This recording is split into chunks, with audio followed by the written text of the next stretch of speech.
Hello. Happy Christmas the 3rd. Hi everybody. Okay. I have a silly little thing set up today in case you guys haven't noticed. But it's only actually gonna work on Twitch because it's a Twitch thing. So just so you know, if you wanna play with it, go on my twitch.tv/Majokko and try it out. I think, let me see. There should be directions, but it's not. The bot isn't like working or showing up right now. We love that. Let me see if I can copy. Let me see if I can copy the instructions. Oh, here it is. Okay. There's a lot of different like chat commands, but this is a Winter Wonderland overlay. And if you type and chat, you can set the tree colors and the tree lights, and if you send emotes, you can put it on the tree as well. And also there's different things you can do to like throw snowballs at me, but I set that up like 2 seconds before stream, so I'll explain that in a bit, I guess, once I remember what I said. Anyway, hi! For those of you who don't know me, I am X-Production Kawaii, but Generation now VTuber group Ephemira's Little Fortune Telling Witch Majokko desu. And for those of you who are unfamiliar with my name, Majokko means Little Witch in Japanese. It's only a title. My name is Meimi. Please call me Meimi. I actually don't even use any emotes. I mean, I'm looking at the emote tab. Yeah, I only use Meimi to refer to myself, so I guess I don't really care if you guys use nicknames, but none of them are official or anything. Yeah. So guess what? I'm Ex-Corpo now. Wow. I don't actually know if there is. I don't know if there's like a Q&A thing you can do on Twitch, but there is a Q&A thing you can do on YouTube. So we can do that. Let me start that right now, in case you guys have any questions for me going forward. But yeah, let me explain. So this is like a cute Twitch overlay thingy because, you know, they only code the cute things for Twitch because YouTube doesn't allow you to code fun things. So you can use these commands if you want to change the colors of the tree. And then there's also a light at the top of this. At the very top, you can do these. Wow. I think the color name, you can actually put a hex code. If I'm not mistaken, I don't know. I'm literally opening the README notepad right now, and that's what it says. I think it's like bits and snowballs. Is it snowballs with bits? Maybe it's snowballs with what did I have it set to? I don't remember if it's a bit or if it's a subscriber. Oh, I think ornaments. Okay, so there's like ornaments. I don't actually know what it looks like because I can't really test it. I don't know how to test it. But I think I have it set so that ornaments are for subscriber alerts on Twitch. Snowballs are for bits. And then if someone raids me, something might happen. I don't know. You know, I can't test them. I can't raid myself. So I just set it up today. Also,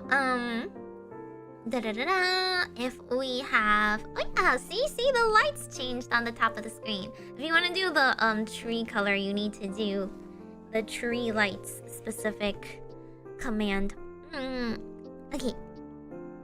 I literally set up my stream elements today, so I don't know if it'll work. But okay. I'm not really in any rush to get that set up. So if it works kind of deal with the tipping alerts. Otherwise, whatever. I just know that like YouTube side-wise, I don't know if that stuff will work anymore. It's confusing because we're not switching our AdSense until mid to end of December, basically. Which is everything with YouTube's monetization, just because YouTube pays you a month late. So we can't switch anything yet until like company and management finishes getting the money and calculating our last paycheck and whatnot. And Twitch side as well. Technically, Twitch also only pays like 1 month out, I believe. It's just that they pay on the 15th of every month. So I haven't switched that over yet, but it should be like once I switch it over, they just pay out to a different account.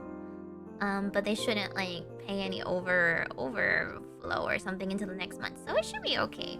It should be okay. I have no idea. Literally all of us were last minute making our new stream element pay links and stuff like that. So I have a new stream elements link. I didn't like connect it to account to pay out yet, so I don't know. I think you could probably try to donate to it, but I don't know if the alerts and stuff will be working correctly. Twitch does have a Q&A function? Oh. I do not know how to set it then. That'd be cool. Yeah, I just hung out yesterday on Steam. Ah! What the heck? Did it actually work? Wait, how do I check it? How do I go and check my previous... Ah! Wait, I don't have all of them set up yet, guys. I don't have something with the 666 set up. I was literally doing it right before stream. I don't have all the alerts set up yet. I put up a couple just for funsies, but yeah, there's a thank you. Wait. How am I supposed to do this? I guess I go to the Stream Elements website. It used to be that we could just open the Streamlabs stuff and see it there. So I assume it's something similar. Let me see. Stream Elements. Stream Elements. Is there a history? Tell me there's a history. Oh, I think there's a revenue history? Okay. Does that tell me anything? Okay. Yeah, okay. Blake, but thank you so much for the 666. I don't have the 666 alert up yet. Because, in case you didn't see my last minute tweet, apparently I can't set up the alerts with a wave format. It has to be MP3. So I was converting it all. I converted to the main stuff. Twitch side. Oh man. I don't have an alert set up. I don't have like a... Oh, you know what? I'm supposed to do this, aren't I? Hang on. Authorize. Stream Elements is now authorized and integrated. Hope that works. I think someone did something else.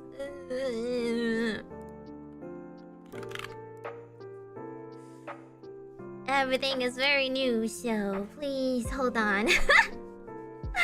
Also, yeah, I have a very festive BGM for this month. Wait, what was the original? Huh? What was the first alert? What was the alert before Blake Bits? I don't remember. I don't think my emo gold thing is set up so it's connected yet either, so I don't know. Crazy.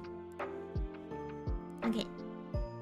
It's fine. Let me just focus on this. I know, I'm a baby streamer again! I don't know how want to do this anymore. No, 666 is not a sassy alert. I'll play it, okay? I have it. I just didn't set it up. Okay, please understand. Here, I'll do it right now. I'll set it up right now since I didn't expect someone to do it right away. Exactly 6.66. Upload sound. Here, this one. And then I'll use this one. Save. Okay, and then play it. Oh wait, you guys can't hear it, can you? Shoot, let me play it again.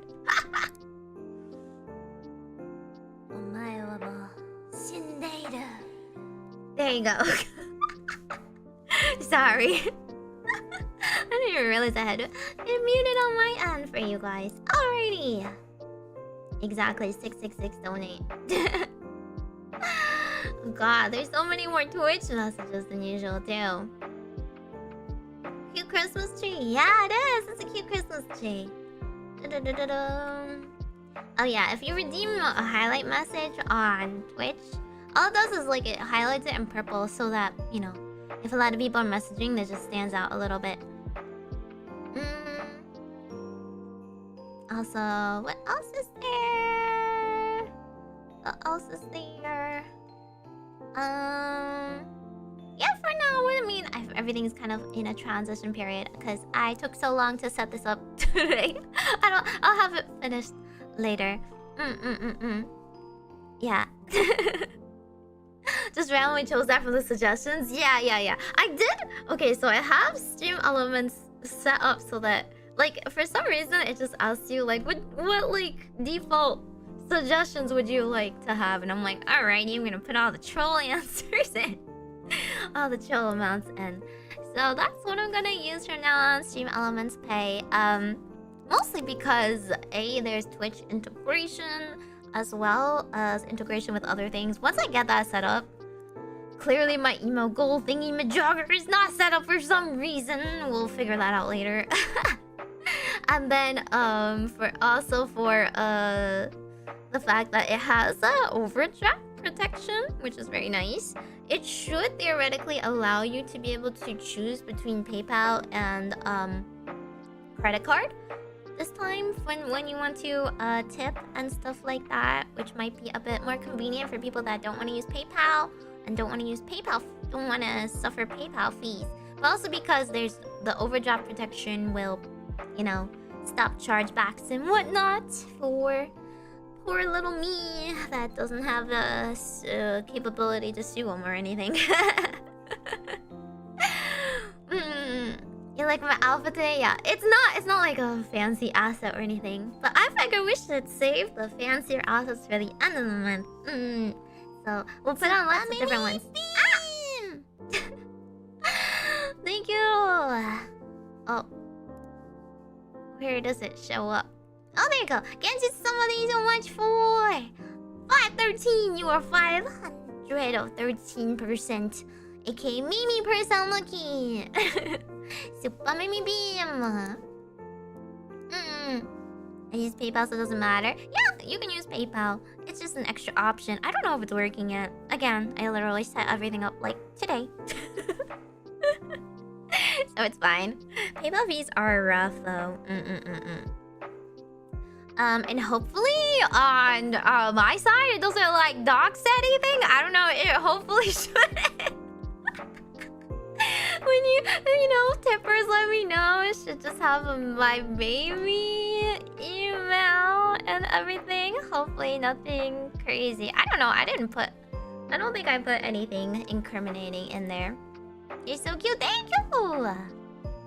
Yeah, so for those you don't know me, once again, you can call me Mimi. I just yap a lot and then I take questions about I'm gonna take questions about anything Ex-Corpo related if you would like to ask. If you guys are just curious about how Corpo VTubing works versus indie VTubing works, that I will answer that as well. What are you doing? Yes, you can gigantify the emote, but it doesn't gigantify it on the tree. Okay, so the tree on screen is like someone else's code, okay? It's not like a Twitch side thing. Somebody else made this overlay and coded it to work on Twitch, and I bought it, and it takes from Twitch. Like, once you connect it to your Twitch, it takes that stuff and puts it there, okay? It's not going to, like, change anything visible on my stream, but it like gigantifies it on your Twitch chat box over there. Maybe we'll have my info instead of Kawaii. I'll have your emails. I've like pretty much had them anyway. If I really wanted to, Streamlabs already took your emails. It's only like if you do Supas and stuff, right? But I don't really have access to the Supas and stuff, and I just didn't want to pause it just because it's a hassle. Your email shows up as a Streamlabs email? That's a Streamlabs email? I don't... or Stream Elements? I don't use Streamlabs anymore. I don't have a Streamlabs. You mean Stream Elements? It's gonna know my name? Okay, you guys should, you know, not put your full names on your PayPal. You guys should just make like a dummy email, right? Or you can also make a business PayPal. That's what we did. We made a business account PayPal, so it should show our business as our names. And what else is there? No, that's illegal. You are literally consenting to it when you pay me. That's not my fault. I don't want it. Okay. Anyway. I feel like there's a lot of confusion on how Corpo VTubing works.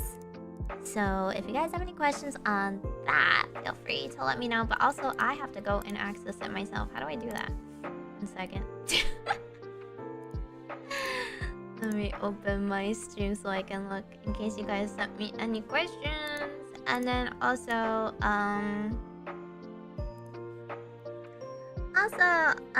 it's not like I got a lot of Maros. A lot of them are just Meimi-cute, which this is why I'm literally like, I'm literally like, why do I even have Maros most of the time? Yep, I just sound like Meimi-cute and that's it.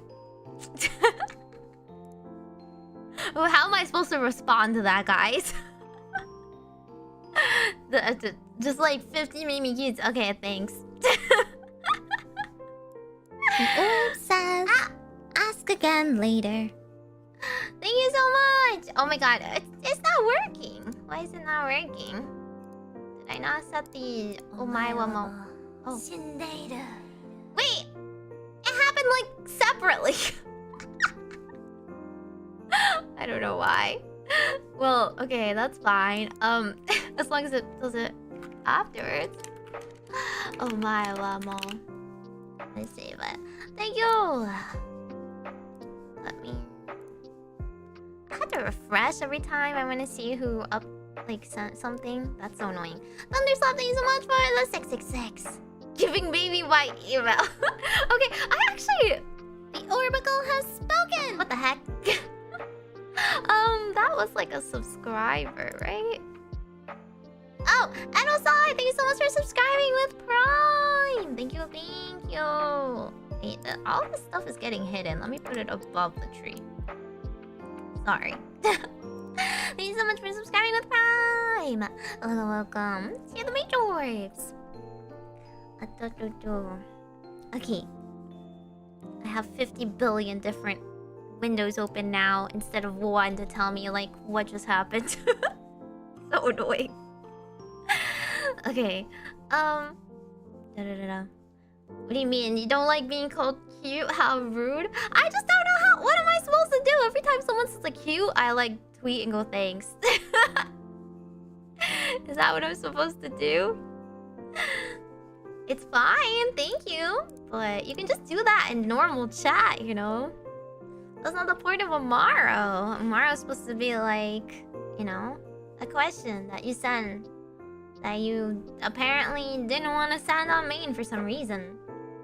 Hidden by the tree. I'm sorry. It was just a running door roll. YouTube tap on the screen is stuck. It's probably stuck because I switched it for 2 seconds to the There you go. I switched it to the questions for 2 seconds. I just refreshed it. Every cute Maro you say that, and then we'll see you post 50 Maros a day. See, that's spam. I don't really see the point of Maros unless you're asking for submissions. But then when I ask for submissions, I'm usually like, well, I think people don't really have that many. They don't really have that many questions. The orb says, ask again later. Is it not? Was it a different pricing? Is that what happened? Let me see. Okay, Ghostman. Oh, it's 69. I don't have that alert set up either. You guys. Thank you for the soup. Oh, actually, this is not a soupa. Thank you for the tip, right? Thank you for the tip. The orb says he funny number. Jokes aside, one door closes, another opens. You have many grades coming your way, Meimers. See, Meimers is not an officially endorsed nickname, by the way. Stop teaching the newbies. We're here to witness your main growth. You can't just make a pun out of my name after every word. It doesn't work like that. I just see so many unfunny puns, unnecessary puns with my name. It doesn't work like that, guys. Fine, I'll set up my... The orb says, ask again later. I'll set it up, guys.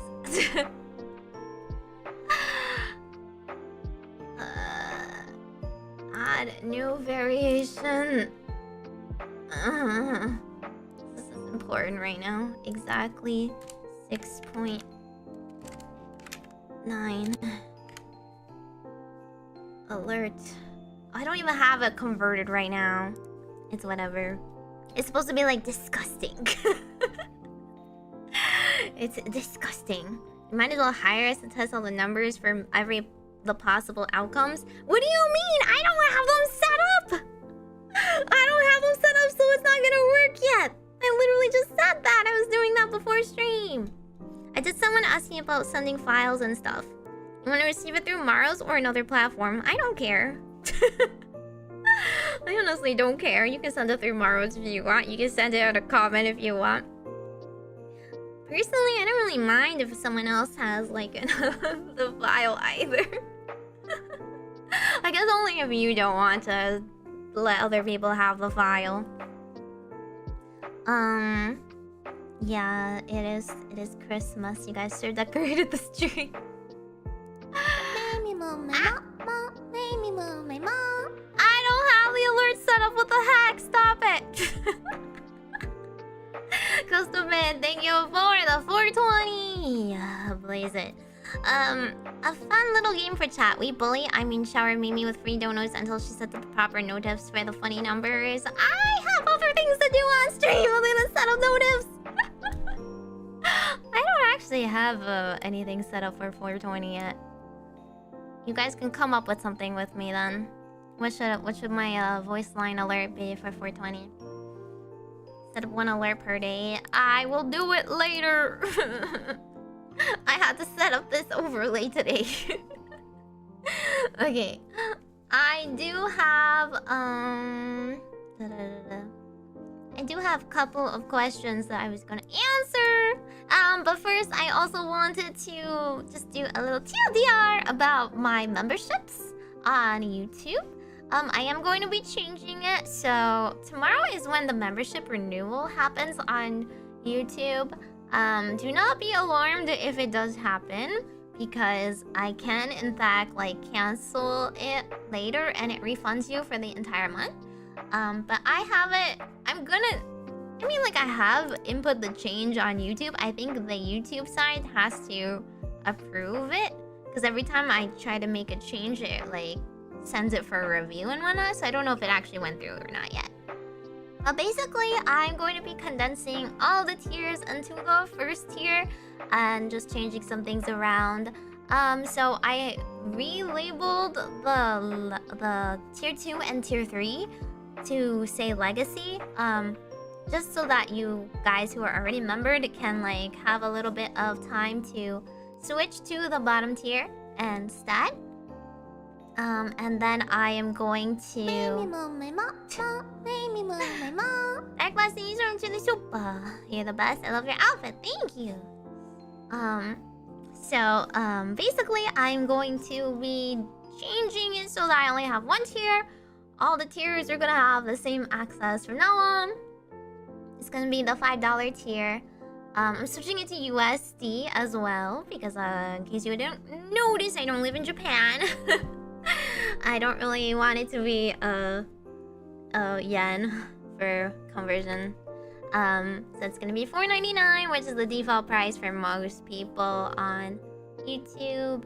Again, I just I don't subscribe to anything on mobile because they charge you extra. This is your PSA today for Twitch and YouTube. If you send or subscribe, they charge you extra. That's the app fee. Just make sure you do it on desktop. But anyway, we're gonna have the membership streams switch to tier 1, and we're gonna have art folder, like art downloads, switch to tier 1. And then everything else will be going away. So I'll give you guys like the month to switch over, just because if I delete a membership tier right now, it cancels everybody's memberships right away. And I don't know, you guys might care about your streaks or whatever, so so make sure you manually switch to the bottom membership tier if you want to stay not subscribed, membered on YouTube. For subscriptions on Twitch, nothing really will change until I manage to hit the unique stream limit or minimum of 90 streams on Twitch, and then I'll be able to unlock subscriber only streams, in which case I will be able to simulcast membership streams on both Twitch and YouTube.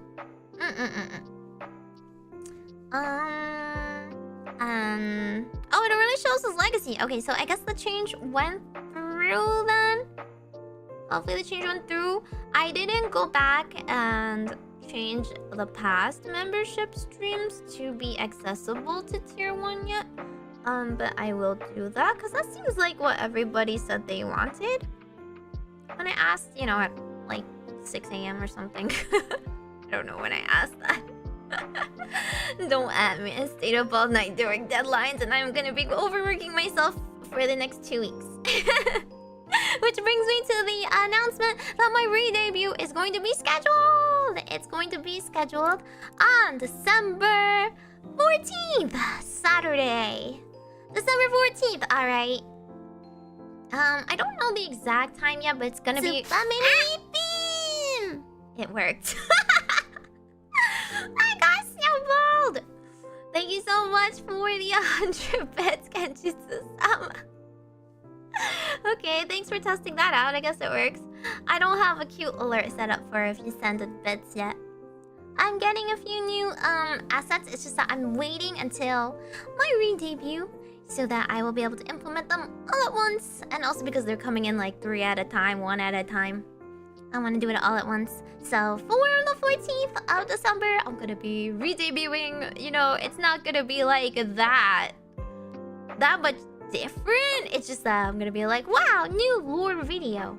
And I'm gonna like, I'm not gonna do like slides, but I am gonna go over like, we have initiated a new Meigorb. It's going to be like kind of an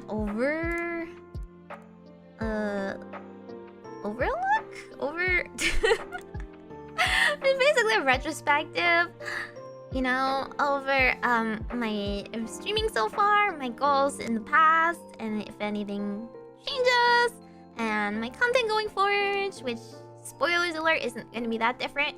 But it'll still be really cool, you know, it'd be really nice if you came by. You know, if you don't have plans on that Saturday, please come by. Which isn't why I'm gonna be overworking myself until then. Yay! A lot of projects I've been a part of are slowly getting announced this week, so keep an eye out for that on Twitter. For example, today I retweeted it, but I was part of it was very last minute, not gonna lie. Kamishiro Rita's like her cover series. So she asked me to be a part of her Full Metal Alchemist opening song cover project. So I agreed because I like Rita and I like singing, and I do like Full Metal Alchemist, but I did not know that song, and I just really haven't watched the animes. I watched like a little bit here and there. So the song I was featured on is Period, which is a really cool song and really low song. So that was quite hard to sing last minute. Definitely wasn't like crying up until the deadline. Trying to learn that song. So yeah, but I like challenging myself with different like song genres and whatnot. So please check that out. It is a TP size length only, which is why I agreed to it. I was like, you know, I can learn like 3 lines. Yeah, it's Period. It is a really good song. It's a really good song. But here, let me try and get the exact preview that she showed. Here we go.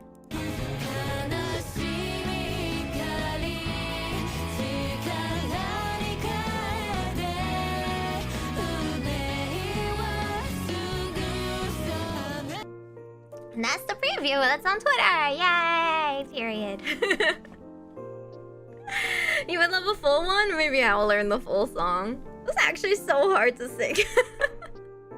She has a very low range, Rita. And I don't. So I tried my best to kind of match the energy of the original song. I will show you a little bit of my raw vocals after it comes out, okay? But be sure to check it out. I actually don't know. Okay, starting December 7th, I'll be posting TV-size covers of both FMA and FMA Brotherhood openings. So I am 1, 2, 3, 4, 5, 6, 7, 8. I'm 8th. I'm like second to last. So probably 8 days from December 7th. Likely it's going to be my time slot when she posts it.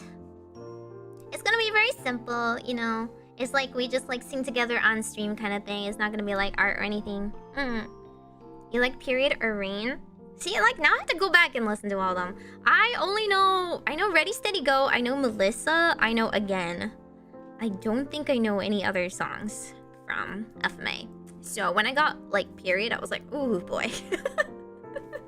It was so difficult. The timing was really difficult. But it was fun. December 15th? Ah, nice. Nice, right after my re-debut. Hey, maybe can you open your mouth? What do you mean? What do you mean you're trying to feed me snowballs? The snowballs hit my body, it doesn't hit my mouth, okay? Okay. There are other things that I'm a part of that will get announced this week. Whoa, spoilers. Cool. Follow my Twitter, which is now Majokko Meimi, by the way. No longer Meimi_Kai. Stop it! Okay, thank you for the snowball, Mr. Toki. Yeah, so my Twitter handle has changed. Everything else should now all be Majokko Meimi. You know, everything else is still the same. TikTok, Instagram that I kind of forgot to post to. Stuff like that. I have a new Marshmallow link as well, which I should have updated everywhere. Mostly because I like legit, I think I signed in to my previous one with my Twitter handle, and I changed my Twitter handle, so I don't know if it like. I just basically made a new one under my email instead, so I don't lose it this time. Or maybe I made the last one with my my corpo email. My corpo email was super long, so that nobody can guess it. But yeah, my current email is easily guessed, but I will delete and block you guys if you guys send spam there already. Business inquiries only. Meow meow meow. I didn't debut as an indie yet. I'm re-debuting on December 14th. So hopefully I'll have more to show you by then. So please stay hyped. And then we'll do lots of fun Christmassy things together. I'm excited. I love this time of year. I love the Christmas aesthetic. I love Christmas colors. I love lights. I love like snow. Okay, not gonna lie, I don't like it when like the day after it snows, when it's all like icy on the ground and I fall. But I do like the idea of it. I don't like shoveling snow. Are you actually joining another corpo? Thank you for the 1,000 bits, Tookie. Well, you're just gonna have to wait until the 14th to see what happens. Christmas is the best season. It is! New outfit? Everyone else got one? No, the other outfits were because they were in the works for a while. That was because the older gens... The older gens all like already acquired their outfits due to either points or milestone rewards. None of us had reached the points needed for a new outfit, or obviously the milestones, because the milestones are pretty high up there. So now we're all like thinking of working on our new outfits. I do want a new outfit. Okay, I have like a design in my head, an ideal design planned. I have not like contacted anybody to work on it yet. My name is different on YouTube? No, it's not. It's Majokko Meimi. It's Majokko Meimi. It's not. Unless you mean by Ephemira. Ephemira is my, well, it used to be my gen. And now it's just a VTuber group. We're just a group of friends now.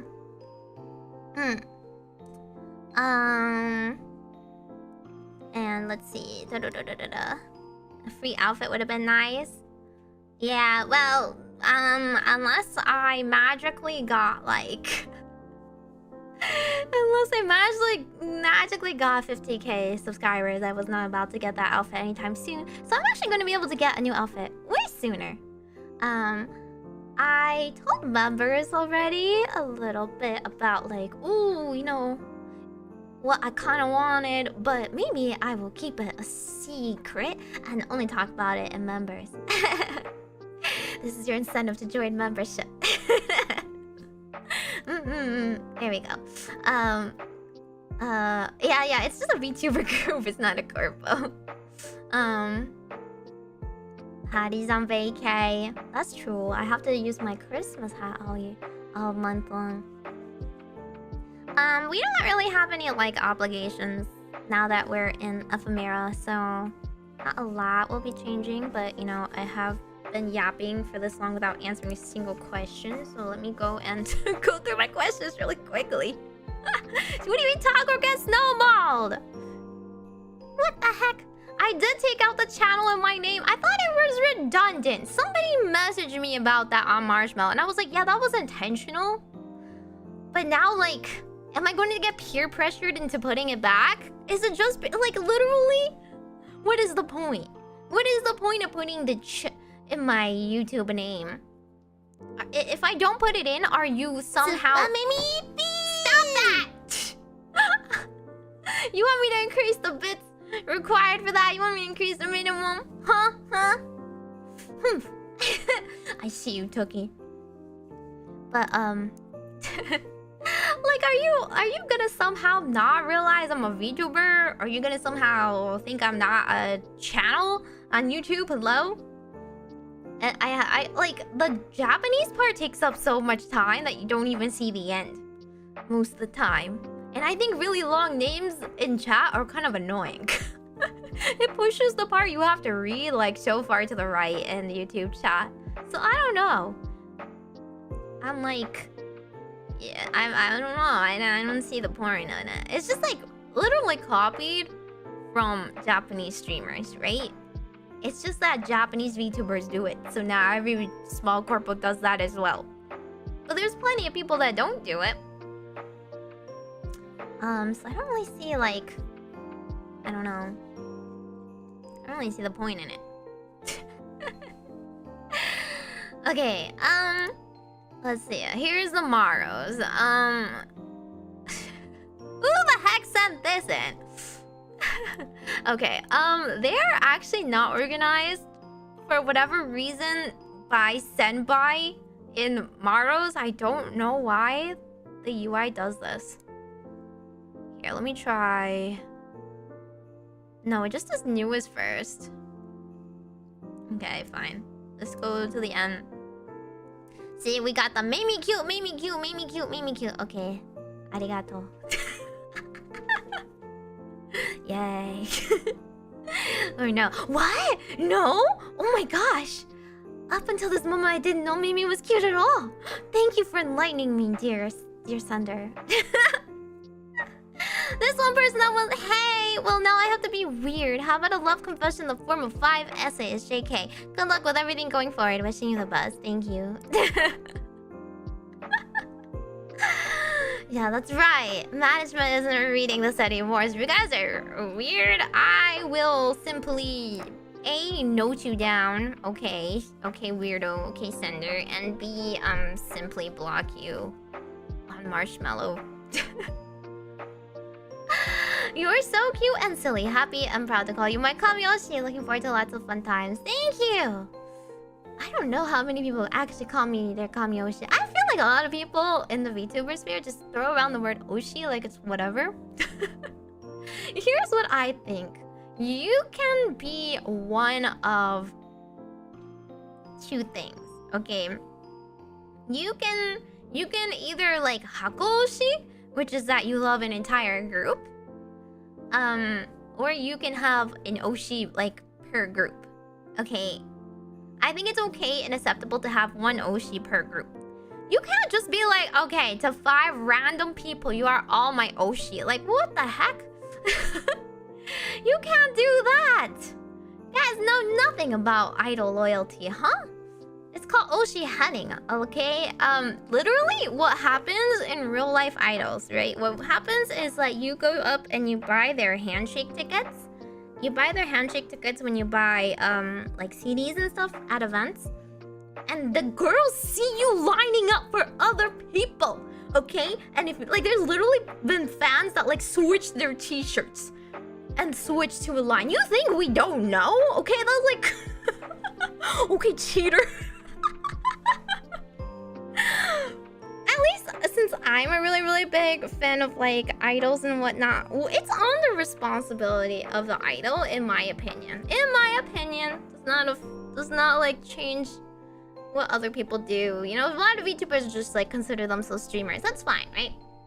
But what a real life idol will do is they have a responsibility to make their fans have a good time. And they take that very seriously. So when you buy like any type of time with them, if you do like a handshakes, and what they do is you buy either a loop or use it all at once. So you can either loop it, but like $5 for 5 seconds, and you go wait online again and again, or they can be like, okay, you bought like 5 tickets, you can now have 1 minute, a 1 minute chunk at once, right? So that's what happens. So it's completely okay to buy or go to different handshake lines because a lot of the time it's randomized. And the lottery incentive is obviously there to sell more CDs. You can go and like exchange this with fans the day of. You can be like, hey, I'm like looking to exchange these tickets for my Oshi. But like, if you end up not having that ability, it's like, yeah, then you might as well use it. You might as well like go like support someone else. Just don't tell them they're your Oshi. You know, don't lie to them. And just be like, oh, you know, I'm supporting you. Thank you so much for your hard work. Not, you know, bow. And say something nice to them, right? Just support the whole group. Don't be that person that doesn't support the one girl in the group and snubs them. Because that happens. That happens.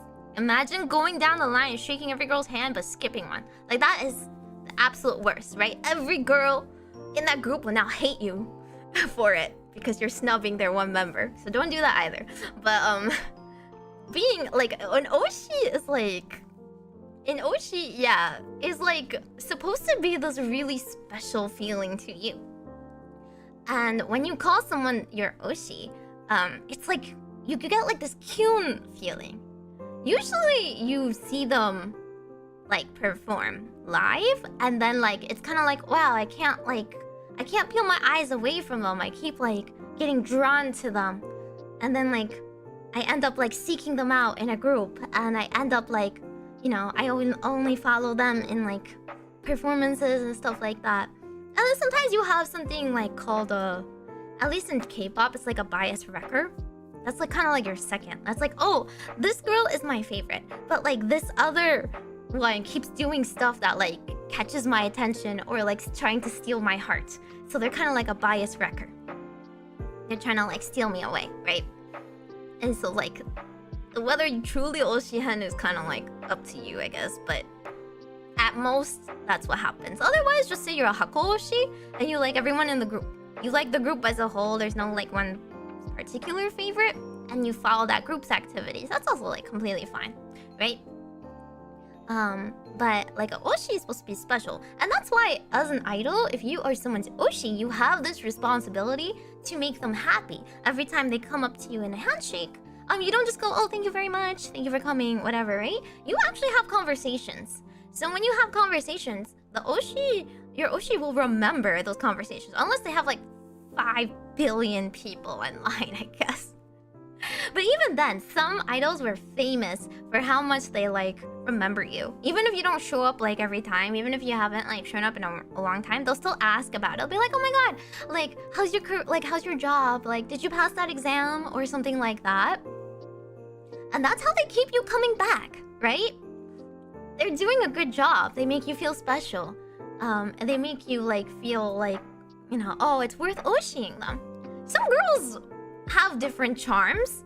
Granted, there's a couple of girls that are like, I guess, popular for doing the opposite, where they're like, oh yeah, she like totally doesn't care.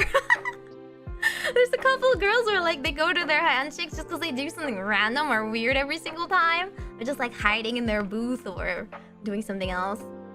And there's a lot of girls during these like idol events that like, especially new girls, for example. New girls that aren't like super popular yet, they used to do a thing. This is like, imagine AKB, right? There's like 1 billion, and then like the one girl who's like the most popular gets like 1,000 lines, and you're just sitting there and chilling because you don't have that many fans, and all your fans like were finished. Some of them like held up a sign and were like, hey, I'll tell you stories about the other girls. Which is really smart.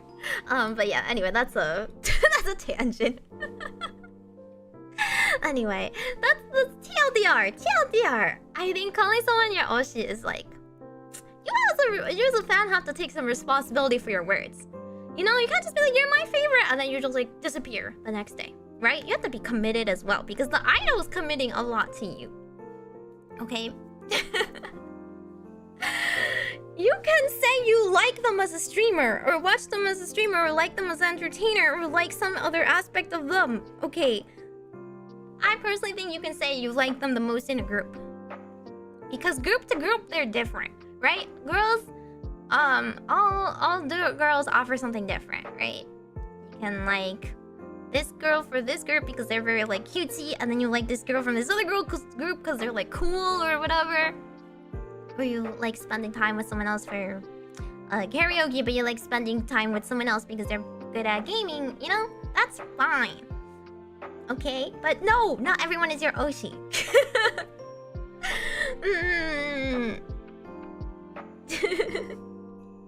Anyway, that is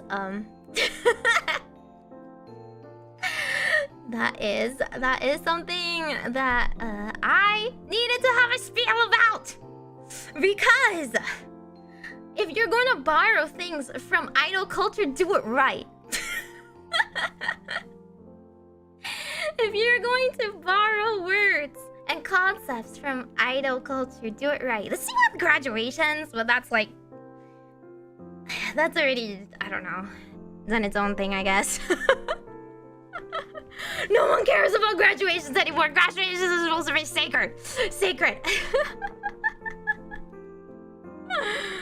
Graduations are, you know, graduations came from the concept of groups in idol groups that don't like have a set cast, I guess, or, you know, like members. The members change, and those kinds of groups that have member changes, call them graduations, because like they graduate from their time in that specific group, but the group as a whole didn't dissolve, right?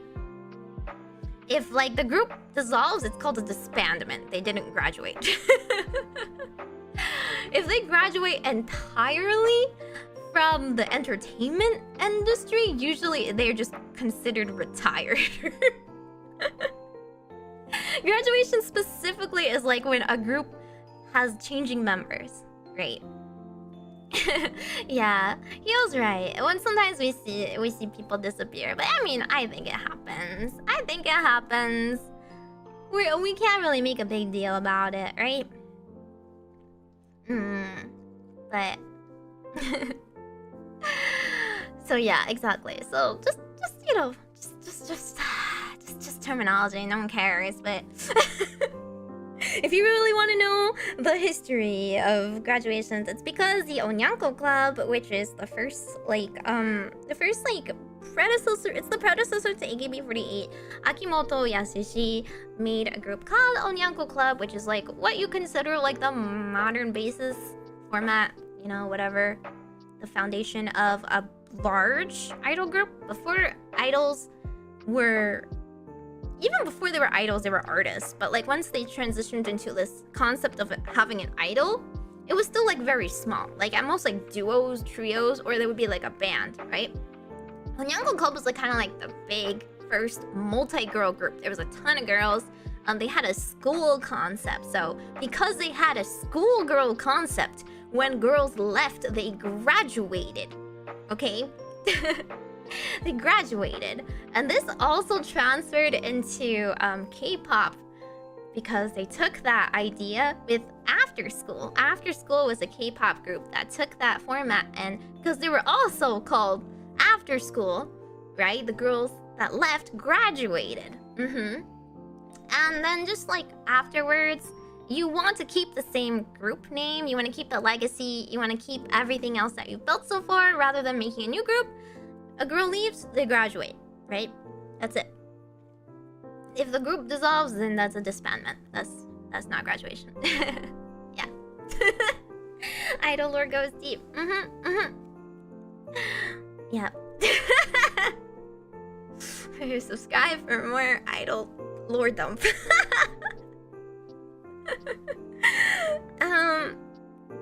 The school term came from a group called After School. Onyanko Club is as well. Onyanko Club as well. There's a lot of girls that come from that sort of school concept. Gakuen, shoot, what are they called again? Sakura Gakuen, right? Yeah, Sakura Gakuen also did that thing. Sakura Gakuen was the group that Baby Metal originally came from, by the way. They were like little girls, and they only are allowed to stay for like, what is it, the school term of like middle school, 6th grade, 7th grade, whatever. And then they graduated at the end. So like Baby Metal was actually like the metal club. It was a concept that was kind of like a subgroup that was supposed to be there, the heavy metal club. They do heavy metal songs, you know, they're just a unit, and they just took off, so they became a permanent group and separated from that concept. But yeah, if you guys know Sato Hina, Sato Hinata, she's a Sakura Gakuen graduate, as well. She used to be an idol there. Sato Hinata is the voice actor for a lot of really cool characters, including Project Sekai's Mizuki. Well, I know her in lots of other things, but she's cute. Anyway.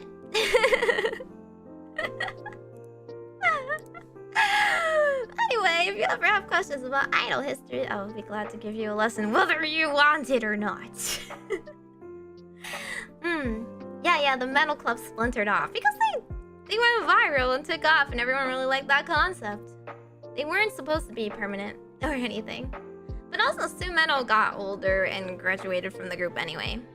Right? She was just too old to be a middle schooler or whatever. Many online wars were fought for the correct usage of set terms. Honor the fall. No, it's more like you just seem like I don't know, you seem like a fake weeb. Right? You're using Wota terms incorrectly is all.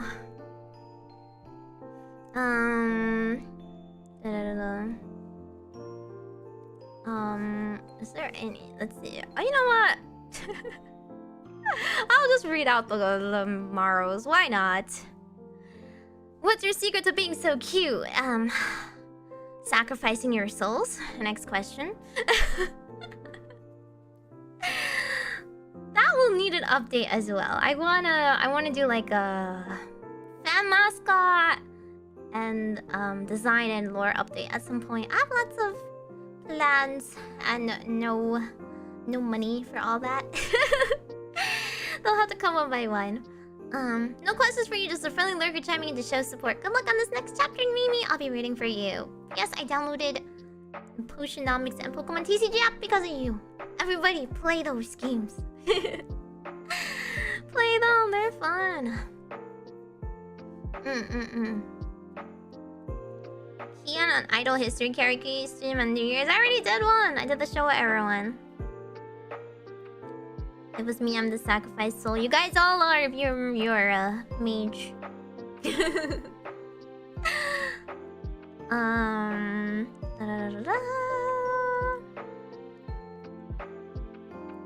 That's this one.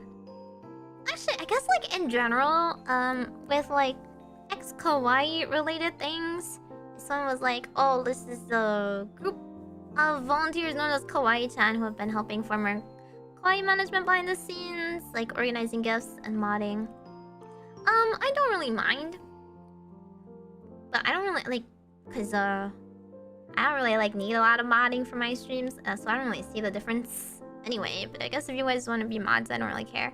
Can't really do too much on YouTube, not gonna lie. There's not that much you can have control over. Let's see. Yellow Meimi, first of all, how are you doing? Overworked? How are you? I won't say that things will get better. Okay, here's the thing. I won't say that things will get better, but I will say thanks for joining Production Kawaii. You might think that this is all for nothing and that this is so frustrating, and that's alright. The path for you is not dark, however the path is endless, so there's only one thing to do. It's Meimi-mu-me-mo. I don't think it was all for nothing. I think there are regrets and there are like frustrations involved, but I don't regret joining Production Kawaii, you know? What I regret is I didn't get to do all the things that I had wanted to do, right? And there's just some things that won't be able to happen anymore. Like having a big Production Kawaii concert that I'm a part of with all like the former members all together anymore. And getting like the same 3D lives and stuff like that. But I do think that the experience was still worth it and still good, right? And I do think the path is different. I don't think it's necessarily dark. It'll just be a little bit bumpier is all. And we might take some unexpected detours is all. Anyway, here's the real question. What anime or manga would you recommend to a newbie? Any genre. First of all, I don't think most people are very good at recommending anime and manga. And this is another tangent that I don't know if you guys really want to hear right now. But I guess if I had to recommend one to a complete newbie, something really easy to get into, or something like cute and simple and sweet. I mean, I personally like Witch Hat Atelier. I like Witch Hat Atelier. I think any child can get into Witch Hat Atelier, you know? And not even like really understand that it's anime or manga or whatever. But you see, if you give an anime manga recommendation, you have to know their specific type of weird. No matter what, every anime or manga to an uninitiated has a bunch of like tropes and weirdness that you inherently understand as a longtime fan, and then once you see with new eyes, you're like, man, that's weird. Like, we need to explain that. But anyway, I digress. I digress. I feel like you need to understand that weirdness. You need to have a background in that weirdness to really enjoy that sort of genre most of the time. PS, yeah, this is where you go like, for my YouTube channel, you're missing the channel. I just don't want it. I think it's unnecessary and long. I also don't think FMA is a good anime also has a lot of like gags and tropes that a person might not understand going into anime or manga. I think it's a really good thing, but then you're going to expect all anime or / manga is that cool or that deep, which it's not. I actually think something simpler, maybe like a small comedy or slice of life or something that's like easy for them to follow. Then they kind of like get initiated to like the gags that they're gonna have to expect if they like anime. Hope you're having a great day. Also, you're cute, by the way. Thanks. I'm happy that I managed to stream today. I'm happy that everything is set up somewhat. Maybe not cute, maybe kind of adorable? Question mark. Alrighty, I see you there.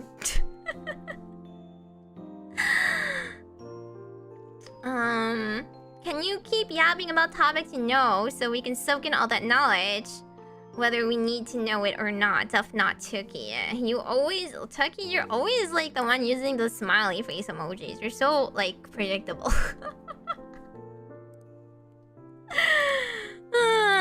Anyway, I'm gonna empty my marshmallow inbox now, and then I'm gonna go on to the YouTube side ones.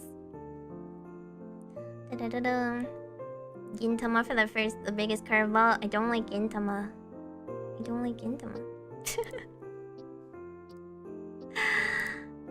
It's because it's not my preferred like weird. I don't like those jokes. What can I say? Okay.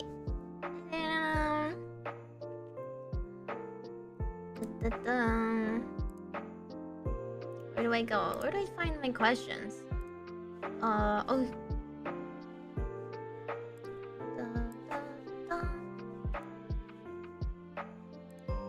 Oh, here it is. Okay. Oh, it's this. Okay. I hope it doesn't change my chat box or freeze it or whatnot. People going hi. Hi, I guess. What's your favorite Christmas memory?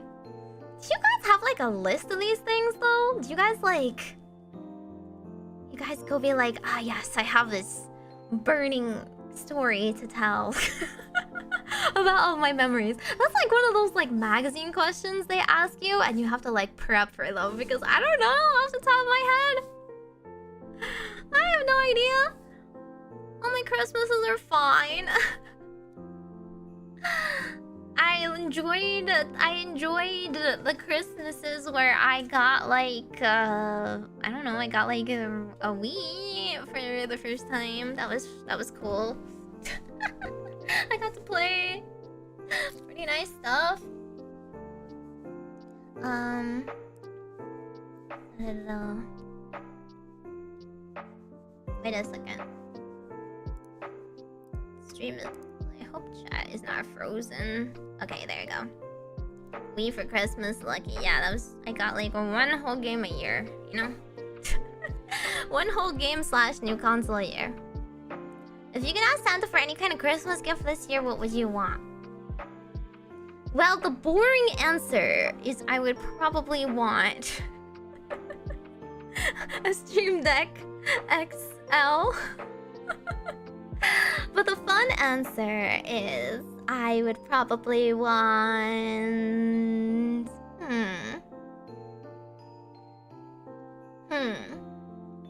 A new outfit, I guess? New outfit, original song. Something fun to show off next year. So then we can have a fun stream celebration about it. Wii Sports is the game of all time. It was! Wii Sports was great! Any Christmas traditions you do every year with family or just yourself? Not really. My family... Apart from doing like family friend stuff when we were young and we had like... I guess somebody dressed up as Santa for a couple of years. I guess the fun one in the past that we used to do is we used to play together, like in the basement, away from the adults. We would play Animal Crossing. It was like the GameCube one. Like which one was that? It was the GameCube one, right? And like we would all celebrate all of our holidays on it, so it was really cute that we like tried to finish all the events on there, because I had a little house on their save file because I didn't own the game myself. I was like, my one time to play it and get all Jingle stuff or make snowmans or whatnot. And then we would do the New Year's countdown on it as well, which was really cute. Nowadays we don't really do anything.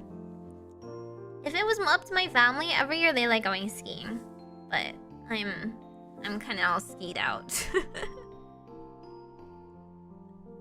Someone asked, so why go out? I don't know what that question is. Go outside, touch grass. It's cold out there. I only go out there to get boba or coffee, as I had today. I had my gingerbread latte.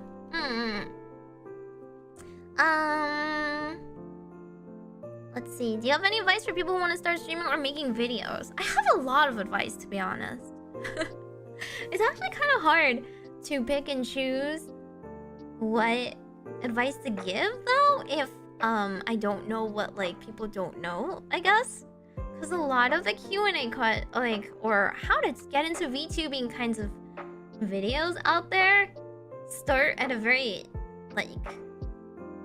they start like a very foundational knowledge, right? Here's how you set this up, here's how you do this, here's how you download and get your own model and stuff like that. And I guess that's good for like people who are starting up, but I don't know people who like continue, like what do they like figure out for themselves or don't know. So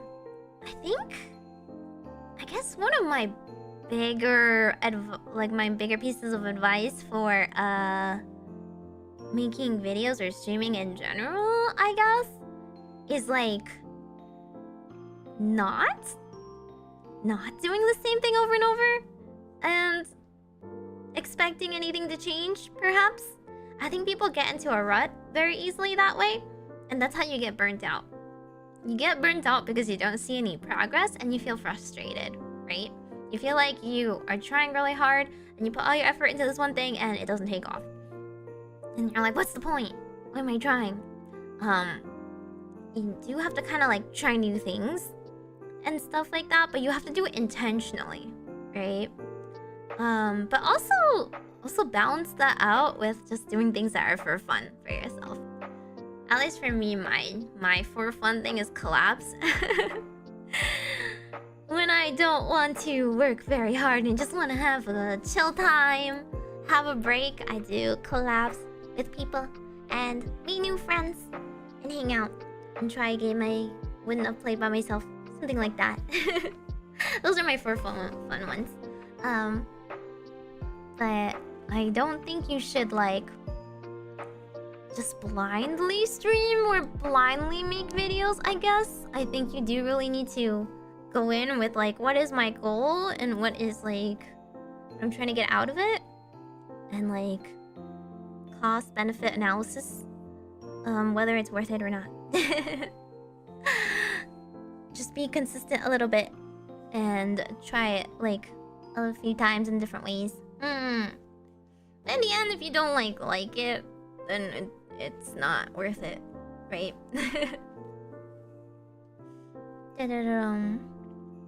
Burnout on ranked Yu-Gi-Oh! No! I'm so sad. I have to climb out of silver. I hate it here. For me, I just balance it a little bit because, like, I guess, you know, everyone knows not like my end goal to make it or break it as a streamer. So if I really was trying to make this my only job and really focused on growth and stuff like that, I would be doing a lot more like scripted videos, short stuff, hopping on trends, like seeing what takes off in the algorithm and emulating that. A lot of it is like unfortunately not related to streaming though. A lot of it is actually shorts content if you want subscriber growth, but subscriber growth doesn't necessarily mean you get more money out of it. It does mean you get more eyes, right? You need to convert like subscribers to viewers and viewers to chatters and chatters to donors and stuff like that. Which is kind of a mystical process, really, of getting lucky with people who like your kind of content seeing you. Cost-benefit analysis, I've heard that term since my university? What? It's like a normal concept. Funny thing about content creation to me is sometimes it's accidental things like a clip moment that takes off. Clips always take off. There's always certain things that will always take off, you know? Like if you want to get a good clip, even, you need to like see what types of clips are popular on YouTube and then emulate that format, right? Which is always, pretty much always the same thing, right? Clickbaity title and clickbaity thumbnail. First 2 seconds of clip. Oh my gosh, can you believe blank is about to happen? But wait, here is some other thing. Did you know? Blah, blah, blah, blah, blah, blah. And that's when hook, and then like something that like either ends immediately or something that like reverts back into the beginning of it. You know, if I was like writing a clip, that's how I would write one. But usually I just kind of like give nice timestamps. I try to like make a story, at least a little narrative with my clips to like lead you into a climax at the very least. Hooks and hook and then punchline, right? But yeah, some of my clips that do well are usually because of Yu-Gi-Oh! So I have very Yu-Gi-Oh! Specific knowledge here. I do kind of want to do a couple more like scripted clips and stuff myself. It does mean like if you need to like take time off your streaming schedule to do though, you know, which is pretty hard if you are Corpo. You're mandated to do a certain amount of streams per week, so you don't have that amount of time to dedicate to doing off-stream prep. And you already are like prepping for those streams that you're already doing, and like getting back to commissioners and management and whatever else. So maybe now I'll have a little bit more time to dedicate to that if I so choose. But I'm also like I'm kind of like a streamaholic. I do like to do a lot of streams. If I limit my streams, it's because I literally have to force myself to do more behind the scenes work is all. We're like Pokemon, you gotta evolve. Yes, actually. There's actually a flowchart to how you get more fans. But there's only so much like each streamer individually can dedicate to that, / can like control about that. Sometimes like a really good thing just doesn't take off in the algorithm and it might not be your fault. Like for me, I think a lot of it is like posting times and competing stuff that gets in the way. Where like sometimes look, a clip or whatever like takes off a few days afterwards. Don't know how that works, but it does. You won't believe what Meimi said about her ex-Corpo. I know, right? Literally, for me, it would be like, here's like, is it worth it going into an indie versus Corpo? Well, first, a lot of people start too foundational, but then I realize a lot of you don't know even the basics of VTubing or the basics of streaming or how VTubers get paid. Thank you for the tip. So I can understand that. Monkey, thank you so much for the tip. What is this reference to? 513 is Meimi. May, eat meat. May 5, the 5th month, and then eat meat 1-3. That's my birthday. It's just referring to me. It's just my birthday. I haven't noticed you're an endurance streamer? Yes. I would not really recommend that for YouTube, but I do recommend that for Twitch. You give some, you take some. I guess. I think on YouTube generally, because your stream will get pushed into the algorithm afterwards and people will click on it like a regular video. If they see a really, really long stream, they're gonna be like, oh heck, I don't have 6 hours to dedicate to this. Someone give me the highlights, right? So maybe you're gonna need stream highlights of that. But on Twitch, it's more opportunities to get people to like raid you or people who stop by and stuff like that. It doesn't really punish you or anything. I don't think bad videos punish you on YouTube either, but I do think just like people who actually care about VODs might be a little like, oh, I can't watch everything this streamer puts out. I can't be like a real fan TM. It's a lot to dedicate, which is a lot. You don't actually have to come to all my 6-hour ramblings, though. It's just fun when we're yapping together. You know, in the moment. Let's see.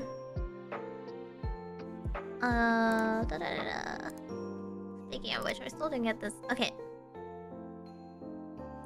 Yeah,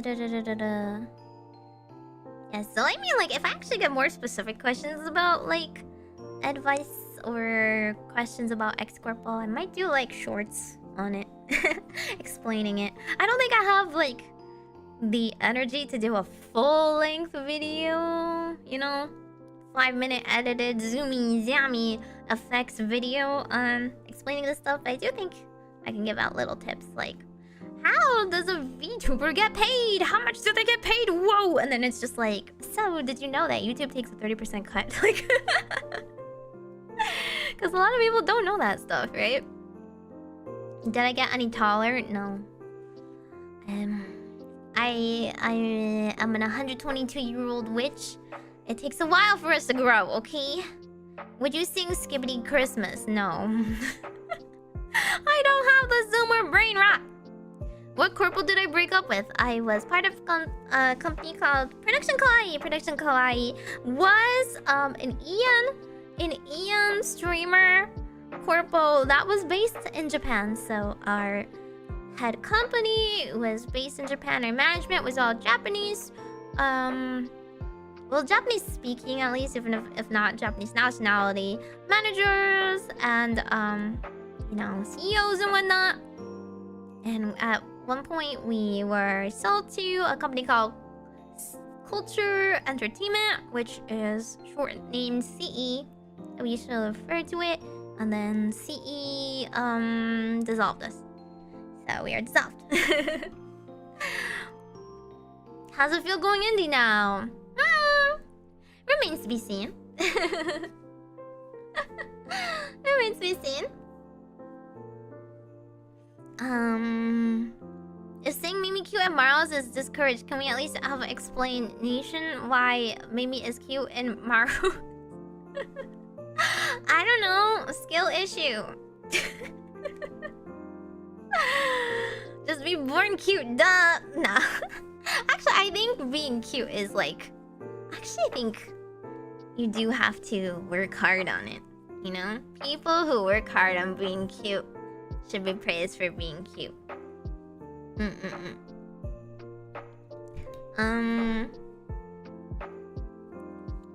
Am I planning others' games? I don't know what that means.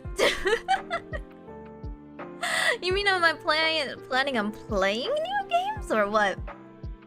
Irony is I discovered you after I just got into learning Yu-Gi-Oh! I am the reason. I am the sixth... No. I'm the reason why so many people got back into Yu-Gi-Oh!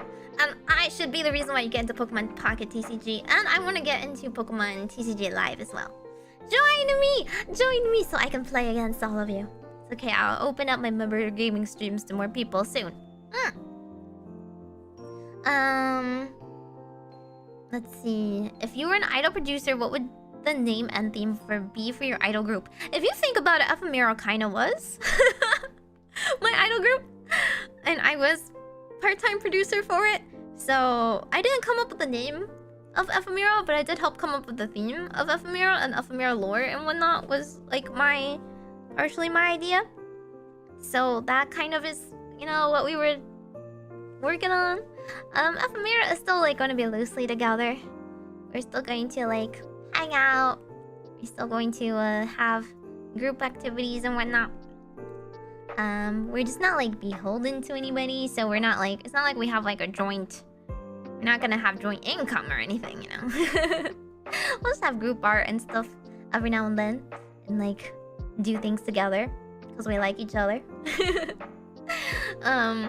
The Ephemira lore TLDR is 6 girls from 6 different dimensions all have the same dream, and then once we realized who the dreams we were seeing is actually a different reality, we all went through a portal and appeared in Earth and made a magical train to travel around on Earth so that we can become idols and meet all of you guys and meet our fans, the Ephemira Riders, by the way. So many people don't know. Gosh. You guys are Ephemira Riders because they're riding on the train, the Ephemira Express with us. And when we stream, we're streaming from our little train car. And you guys are like watching. You guys get a ticket. You can board it and then you can like get off of it at any stop. Why is it called indie when you out the corpo VTuber? I don't know what the English there is. You are considered an indie when you don't have a corpo. That's just the definition. Is there a joke in this? I don't know. You are a corpo VTuber if you are part of a corporation. You are an indie if you don't have anybody backing you.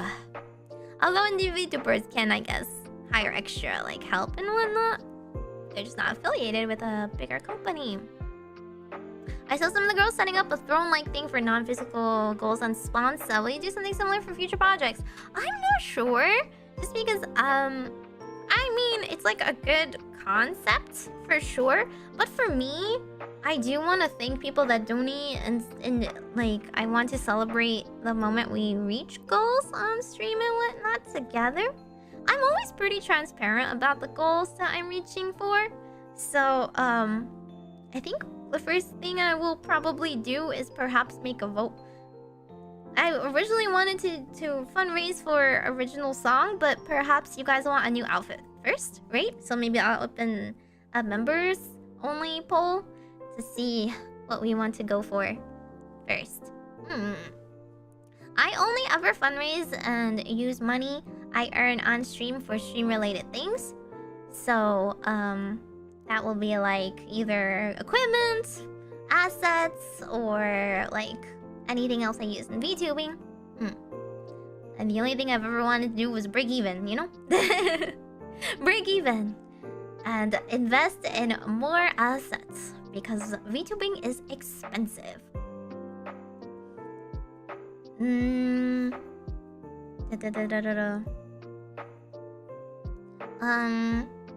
Indie is short for independent. Oh, yeah, if they perhaps do not understand, indie is short for independent. You're independent from any corporation. Yep. Why are you guys all saying? Why is it called oven when you oven the food?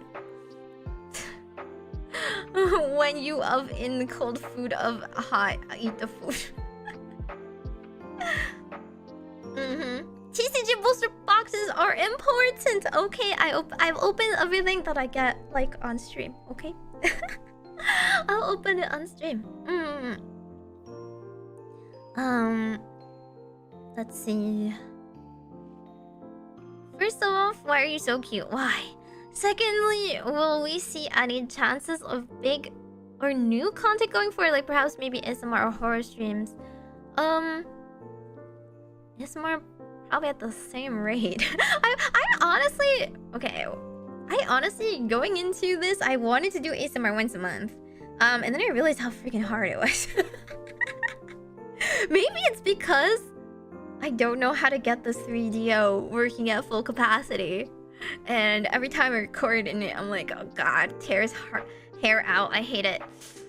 It's just like so much worse than the quality from before somehow. Like when I just had a Yeti and when I just had like 2 mics, there's only one possible sound I can get out of it, right? So it's pretty consistent in that sound.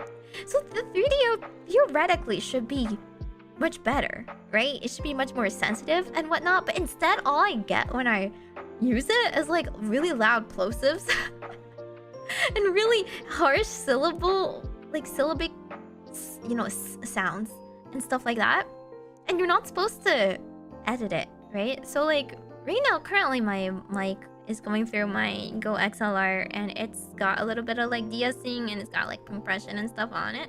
But when you do ASMR, you don't do any of that. You turn the filters off, right? Especially live. And I don't know how to get the audio to sound better. And I'm really, really picky with ASMR because I really like ASMR. And I cry internally and externally when I don't meet my expectations. I do have some ASMR related thing coming up that will probably get announced soon.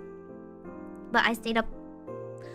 Spoiler alert, I stayed up all night last night finagling and re-recording that. I don't know if it sounds good at this point because it was just really late and I had to like call it done, you know? You guys can be the judge of it when you hear it. But yeah, I'll do it. I guess I'll try doing a live ASMR stream and test some tingles on you guys soon. Yeah. Horror stream wise though, I'll do it as like a donoko, you know? I'll do it as part of like, if we reach this amount for my goal of getting a new outfit or original song, then I will do this stream kind of deal. Nothing too bad, okay? Otherwise, I will cry and not get any sleep and not be able to stream anymore after that. Use the 3DO when you play horror games. You guys want your ears blown out? Are you more into sounds or chatting ASMR? I'm into a mix. I don't like only just chatting ASMR, and I don't like only triggers ASMR. I really like it when it's immersive. My favorite is ASMR roleplays that are able to seamlessly do that. And like you would think, hearing it a billion times, you know, I would know what to do. But actually, when you test it out, it does not happen as easily as you think. You think, oh yeah, she just has to like tap on some things, right? And then you like try and you're like, oh man, this does not sound as good. What's wrong with this? Basically. I actually have it on right now. I don't know if I could test it out on you guys. If you guys want, I can try testing it, but I don't know if you guys can tell. As I found out, a lot of people are fake ASMR connoisseurs. So if you have any actual experience in ASMR listening, you might be able to tell But I don't know, you probably don't know what to do either, right? I don't know. I have to ask somebody who actually does ASMR for help. But we've all been super busy. Have I played The Witch House? No, I haven't. I've heard of it though. If 3DO sounds wrong to you, it's just like it's not tingly. It's not tingly, but it's really sensitive. Yeah. So yeah, your eardrums can explode at any moment, but not.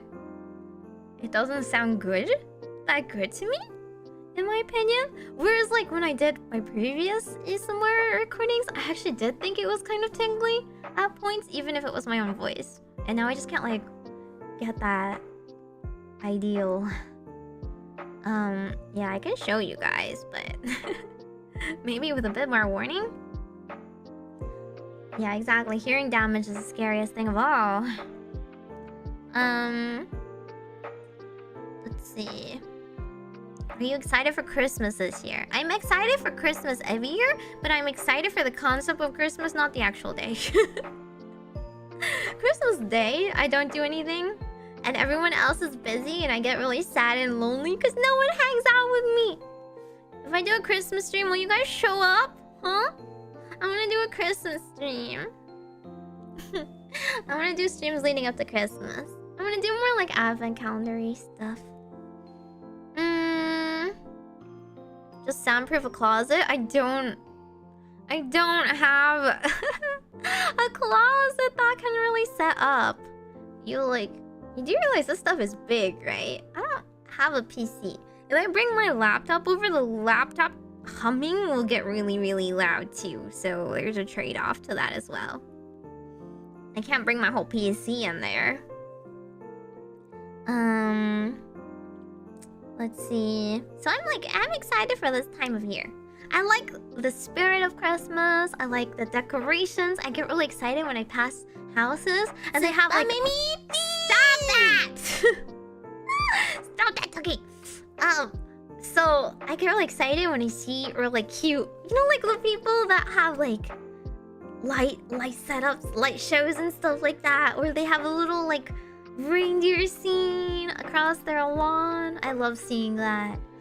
Or like other coordinated stuff, people that go over the top. I like it when you go into stores and they have like holiday themed cups and holiday themed like specials and holiday decorations, window displays.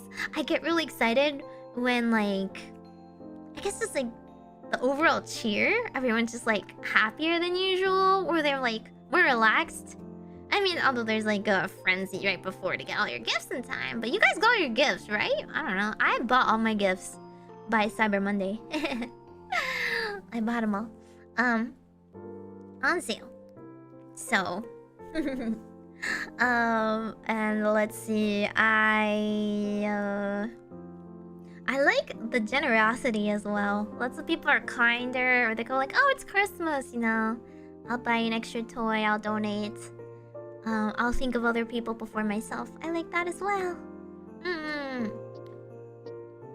Yeah. Maybe you'll be ranking on League. Yeah. So people with Christmas birthdays really have to suffer though.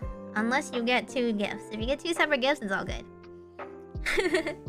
If you get a separate meal too. Relax on the holiday, surely you just... Why not? You can drink all the cocoa you want. You just go, it's Christmas. You know, you gotta stay indoors, relax. Why work hard? It's Christmas, treat yourself. You worked hard all year. This is the one time of year you get to, like, spend on yourself. And spend with, like, people that actually matter. You know? What it's all for.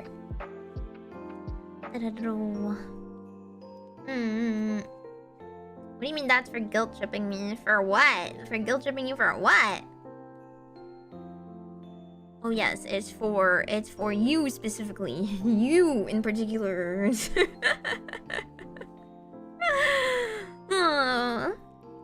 I like white noise in ASMR. I do like leaving the some white noise in the background. I don't like if it's overpowering, but I do like that comes naturally with just the mic, you know? You don't have to like separately input it or anything. It's different if it's like a freaking fan. You know, my laptop going on its last legs somehow, even though it's supposed to be a gamer laptop. Works fine. Am I always on the nice list? I don't know. I don't know about that one.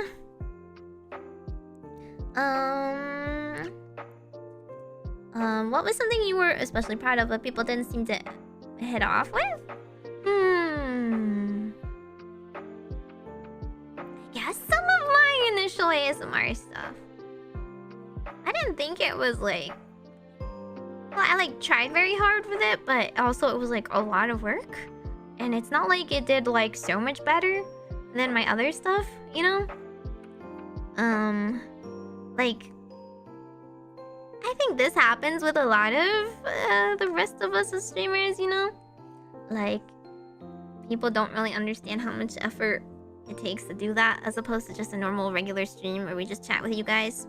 And if you guys like end up seeming like you prefer just the chatting streams, then we're just gonna do like the lower effort stuff, you know? Like, you guys don't understand like how much re-recording and extra manpower it takes to like try new things and tinker with stuff. And like, if it's something that we personally want to do or enjoy doing, that we'll still do it, right? But that's why a lot of girls who don't like ASMR just don't do that much ASMR. They just don't like doing it, so what's the point? It's like, we can't really tell if you guys like it that much more than a regular stream.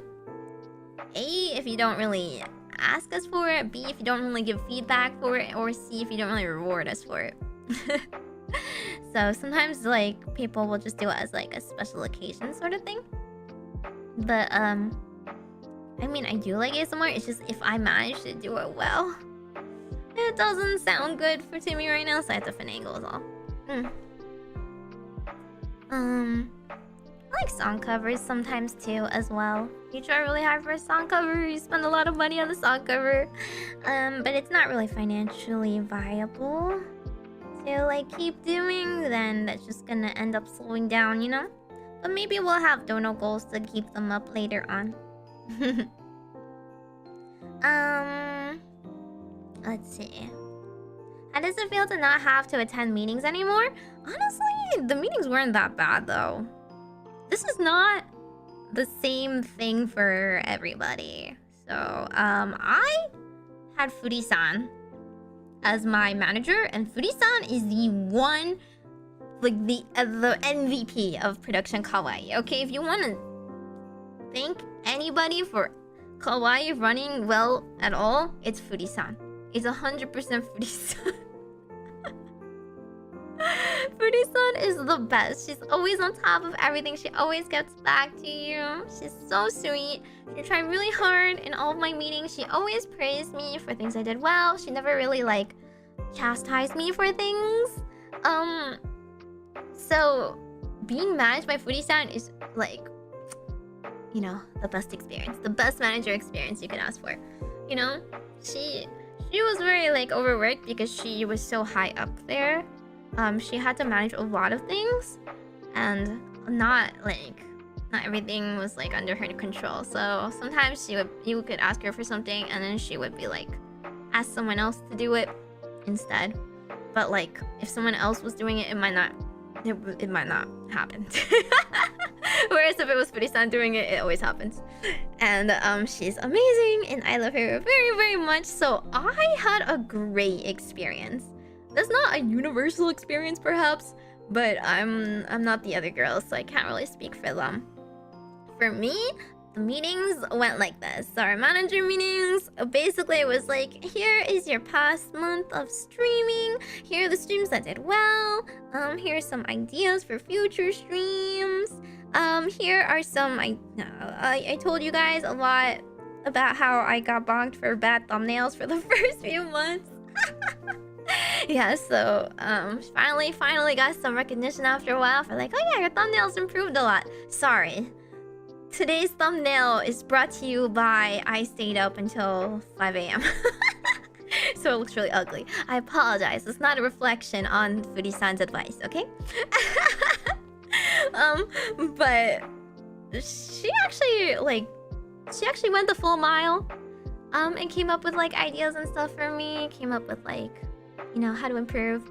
A lot of it was super new. Being a Corpo VTuber is a very, very different experience, and a lot of us, you know, we didn't really like know what we were doing, or we were going about it in like kind of a lost direction. So having that like somebody to kind of herd you in and remind you of your goals and stuff, really helped in the beginning. So it took me a little bit to like get used to VTubing. Honestly, I don't want to think about my earlier few months of streams. They're kind of embarrassing. I don't want to think about it. But you know, I still have a long way to go. But I think I've improved since then. So I do think having a manager helped, because if I just didn't have someone like to keep me on track, I don't think I would have like been as reflective and tried to change things up as much as I would have, you know, in my journey so far. Like we do things like set a weekly, not weekly, like a monthly goal. It's like completely up to you, right? And for me, it was mostly like, oh, I want to get another 1,000 subscribers, and then we're like, okay, how are we gonna do that? Or like, you know, other things like, okay, I want to do this kind of cool collab. Okay, I want to try this ASMR video idea or something like that. Things like that, yeah. So she was great. She was great. Yeah, let's memory hold those first few months. Man, I would hide them. I would hide them. I do feel bad for the managers. But hopefully they're going to be good. They're gonna be good. I mean, we still keep in contact with some of them that want to still stay in contact with us. I hope they are going to be doing well and find some work for themselves after Kawaii as well. Right now they're still like fulfilling the last parts of you know, logistical work. Like they have to figure out the last few payments, and they have to finish sending out merch and whatever else. So they're still working on Kawaii technically for another month.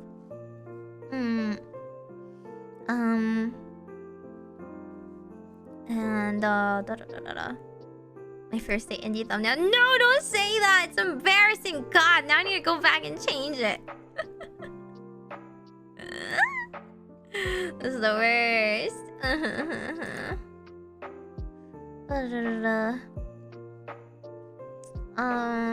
Yeah.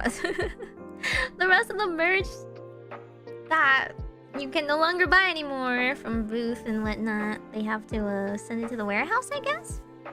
I'm not like 100% sure how it works.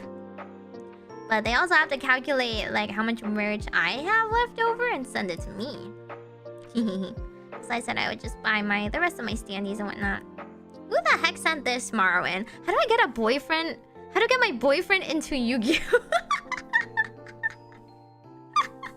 How do you get anyone into Yu-Gi-Oh? You have to be hardwired like us to be, as the kids call it, Yu-Gi-Oh pilled. I don't know. I've always liked deck building games. I've always liked card-based-ish games. I've just never gotten into TCGs. So Yu-Gi-Oh for me was just like, what the heck? This is so fun. This is exactly what I've always wanted to play. Like, I feel like we're built different. And maybe not in the best way. Like, we were just wired differently. You know, the creator himself, like, looked down upon this child and was like, I'm gonna make them so into clicking shiny buttons and chaining card effects and thinking about negates. Like, Yu-Gi-Oh is a very specific addiction.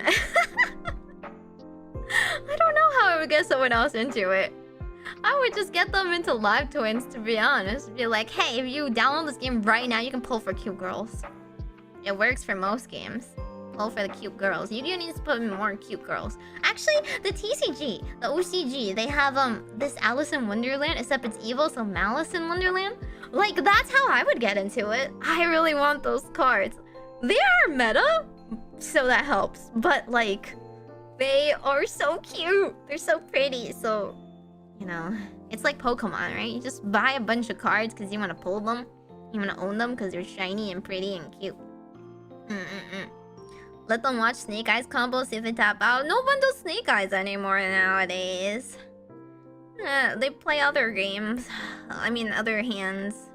Like freaking U-Bell. Reading, oh man, TCG is a bit expensive compared to OCG. Unfortunately, yeah. Have their boyfriend watch maybe Yu-Gi-Oh streams? Yeah. Watch me mauled and then be like, oh, did that work? Great! Be like, dang, that girl can play Yu-Gi-Oh! I can do it too. Or make them make a deck so they can play me on player days, like viewer duels. Show them, yeah, exactly. Show them cards with cool art. I love Yu-Gi-Oh! After XZs. Get back into it. I love myself too much. Oh yeah, you all say that and then you go back into League the next time they have a new skin. See how you are.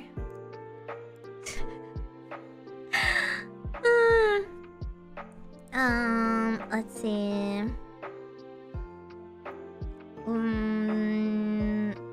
What the heck?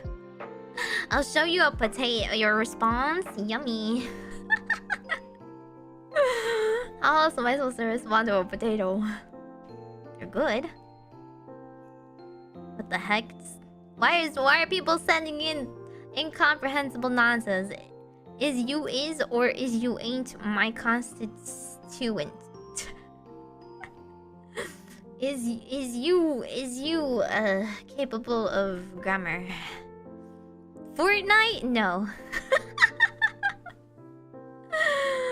I don't want to play a Fortnite unless somebody drags me into it. If there's a Yu-Gi-Oh collab, maybe. Do you have plans on doing Yu-Gi-Oh pack opening ASMR? What the heck? The best of both worlds. Is there an overlap between the Yu-Gi-Oh players and the ASMR crowd? Is there though? Huh? I think I want to do some pack openings if the packs are worth it, you know?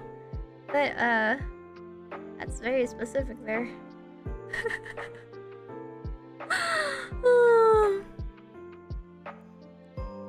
We love the smell of pack openings. You can't even smell it. What the heck?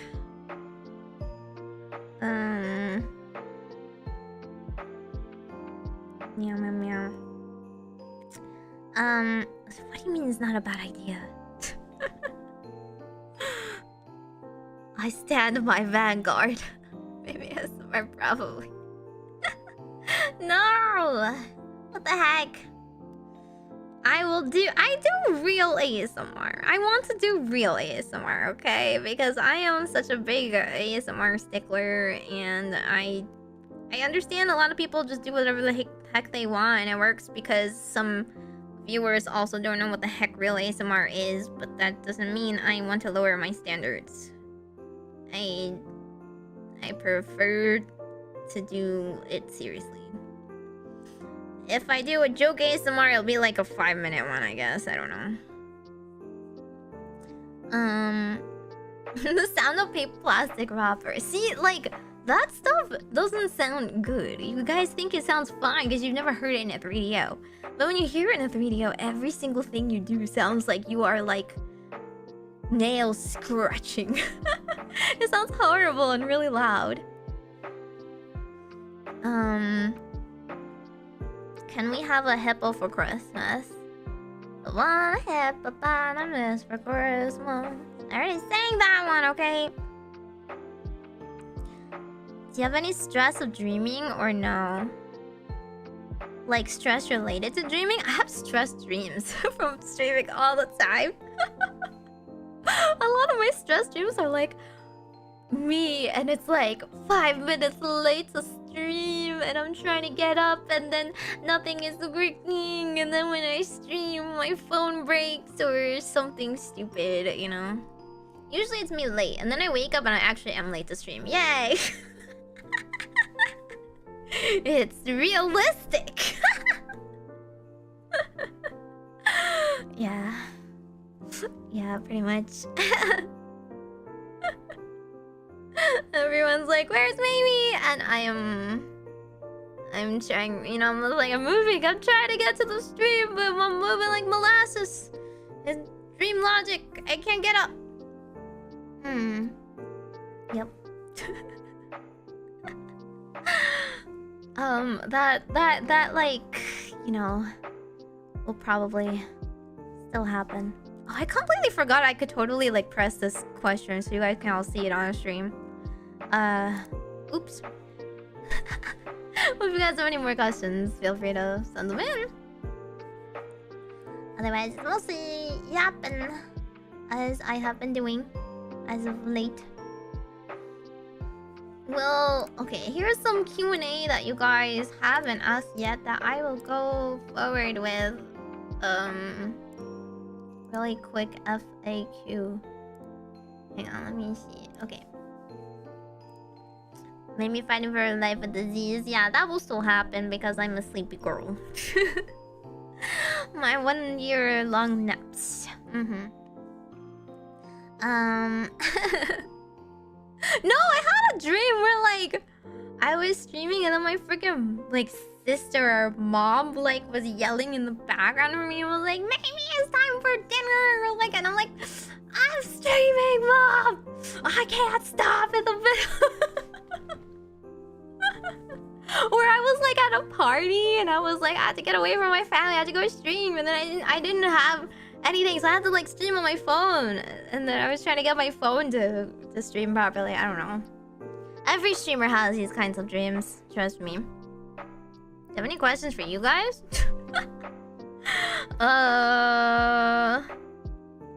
Should I have questions for you guys?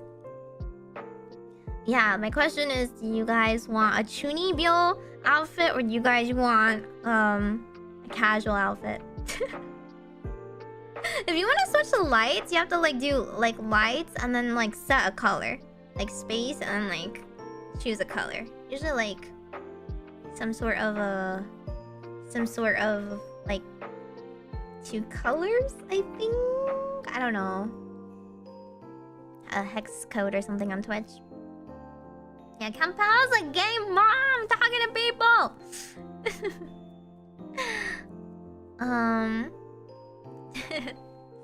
Tuni or casual? Do you dream often? Yeah, I dream all the time. Especially because I take naps. If you take a nap and then you wake up from it, you will remember your dream very easily. If you naturally wake up after a long night, then you probably won't remember it that much. But if you get woken up, you have a higher chance to remember it because you're getting disturbed out of your sleep schedule, your sleep cycle. What kind of Chuni outfit you got? It's like the equivalent of a TCG boss monster. My brainworms really wants it. You know? My brainworm says I should ascend to the next power level as a witch. But I do know most people usually prefer casual ones. It's just like I think it would be cool to have a more unique outfit just because it would be what people are seeing me as, you know, like the Meimi brand versus something that like a lot of people also have in terms of like, you know, designs. I don't want to overlap, especially because like I like using a lot of outfit assets and swap around and stuff, and I don't want to do something that like already exists. Chuni is always neat if you get a cool design. I have a design in mind. I need to go to a character designer so that they can, well, they can just like actually color in, do nice things, add details and whatnot to whatever design I want. What do you mean? Isn't that called PTSD? It's called stress dreams. No, Tan. Will you get your witch hat icon at Overwatch? I'll do it. I'll do it. Have you watched SpongeBob before? Yes.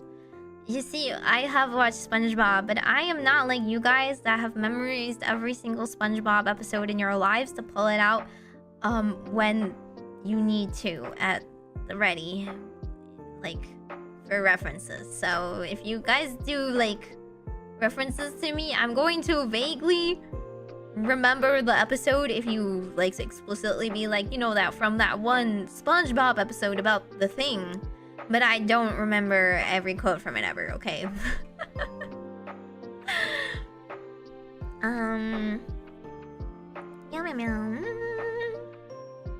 Also. Oh wait, hang on. Let me see. Okay, yeah, we do have a Ephemira Twitter. I think is that what you're saying? It was publicized already? Yeah, we do have an Ephemira group Twitter. It's just mostly going to exist to like retweet any activities by us. If you want to follow, that'd be pretty nice. Would be pretty poggers of you. The Ephemira Twitter is just going to do what the Production Collide Twitter used to do, but only for Ephemira. So retweet us when we go live, share any announcements, any song covers, or any upcoming things that we want to advertise as a group. It'll be fun. Do you know the chocolate episode? See, I vaguely remember that chocolate episode, but I don't know anything that stands out from it. I prefer to come up with new jokes than repeating old ones. Exactly.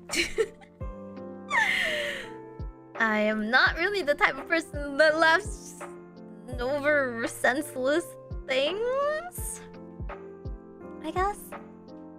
I don't know. Sometimes I think I'm too serious. I can't really help that, though. This is like my personality.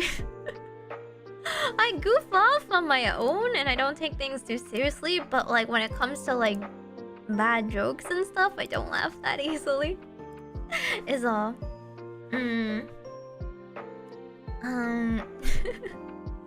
What do you mean Ex-Corpo managers? We're literally just gonna we all have access to we have an Ephemira Twitter, we have an Ephemira email we're gonna use for business related purposes. We all have access to. Be simple. It's just an indie group. Yeah, we don't have any managers or anything like that.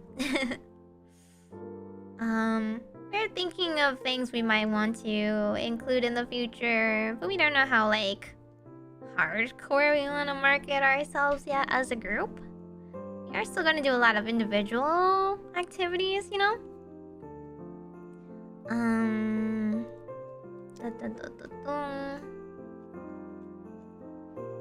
And like, it's like it depends on everyone's individual motivation to keep streaming, you know?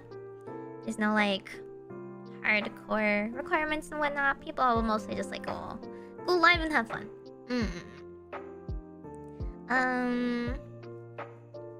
mean, you guys can use the like Ephemira.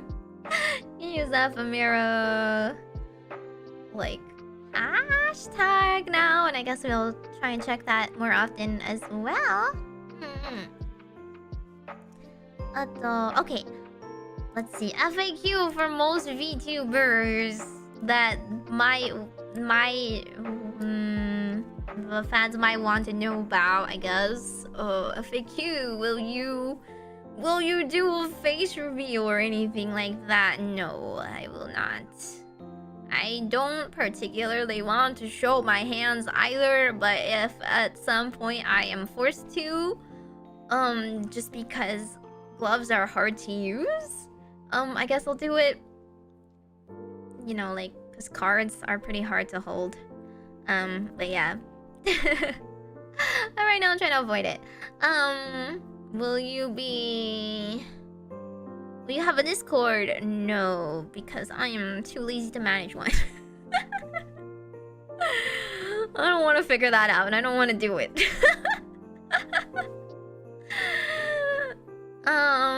Are you going to... Let's see. What else is there? Are you going to keep up or add new things on Throne? Only if I feel like there's some sort of relevance for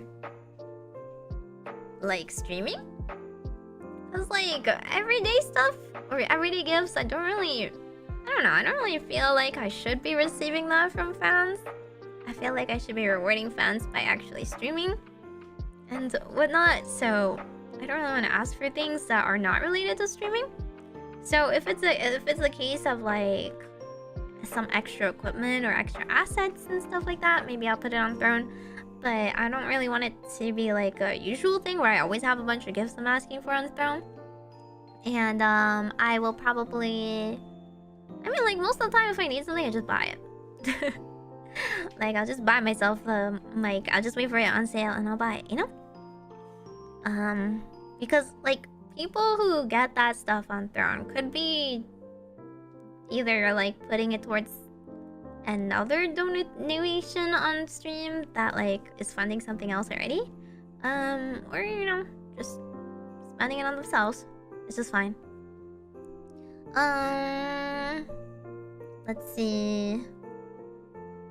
Card pack openings with gloves can't be easy. Yeah, it's not that easy. But it's okay. I'll be doing more of that at some point. Let's see.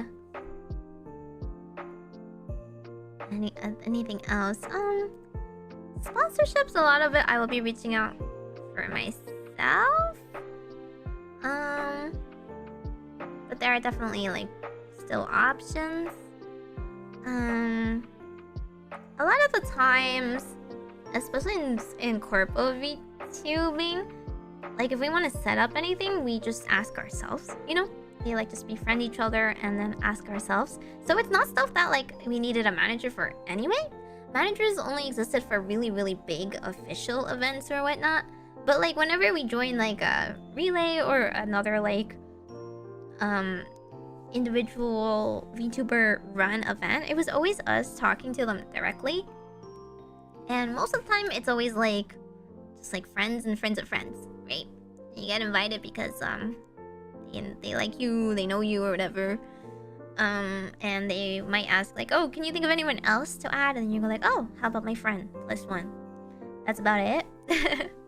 It just like depends on how many people you know, how many people you're comfy with, or like the right vibes for that specific event or collab in mind, you know? You don't get invited to Overwatch things if you don't play Overwatch, you know? That kind of thing. So that will still be okay. Some corpos require prior permission for collabs. Kawaii did not really have this unless it was like some really like big thing or something that might possibly be against the rules. But for the most part, we just like could collab whenever we wanted with whoever. So it wasn't really an issue on my end. I don't know, I just DM my friends. That's why I still have a lot of collabs this week. There's people that we were talking to that was like, okay, when are you available? I was like, oh, okay, I'm only available after I explode. Okay, let's just do that afterwards then. Kind of thing.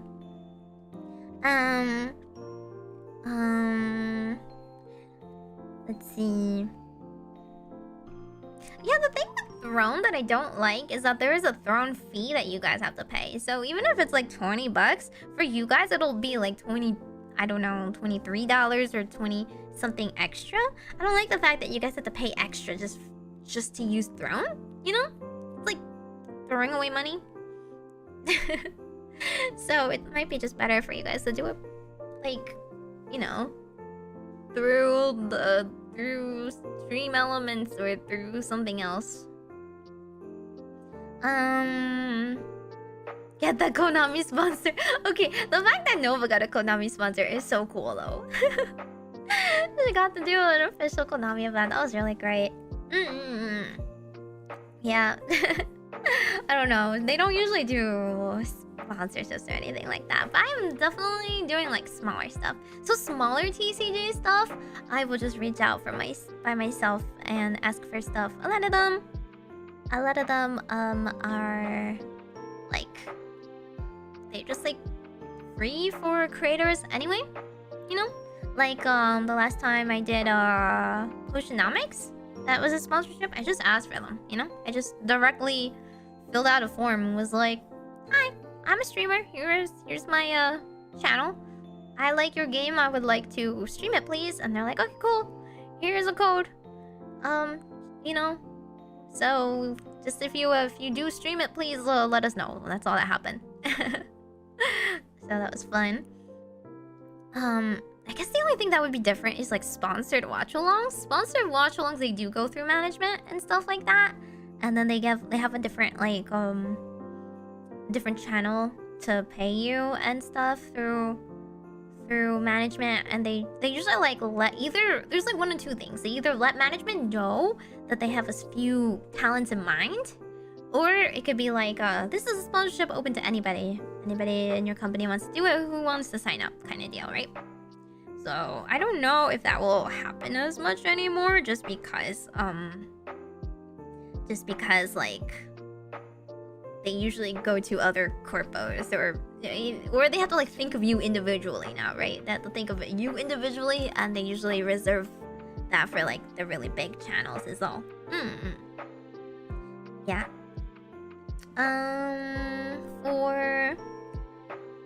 For my channel rules and stuff, it's pretty much gonna stay the same, because I have like the same rules that everyone else has as a VTuber. I guess I'll reiterate any rules that are pertinent to a stream if I think it's gonna be a problem. Like, I do have, like, for example, no game or story spoilers unless asked. This, I sometimes have to remind people about. There's a difference between a spoiler versus advice, okay? And some people are just like, "Oh my god, you gotta go do this. You gotta go do this next. Do it. I'm just like, okay, that's obviously telling me... obviously telling me that there's like kind of a spoiler if I go do it. Huh? Dummy. So yeah. I do allow backseating in some games, but I will try and let you know when it's okay. Like on Twitch, there's a tag for like backseating okay. On YouTube, I'm just trying to use a description more, so I will let you know like, hey, you can like give me advice or help me in this game or whatever. Yeah. If it's a game that like I don't know much about, then you can tell me like mechanics. You know, you can like explain, if you do this, there's a this buff, or there's a technical blah blah blah, this kind of thing. But like, don't be like, okay, you have to do this, now press this, now press, like, that might be too much. But like, that's different for like games like Yu-Gi-Oh though, because Yu-Gi-Oh I do need to like, there's like one correct way to play the deck, okay? There's like one combo. There's not like, oh, let me experiment on my own to see what combo I like. No, there's... most decks have a linear... a linear way of doing things. You can't just go willy-nilly unless you play a certain deck. Use the on-screen box to show when hits. Yeah, I know. I could do that if I want to. I'll pull that up if I really need to. I have the post-it notes. Those post-it notes on my hand.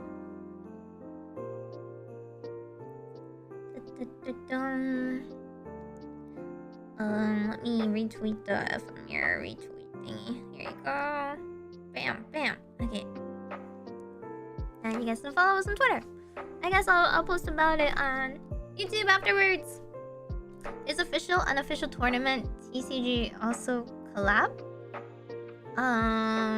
You mean collabing with TCGs in tournaments and stuff? I'm not good enough for that though. I don't think I can play in a tournament. I will be doing more TCG related stuff though. A, because I just really like that, you know? That's just my personal interest that I fell into by total accident halfway into my streaming career. Yeah, Yu-Gi-Oh's more complex for sure. I do have like... I do have one promo box I got that I will be on opening on sometime soon. It's a hand cam opening stream for a box I received for Elestrals. So Elestrals is like a new TCG, and I just like was like, hey, I'm a creator, I want to sign up, and they're like, okay, here you go, box free. And then I was like, okay, I'll let you know when I stream it, but it's okay if I like do it like after I'm in, you know, after I'm no longer with Production Kawaii. And they were like, oh, you like don't even have to stream it, like. They're like, we just give it free for like creators like you, but we appreciate it. I'm like, oh, thumbs up, thank you. So open that sometime, that'd be fun. Any more Pokemon Pocket streams? I will do more Pokemon Pocket streams, but like, this is a game that not much happens in, you know? I've kind of been waiting for the new packs to drop.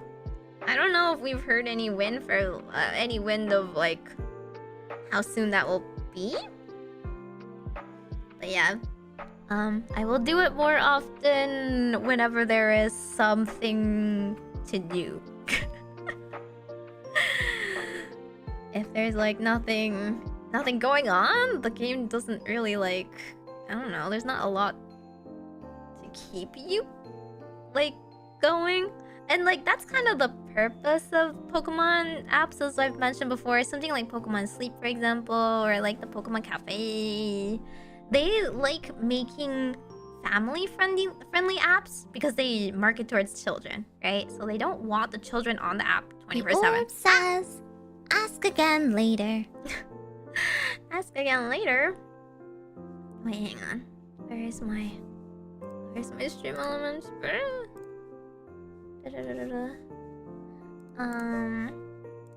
But yeah, for like Pokemon, they want you to use it a little bit at a time, like Pokemon Go. Like when you walk a little bit and then you play the game, and you know, like you're not on there like 24 hours straight. Rocket, thank you so much for the tip. I just want to say I like Meimi's design. I'm a fan of Megumin.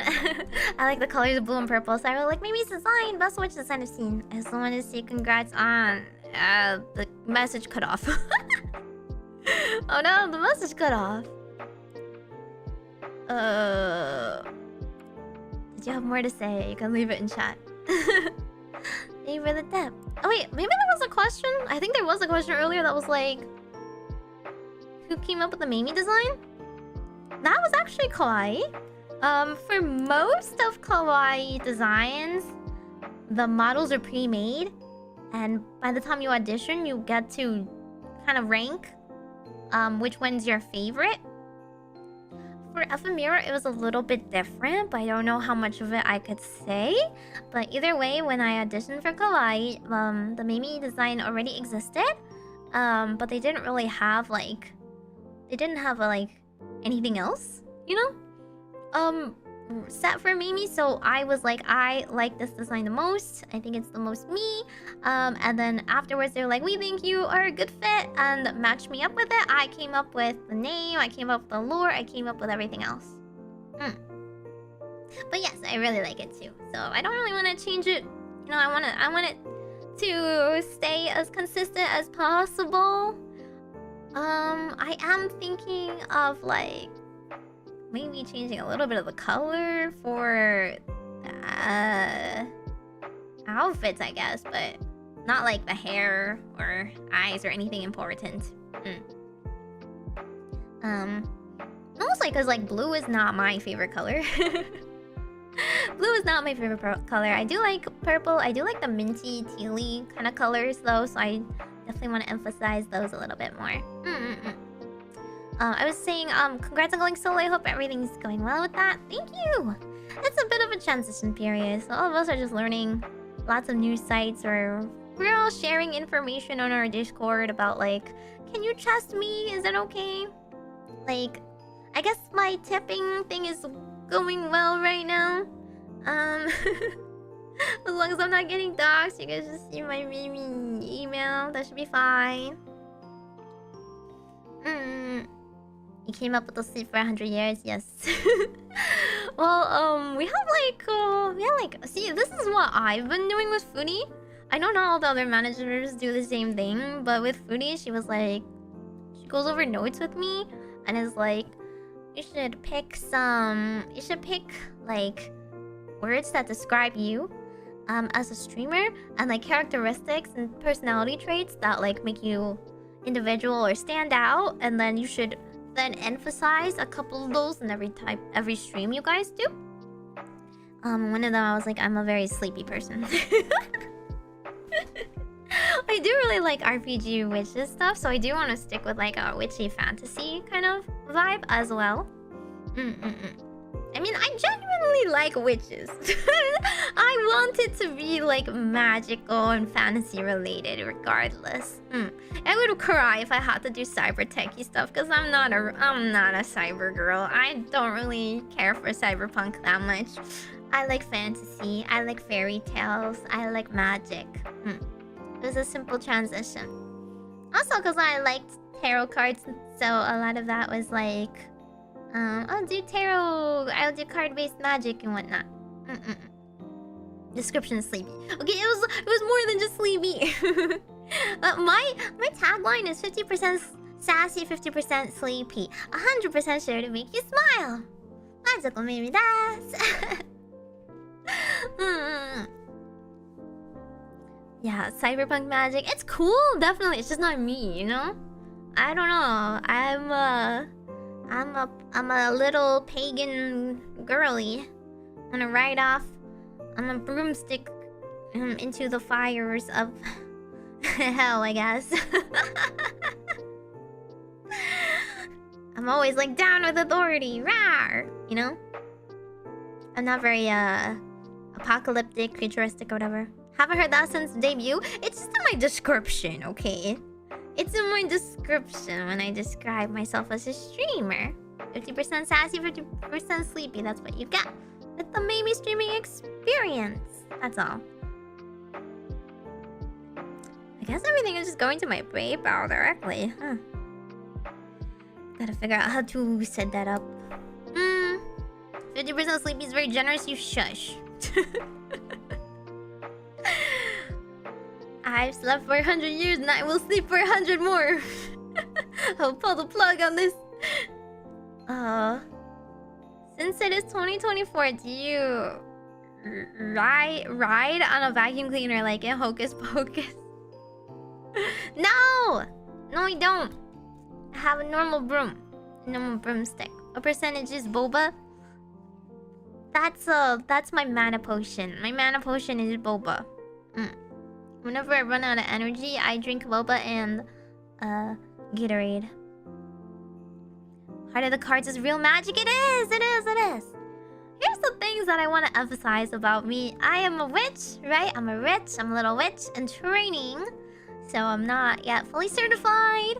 As my day job, I do witchy commissions like making potions because I cannot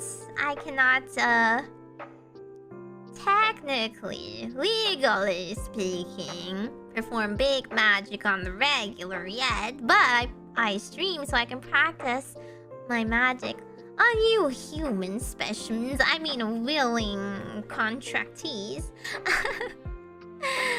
And then I want to practice my card-based magic, and my card-based magic gives me foresight into the future, which is you know, 90% accurate 50% of the time.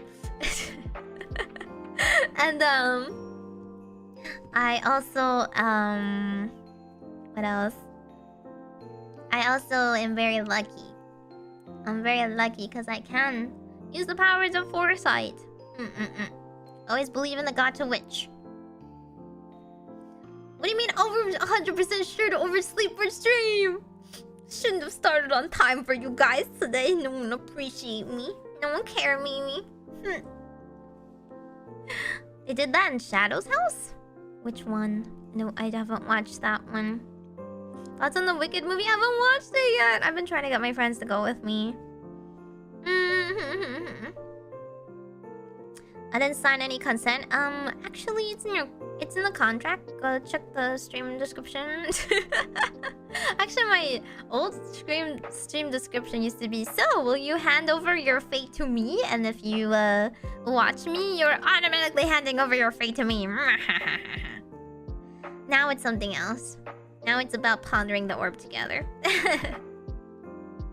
What do you mean she forgot her glasses? I do need glasses though. I don't want to think about it. We'll think about it next year.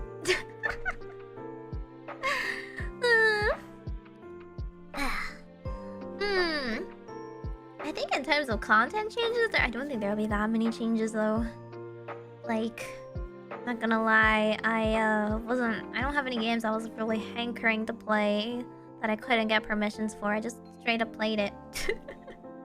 I straight up played everything. I just, you know, had to abide by Monster Hunter rules is all. Or Nintendo rules.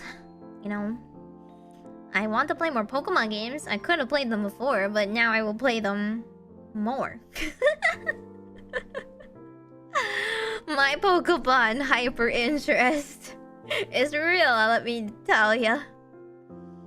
I guess I'll play some spooky games. I'll play some spooky games if you guys promise to go easy on me.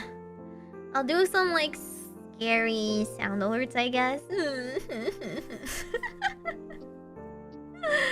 The girl's gotta work hard. I've gotta grind for my new outfit in Ori-san, right? Now there's no one stopping you from streaming 10 hours every day. My witch commissions do stop me, unfortunately. Monster Hunter WoW, some new previews dropped? Ooh. Although I don't really want to watch trailers. I don't really want to watch trailers because I don't want to get too spoiled. You know, I've had many moments in my life, cough, GBF reeling, cough, where I watch things and get hyped and then it gets delayed and then I don't get to watch it. It sucks. Which Pokemon will you play first? Pokemon Stadium. I wanna play Pokemon Stadium! I wanna play that Nintendo online membership. Those games. Whatever's on there. I haven't really looked yet. I haven't bought it yet. I'll do it when I make the most out of it. Die Hard watch along? I have never watched Die Hard. You guys know that? Yeah. I'm not really one for action-y things. I don't watch a lot of things. Yeah, the Pokemon TCG Game Boy game. I want to play that.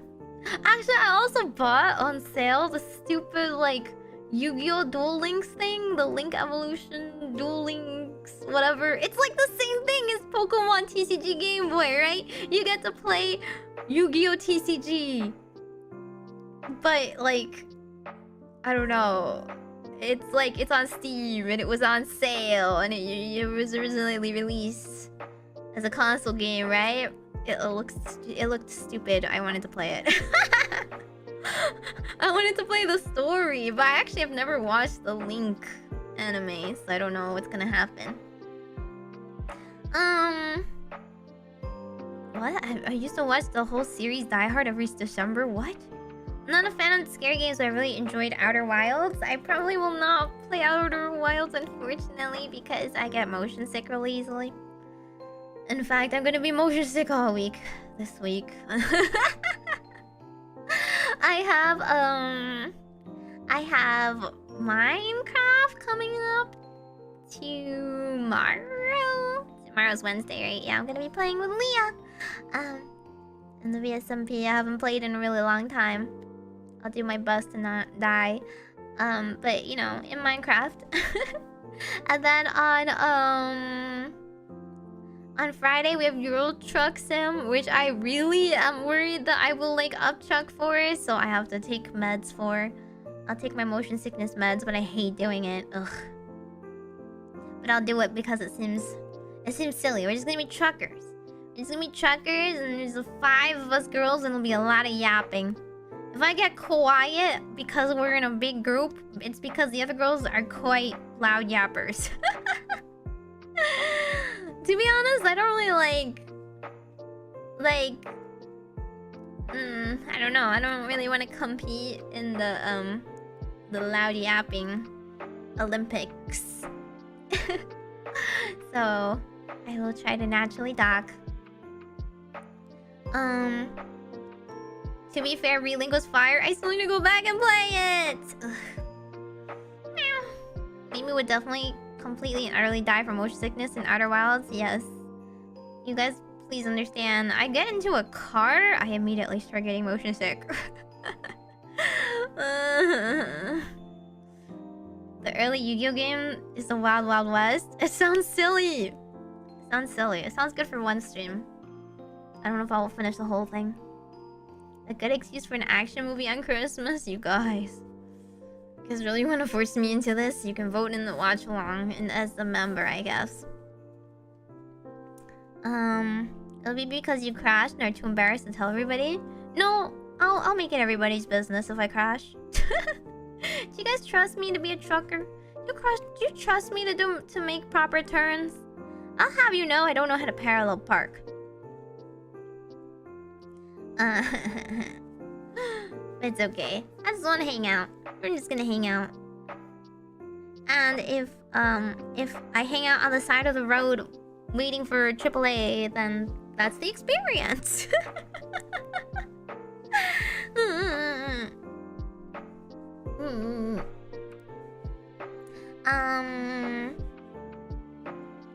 Wait, what the heck I got? Has someone ever led you to think they liked you, only for them to say that you are too stupid for them to like you back? Not implying anything, just thought you being cute could have meant some asshole.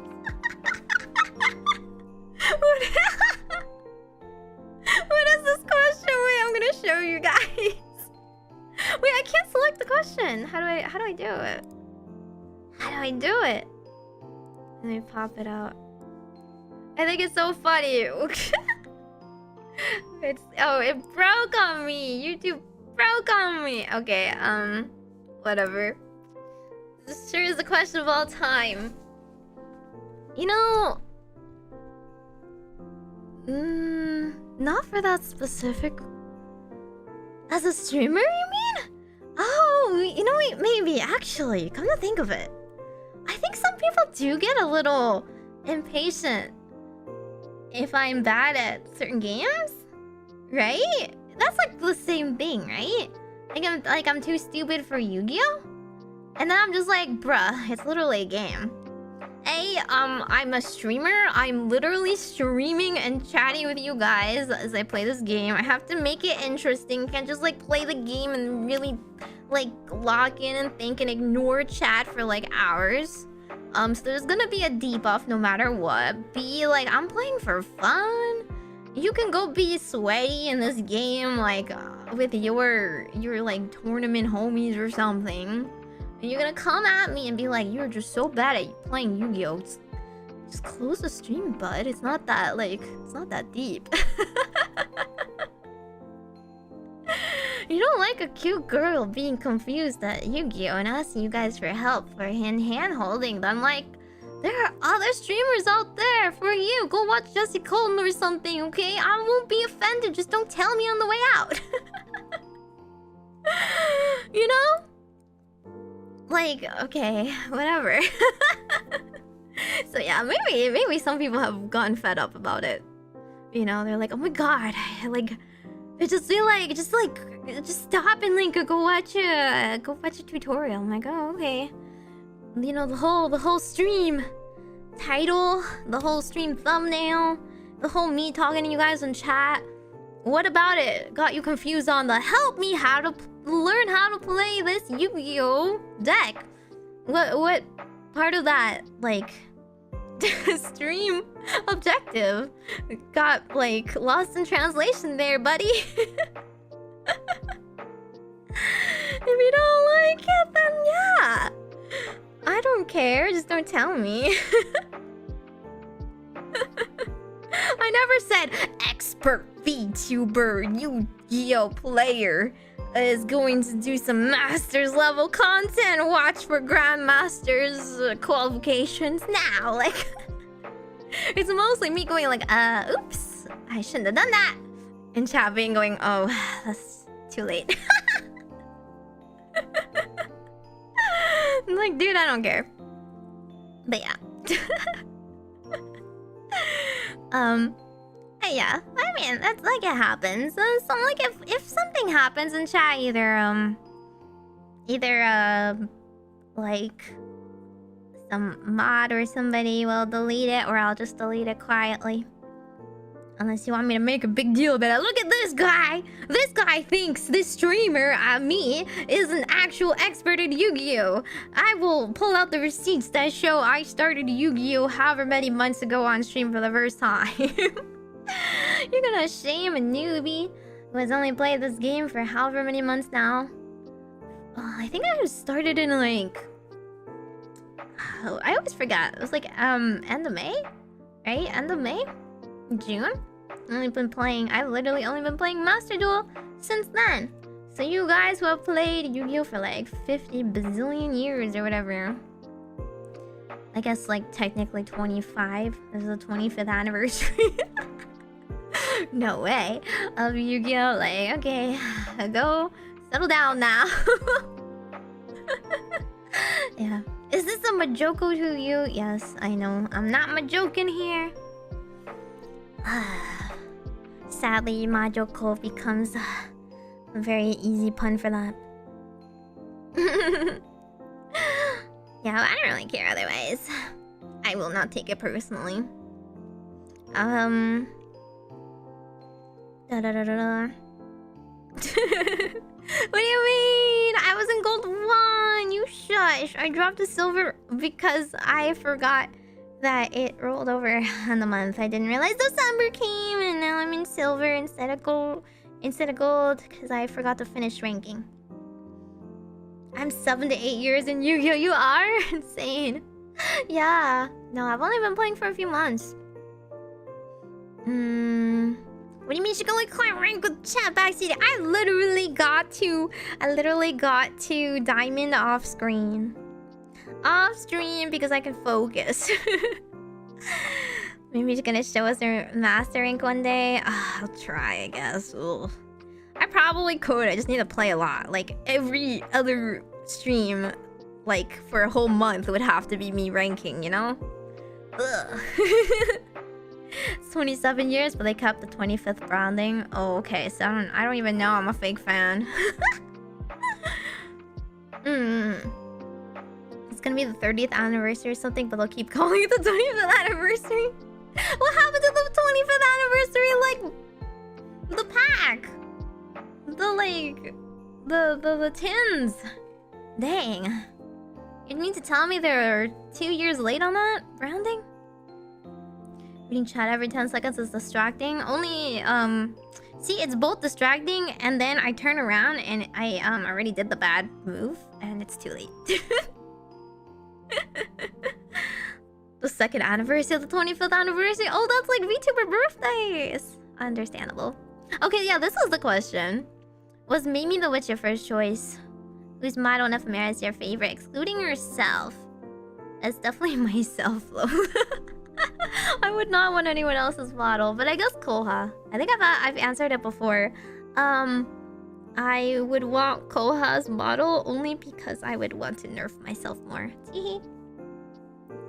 I'm not a fan of the bigger the personality a VTuber gets. That's all. But I do think my design is the cutest.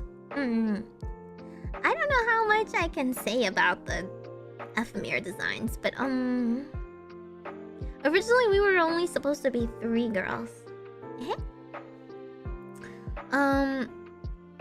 Thoughts on eggnog? I do not like eggnog. I'm sorry. I'm a hot cocoa believer, a hot cocoa enjoyer. The more marshmallows, the better.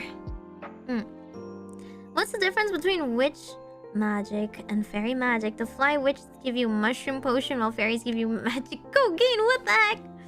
Drug mention on stream. I don't know. I think witches have more than potions. It's just that I am not qualified to give you, you know. I'm not qualified to give you guys more than a few basic magic spells because I am not fully certified as a witch. Never saw an eggnog in my life? What? Hot cocoa with milk or water?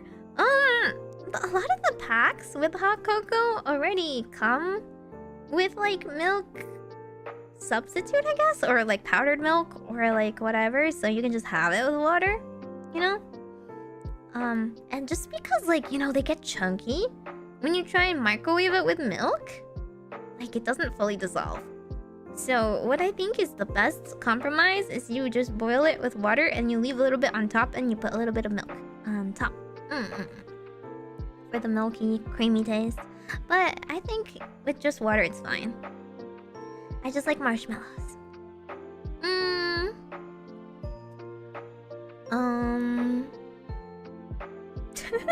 Do you ever despise to anybody during stream? Is that saying like, do I ever hate anybody? Like, directed towards who? Directed towards what? Like in chat? The spammers, they get really annoying.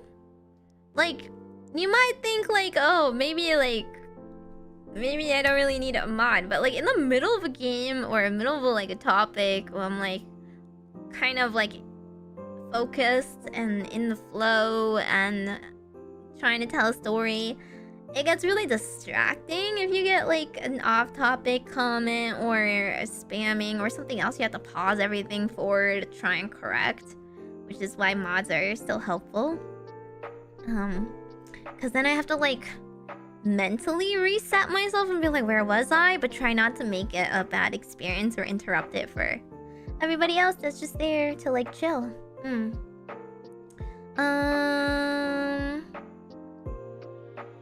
Let's see. I'm unsure if you're a master of redirection or really innocent. The question is about in a romantic way? What?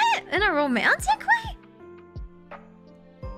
I don't think anyone thinks of me like that though. At least, you know, I take everything not at face value when it comes to being a VTuber or a streamer. Everybody will be like, I love you. And I'll be like, and I love you too, random citizen. I mean, I don't know. I come from the Asian school of we don't say I love you, we just cut fruit for you. I don't say I'm proud of you. I just say, you know, like, you should have gotten that. This is expected of you. I mean, I don't mind. It's like all in good fun between people. Milk and black tea is the best. Yes! Good thought. Okay, actually, there's this one brand. Okay, so when I went back to my family, I don't really have that many stories from over Thanksgiving because I just ate a lot and stayed at home. But I did buy this one brand of like ready milk tea. Hang on, I need to find it. It's called 3:15 p.m. Cafe. It's a Taiwanese tea brand and it sells a bunch of stuff. So if you can't personally get a lot of milk tea or bubble tea, or if you just like, oh man, milk tea and bubble tea is so expensive, right? I recommend this. They just have these little packets. Hang on, let me try and pull it on stream for you guys. Oh, like this one. Okay. How do I get just a picture? Copy image address. This is important, okay? This is important.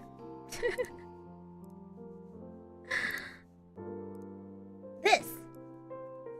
I love this stuff. It's so good. Okay, so I bought this. If you ever see this box, it comes in a few different flavors. But like, if you wanna save money and stop getting like $6 boba every single day of your life, totally not a unique problem to myself, right? Haha. But anyway, you can buy this. It's called 3:15 p.m. milk tea, and it comes in original milk tea flavor, which is just the black tea. It comes in rose flavor if you happen to like floral-y, like it's like fake rose syrupy taste. There's Earl Grey and there's also is there a matcha one? Maybe I'm making that one up. But either way, I got the original because I just like the normal boba tea flavor. So get this, it comes in a little tea bag, and so what they do is they have some sort of like milky powder in it already. So like don't shake it too much or it gets like the powder everywhere. Just like pour boiling water and make tea as usual with this, and it literally just it tastes like milk tea. It tastes like milk tea. It tastes really good. You can buy it off Amazon actually. It's really yummy. But it's really overpriced on Amazon. Like it's like, oh my god, actually it's like $28? Okay, don't do that. Don't buy it on Amazon. Never mind. Don't do it. It was like, it's like how much? Like probably five bucks in store or something like that for just like 10 tea bags, right? Just go to like an Asian mart near you. They'll have it, okay? There's like other brands that have milk teas and stuff. I think this is the one that's like closest to original milk tea boba flavor. Because I do think like, I do just like black tea and then you just add milk and sugar. But like doing that is so complicated each time, right? You have to make the, say like make the oolong tea or make the Earl Grey tea, and then you gotta like put a little tea strainer in. You gotta do it the right temperature. You take it out. Don't over like steep it, and then you gotta put the right amount of sugar to your taste, and then you gotta pour the right amount of milk to your taste, right? All for just 1 cup. If you just want like 1 cup at a time, this brand is my favorite. Do recommend.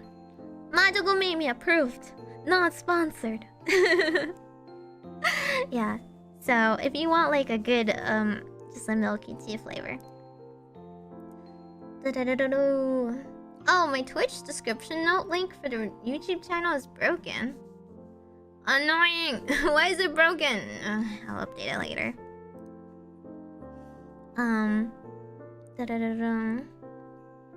It's not in Romanji. It's Chinese, but it's also it's Taiwanese, so it's like traditional. Fancies. Like it's like the more complicated looking characters. I mean, milk tea was originally Taiwanese. It's a Taiwanese creation, you know.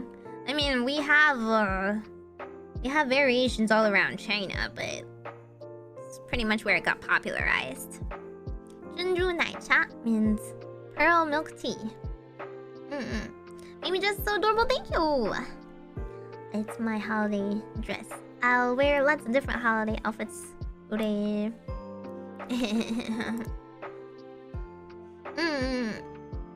I once had a big container of commercial powdered hot chocolate because they were thrown away. It lasted a long time, it's super good, but then it ran out one day. Not a lifetime supply. No, I actually got mad. Once I bought like a fancy brand of hot cocoa, but it was like hot cocoa not mix. You know, it was like the hot cocoa that you're supposed to put in hot chocolate, but I'm just okay with like the what is it called? You know that one brand everybody has, that really cheap brand? You know, I just want it pre-mixed. I want the right ratio of latte powder or whatever milk thing they put in there. I don't care that it doesn't taste like authentic. Oh, like the Swiss Miss stuff. You know, just give me that good old Swiss Miss. Meimi-mu-me-mo, Meimi-mu-me-mo. Back it up. Thank you so much for the tip. Or super. In Taiwan, that milk tea is very cheap. 15 packets is just 8 USD. Okay, so it's like around 8 USD. Yeah, I don't remember. I don't remember exactly what it was. I just always get it. I put it in the shopping cart, you know. And then check out. It's really good. But yeah, definitely go to your local Asian mart and look for it there, okay? Try it out. Try it out because what you get if you go to a cheap boba place, you know, like the bad chains or not chains, you know, the places where people literally just pour powders and stuff, it's going to taste like the same or worse than this brand, okay? Unless you're going to a really nice like Gongcha or something like, you know, very vetted, original tasting brand where they actually make your tea, they brew your tea, and then they like steep it and they put the right syrups and stuff instead of just like throwing in a bunch of powder and calling it a day. Just buy this. It's the same thing. You're getting the same thing, or even worse. Because you can control it. You can, if you like think it's like, actually it's really sweet already. I don't think you need more sugar, but you can like just make it at home and add more milk or something if you want to. Honkan style milk teas are great. You reuse the tea packs. It loses its sugar and milk content if you reuse it. So if you re-brew it, you're gonna have to put more sugar and milk yourself, you know? Because it only has enough for one serving. You can re-brew the tea if you want. You can actually read stuff if you go to Chinatown anywhere in the West. Reading. Reading. I can guess on context. Chinese character count. I am like a baby level, a very baby level. Hang on, let me catch up. How can I just straight up using only Chinese to talk to me now? You do realize every other character in traditional I don't know how to read, so I just have to look it up. Yeah. It's cheap here too. It's not expensive in the US either. They import a lot of stuff to the US nowadays. There's a lot of nice Asian marts. No, please don't spend $28. I swear, please don't do it. I don't know what Milo is, by the way. Talking about tea infusions, have you ever seen some that you want to try out but it's not easy to find? Boba guys. Boba guys chamomile, my beloved. The chamomile infusion that they don't really offer anymore. What happened was like there was a Boba guys that was semi-local to me, and then it closed, and I never got to drink that flavor again. And then when like a farther one opened up, I don't think they offer that anymore. So that Boba guys chamomile, I still dream of it some days, but every day I forget that taste. It was like a chamomile and mint infusion, like mixed with like milk tea. That's just good.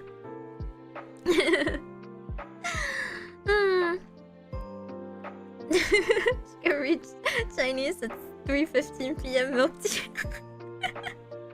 No, I don't know what Milo is. What the heck is that? Oh, it's a chocolate mix? It sounds disgusting. Oh, and I've never had anything malt before. I don't know if do Chinese people drink malt drinks? I think we just have teas. We don't really have powdered stuff other than teas. They asked some native Chinese college kids if they knew a drop of water in Chinese, and they didn't. Symbols for water words is hard to remember, I guess.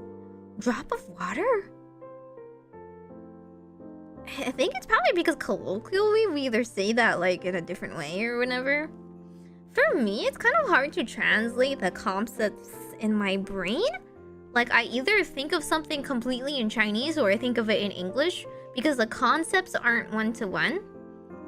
So I have to switch to like Chinese brain mode. Which is pretty hard because I have not exercised my Chinese in so long. My mom makes fun of it. She's always like, man, you completely forgot all your Chinese. What was all that Chinese tutoring money I spent on you? It's all gone. 打水漂了. Which means it's gone to waste, but it's a phrase. It's a phrase in Chinese. Doesn't literally mean that. What do you mean she was ready for this hot take? As like malt drinks? I don't know if I really like them. It's better than Swiss Miss, but slightly more expensive. Really? Okay. Chinese only collabs? No! Why are y'all trying to tutor me in Chinese? What I do is I'll learn Chinese to sing a Chinese song, you know? I'll do a really short Chinese karaoke because I only know a few songs in Chinese. 月亮代表我的心. That's all I know. It's literally like Swiss Miss, really? But Swiss Miss isn't a malt drink? Isn't malt some other type of concept? I thought that was just like hot cocoa powder. I don't know. I also feel like I talk so quickly in the past few minutes. I feel a little lightheaded. I'm gonna take a sip of water. Time to learn how to meow again. That one's easy. That one's simple. But like, there's like two types of Chinese, so to speak. Not really like types of Chinese, but I don't know how else to explain it. You know, like, it's like the difference between like elementary style versus like a more poetic, higher form of writing or speaking, right? So like you can very much colloquially speak Chinese and read Chinese for like babies, for elementary school students, and be like, I see the thing, I like the thing, this is a pen, right? But for most of, you know, actual Chinese speakers, they use a loftier way of speech and writing. So it kind of separates, I don't know, intelligence.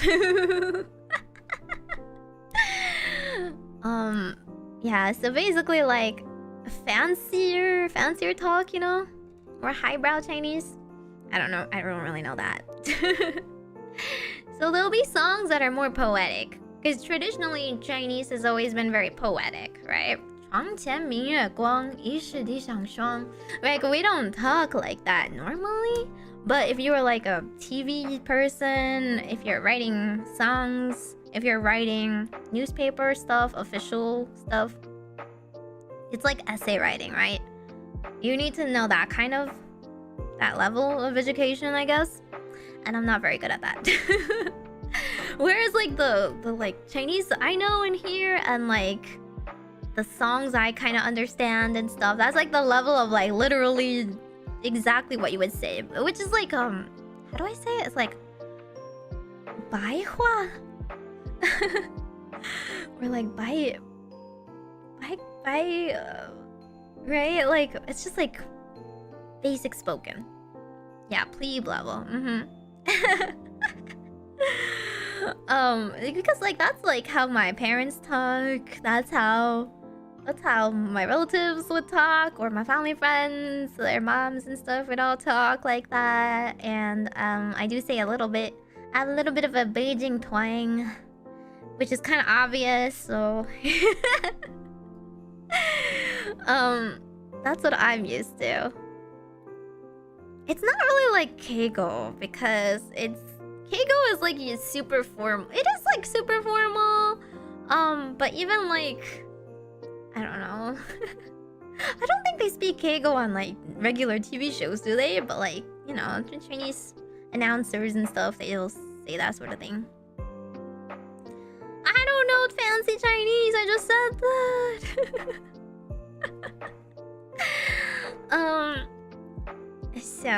So like there's songs that are literally like, it's like the difference between like songs that are like, for example, in English it's like, God, that freaking Ed Sheeran song comes to mind, where it's like, I'm in the club, or like, you're so perfect to me, you know, you are the one for me. Whereas like in Chinese, if you're trying to go fancier, it would kind of be like the Japanese equivalent would be like, the moon is beautiful, you know? Like we don't really like, we don't want to be crass. We don't really want to be too direct or too slangy about it. Yeah. So I guess like I'm more used to like those really simple Chinese. Actually, even in Super Idol, the Chinese in Super Idol is a little bit more like less direct. Whereas like the Chinese lyrics and Learn to Meow is literally like, I would like to... Let's learn how to meow. Together we meow, meow, meow, meow, meow. Like, I am a cat. Sometimes I'm a cat and I show my claws. Or you are... you are my everyday... Or you are my girl. Or I don't know what the... I don't remember the lyrics are. Like, it's very, very direct. But, like... fancier, older Chinese songs would be more poetic about it is all. Sometimes it's hard to understand what they're singing in English because a lot of singers slur or mispronounce stuff to make it sound better for the song. That depends on singing technique, to be honest. If you're talking about English songs, depends on if it's classical or not. Classical singing, traditionally, you are supposed to slur it. It is just a singing technique. Because for things like, for example, opera, you only care about the sound. Your voice is an instrument and you are trying to utilize it to make a beautiful sound. And you can't make a beautiful sound if you go ee, right? You go eh instead. That's it. But if you're singing something like Broadway, you do have to enunciate it a little bit more just because it's very important to understand what the lyrics are saying. In Broadway, in theater, you want to know the plot, and the plot is done through song. Ariana Grande, I don't know what's up with her. She likes slurring things in general, but she actually learned a little bit more of like a theater way of singing for Wicked from the snippets I heard, so that was like kudos to her. Don't you want to make Meimi-mu-me-mo proud of your Chinese? It's okay. Meimi-mu-me-mo will never be proud of me. Nah. I showed her my latest like song covers. She was actually really impressed. She's like, wow. And then she was like, oh, is it all like auto-tune? Wow, you can like, anyone can have a whole production and anyone can get a song out nowadays. I was like, ah yes, that backhanded compliment. That's what I was waiting for. Well, my family and I, we trade barbs all the time. That's why we're all sassy.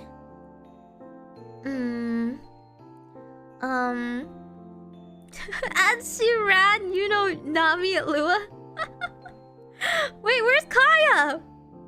Where's Kaya there? Theater kids are a different breed. Maybe. I don't know. I wasn't a theater kid. I just happened to be a fan of musical theater. But also, Meimi-mu-me-mo really likes classical music, so I listen to a lot of it. Which means you just listen to Sarah Brightman, the CD, non-stop. I need to know it's for their tweeter? Apitos Fustina want to tweet it out, you're thinking? I'm not sure what that means. Like, you mean like... I guess? I mean, that's kind of like a... You just wanna sound poetic. You know, you just wanna hang a motivational poster and it sounds really beautiful. Kaya is Ed? Don't say that. That explains where Meimi sauce comes from. Yes. Everyone in my family except for my dad is very sassy. They're sassier than me, if anything. They're more cutting, actually. I don't know. I don't think that like is considered sassy anymore. It's like a Beijing thing, to be honest. It comes from Beijing people being very direct and blunt, and also being very like backhand about things. Like a typical Beijing person comment, I think, from my mom's side, I think would be like, instead of being like,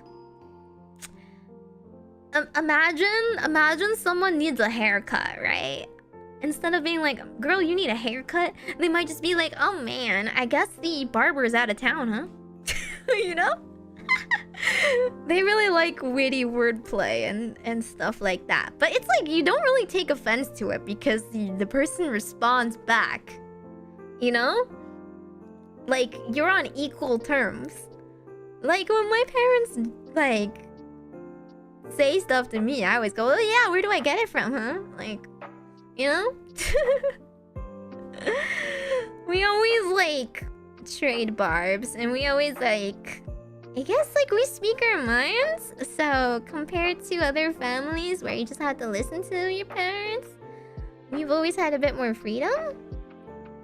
Like, we fight back. And then sometimes my mom is like, oh, okay. I guess I understand. I don't really know. You're the expert, I guess. For like a lot of modern stuff anyways.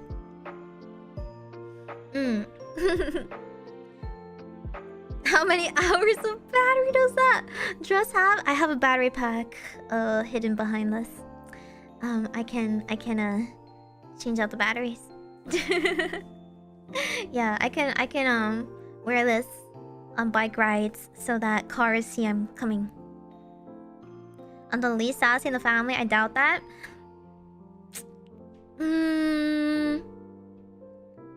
My sister's smarter than me, so she comes up with things a lot faster.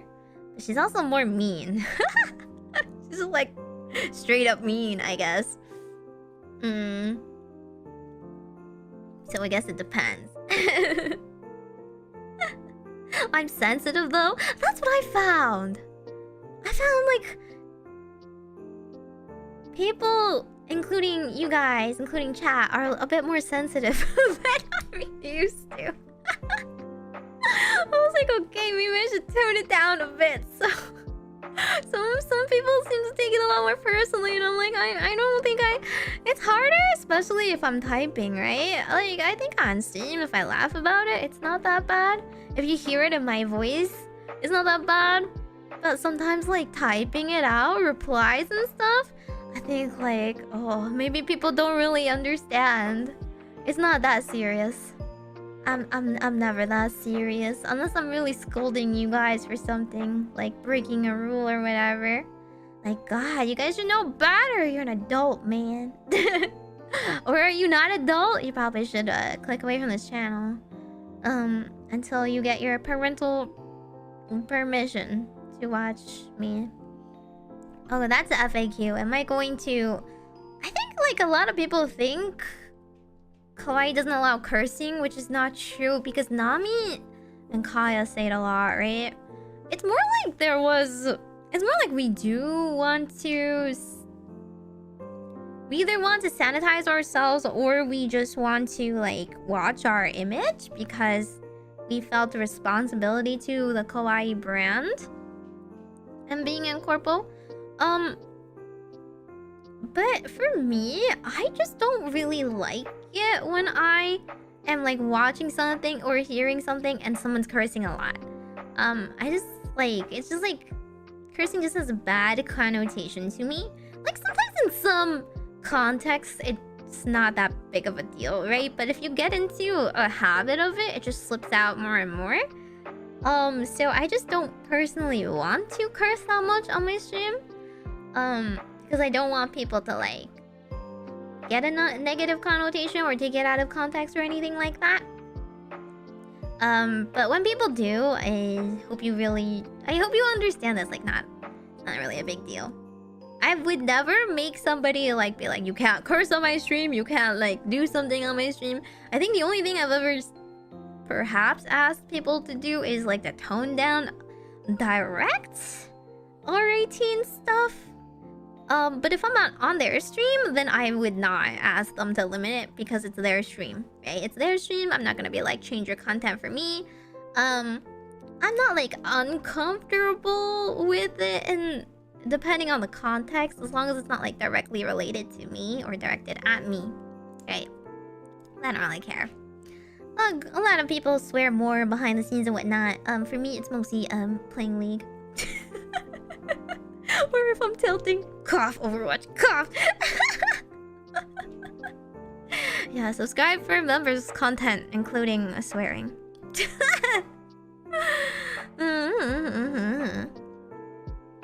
Yep. Kaya with the immediate tweet after dissolvement. It's not like we couldn't do it. It's just like maybe people feel the subconscious pressure of being in a corpo, you know? But for me, I don't want it. I don't really care. If I do, I do. You know, like if I do curse, then don't be like, oh my god, she said a swear word. I thought you don't say swear words. Like I never said I never do, okay? I never never said I'm a saint, and I never swear. I just try to not make a habit of it, because I think people slip up and they'll just go like on a tirade, and then like no matter what the context is, like it's very easy to take that snippet and like as a standalone thing, you know, like a clip or something. I just don't want that to like represent me or be indicative of my personality or anything like that. Yeah, but it's not like, oh my god, I hate reading swears. No, I think it's fine. In fact, I think some of them sometimes it's really funny. Yeah, from now on I'll say what the Fortnite. What the Fortnite. But also, if you guys swear too much in chat, automod might get you. So just don't make a habit of it. I have no control over what automod does. League is considered a swear word. No, but calling someone you look like a League of Legends player is an insult for sure. You curse in cat language? I do. What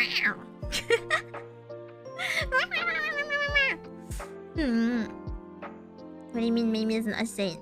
I am say so. I am say so though.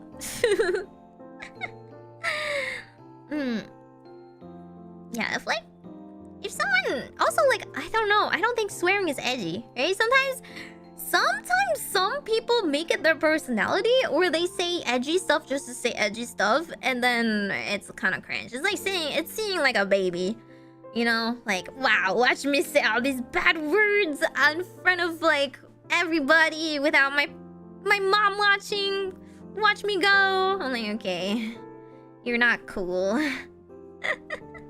The more people talk about stuff that they think is edgy, I think the more like they out themselves as people who are not really experienced, or perhaps people that need more friends. I don't know.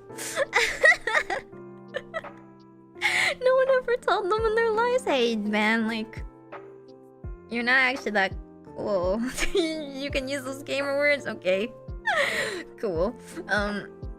We have a lot of words, you know, in the English language, and even beyond that, other memes out there.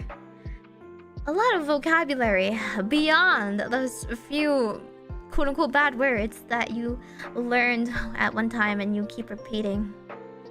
Do you laugh out loud or do you League of Legends? No! I laugh and cry at the same time as I play League. What do you mean MTV? Gotta swear when you're on MTV? Is that a thing? I didn't really watch MTV. Yeah. I think it's really funny that like whenever you try to say something bad in Overwatch, it like automatically flags it and switches it to like, my mommy forgot to tuck me in or something stupid. Like that's exactly what's going on in my brain, right? If I hear somebody be like, I'm gonna say an edgy word just to be edgy. Yeah, let's get that shock value going. Wow. And then it's like, okay, I think you're past your bedtime. Your mom's not watching, but would she be proud of you here? Would she be proud of you for playing Mercy? Probably not. Yeah. Also, yeah. I studied English lit, so I feel like there's like better ways of expressing yourself out there. Do I manage to think of it all the time in the spot on stream? No. Usually if you stream too long, your brain melts and you lose control and mastery of the English language. That happens, that's just a side effect. Also, my side effect is I only had coffee today and I didn't eat anything. So, I'm definitely not going to be streaming 6 hours a day. I need to go eat. But yeah. She heals real good. I will. Mercy player is a slur. Mercy player is a slur.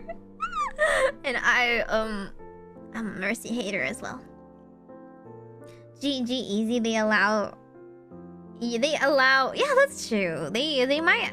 They accidentally allow some, but for some things they like swap it up in Overwatch, which I think all games should. Makes it funnier. Yeah, well played, fellow teammates. And then it was like, I think it's time for bedtime. Oops, that's a mistell or whatever. Uninstall. Your skills may be elsewhere. How do you feel if Skibidi becomes the word of the year? It's time to log off the internet. I've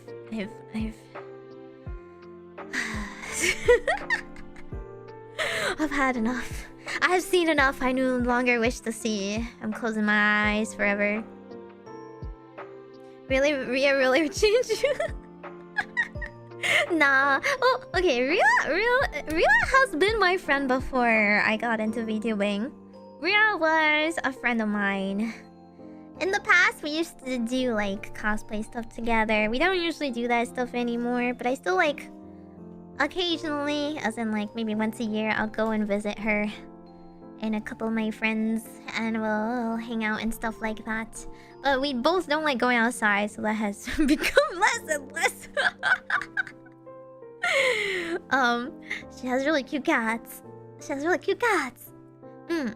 I might try and do an off collab with her sometime so we can sing together or something fun. Although I guess there is that like off collab technology to sing together over Discord. Although granted, won't it be like, it'll still be like awkward Discord quality, right? Yeah. Yeah, but I'm friends with Ria. Doesn't mean that I am like, okay, I don't do the same things as her. Okay, let's just put it out there. Ria is not a say-so. Ria's not say-so. She can be as unsay-so as she wants. It does not reflect on me and my content or beliefs. It's fine. But she can do what she wants, you know? Go at it, girl. Go off, queen, you know? We both just have like a similar blunt way of thinking and speaking. We're very direct, you know? We don't like it if people are beating around the bush. We just want to address it directly, so. Cosplay from a gacha, or are you better than that? Oh no, honestly, it was like ancient times. You know? Like, we are both Fire Emblem fans. So like, it was before you could buy cosplays really easily offline and stuff like that. So it was like, if you want to be your favorite character, you gotta make it yourself or something like that. So nobody cared my old Fire Emblem games, you know? Yeah. Off collab to sing Die with a Smile Live. I don't know that song. Yeah, but she drags me into Overwatch a lot, so I consider it just like playing with a friend. You know, if I'm playing Overwatch with her, it's just like I'm hopping on and I'm hopping off, and we just happen to be streaming it for you guys. But it's really just like friends playing together kind of deal. If I was like really trying to make content out of it, I would like try and do something more like a Batsu watch sort of thing, or playing with viewers or sort of thing. But yeah, it's just like, it's just casual. It's casual because we play Overwatch together a lot.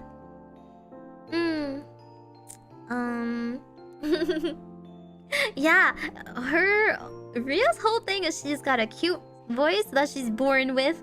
She just has a really soft voice, you know. It's kind of like Lily Pichu, where she always sounds really soft. That's absolutely not fake.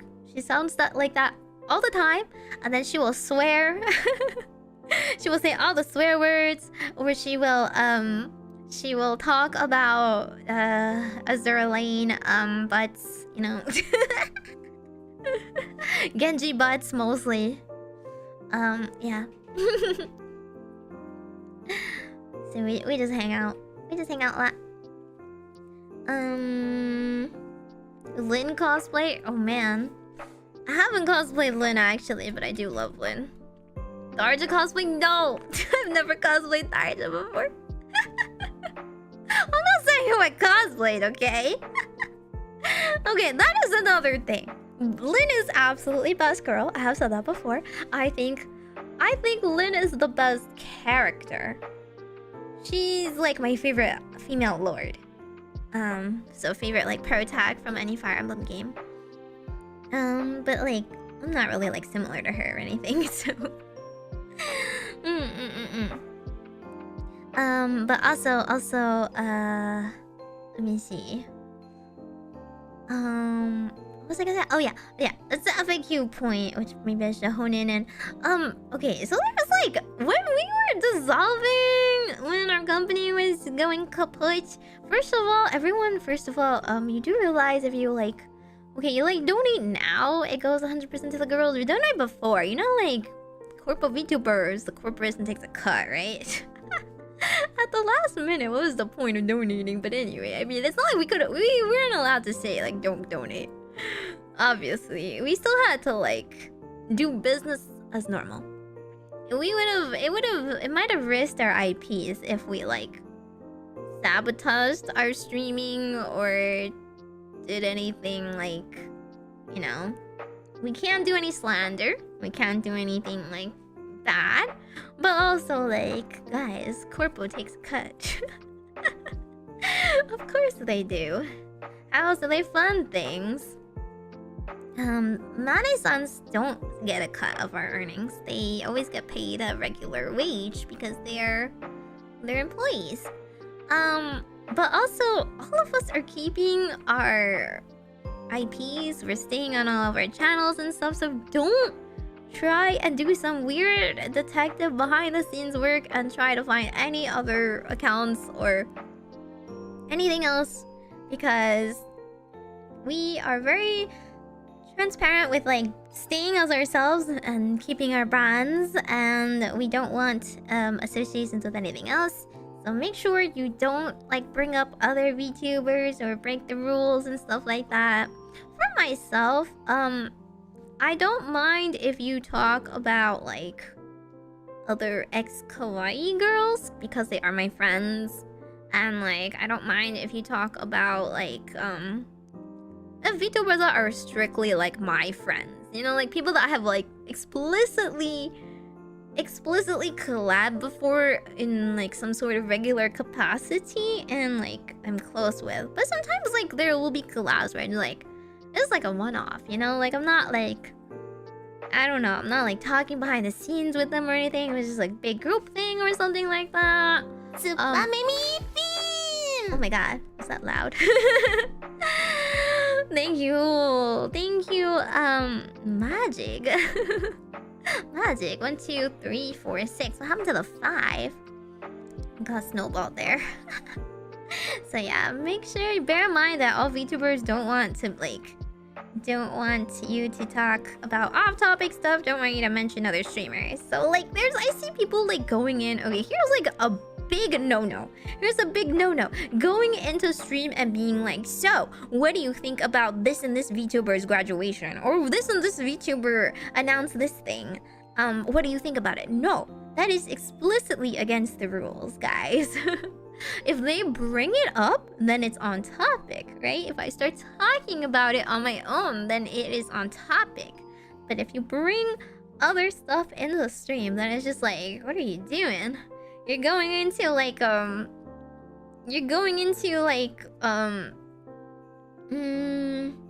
me think. You're going into like a club, like you're going into the chess club, right? And you're being like, okay guys, I know this is a chess club, but what do you guys think about? And then you bring up some random thing. What do you guys think about mahjong? Right? And people are just gonna be like, go to the mahjong club and talk about it there, man. Right? Don't do that. What do you mean? How do you feel about Majokko maybe?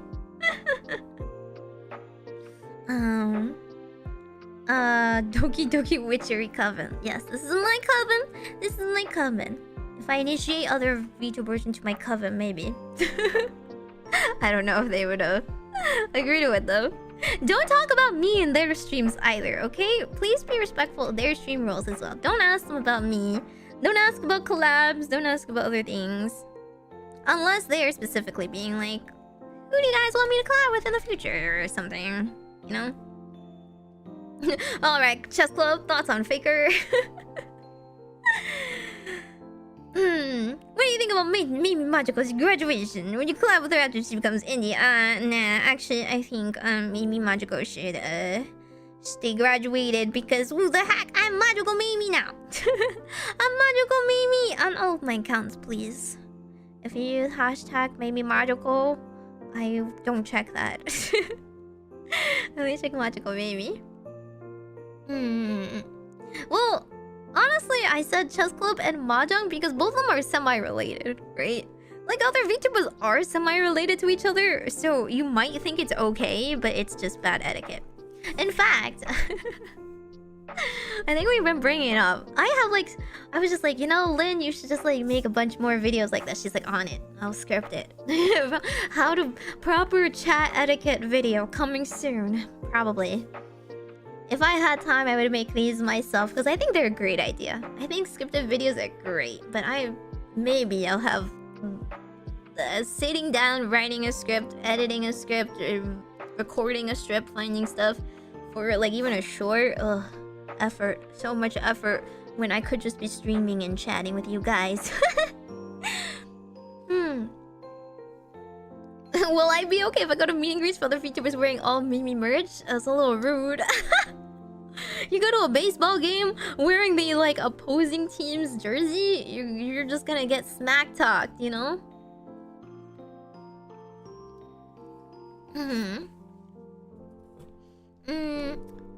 Do you think maybe Majokko is cute? I think she could be cuter. Controversial opinion, I know. She could be cuter. I don't know, who knows? We'll have to fund her next outfit and see if that's possible. We'll unlock a new side.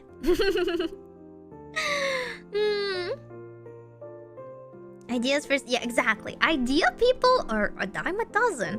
Actually executing. Now that is the kicker. There's a dozen videos out there for like how to be a VTuber, okay? How many of them are actually any good? You guys want more slideshow streams? My high effort slideshow streams? Yeah, you go back to my meet and greet one. That one's real good, okay? Good pertinent information. The thing is, if I do a stream like that, I only end up taking questions. I don't end up doing that much chat interaction because I gotta get through my slides and stay on topic.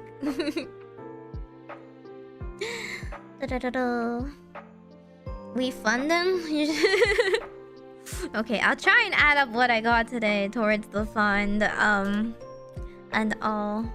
Although, to be fair, for things like, just so you know, like, I don't really care how much I make or anything. I'm not like I do VTubing, because I told you guys it's like a hobby that I dedicate a lot of time, energy, and passion into.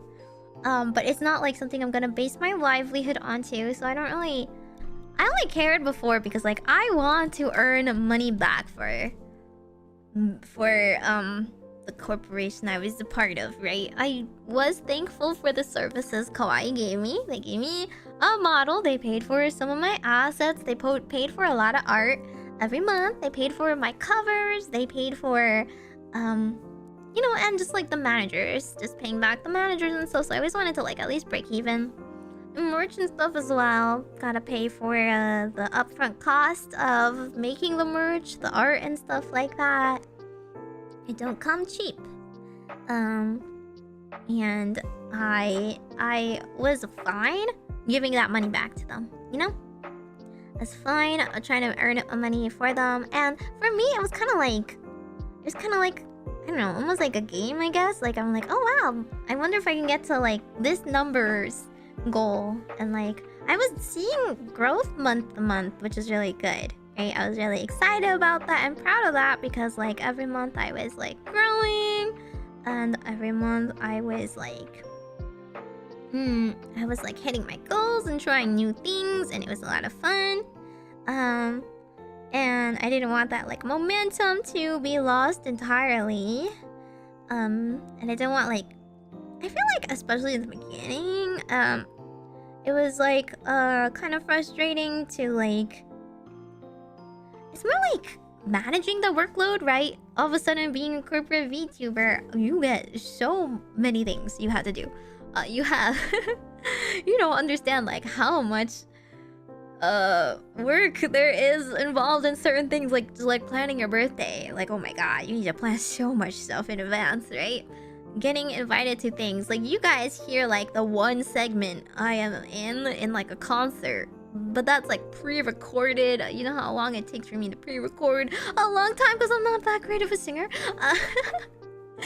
And like, you know, record a video and all that stuff, and communicate on my deadlines. And like when you do collab, you like gotta share your assets to make a thumbnail. You gotta agree on the time. You gotta like figure out like the day of and ahead of time how you're going to do the collab. What's all that nonsense, right? So there's this like, a lot of times I felt like I was a little frustrated because I either like my ideas were like harder to execute than I thought, my workload was heavier than I thought, or I just like didn't have a lot of as good streams as I wanted. And like I was just disappointed in my own output and quality, you know? Like I always want to stream well, but I also want to stream like a good experience for you and me. And sometimes I can't like pull that off, or it's like a good idea in my head but it's harder to do in like reality. Or it's like I come back home and I'm really tired and I'm not in the best moods and I don't have like super high energy, and I felt like I was like higher energy and inconsistent in energy for a while. So for the past few months at least, I've been trying to put a lot more like energy into my stream and making sure like I'm on, you know, for you guys. I'm like on mode, streamer mode. Maybe because I feel like that's what you guys deserve, and I don't think it's like a good use of either of our times if like I'm not happy to be here or not like doing like streaming for like a good reason. So like I feel like there was like there's an evening out period where you get used to that, you get adjust to that, and you have better expectations. But also I'm a streamaholic, so I both stream a lot and I take on a lot of work for myself for no reason.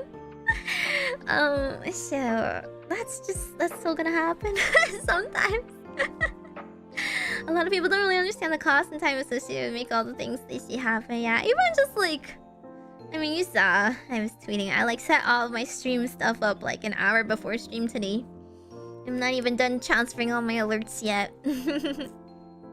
But like the end result is still like really satisfying if I'm able to do lots of fun things. Like I'm a VTuber because you can be so creative, right? You can be so creative with what you can do and what you can interact with on stream. And I'm gonna try to test like those possibilities, and there's lots of people that are coding newer and newer things for us every day.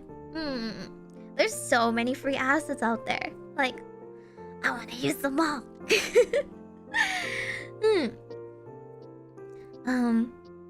Anyone who thinks collabs are easy to plan have clearly never done a group project at school. Oh my god, we have this one.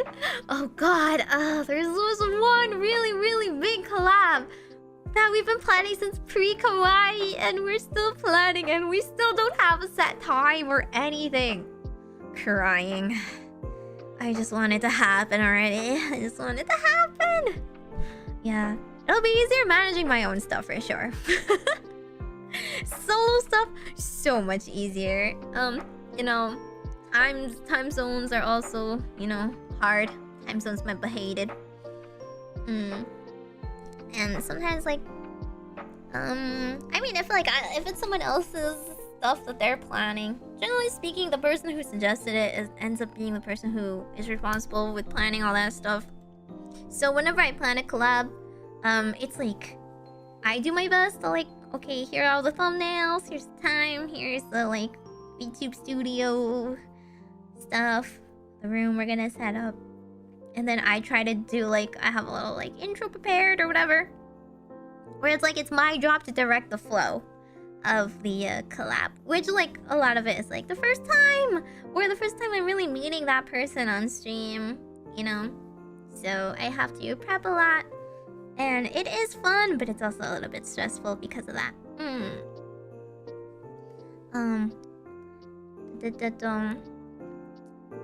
Last minute finishing up other people's parts. No, it's really hard to chase down deadlines. Which I don't really like do that much anymore. Because I ended up giving it over. I'm like, Nano, you can do that. Nano and Hio, you guys can do that. Because getting people to answer is so hard. I probably am a culprit of it sometimes if I see like a notification in the morning and then I like forget about it or thought I answered and I didn't answer kind of deal.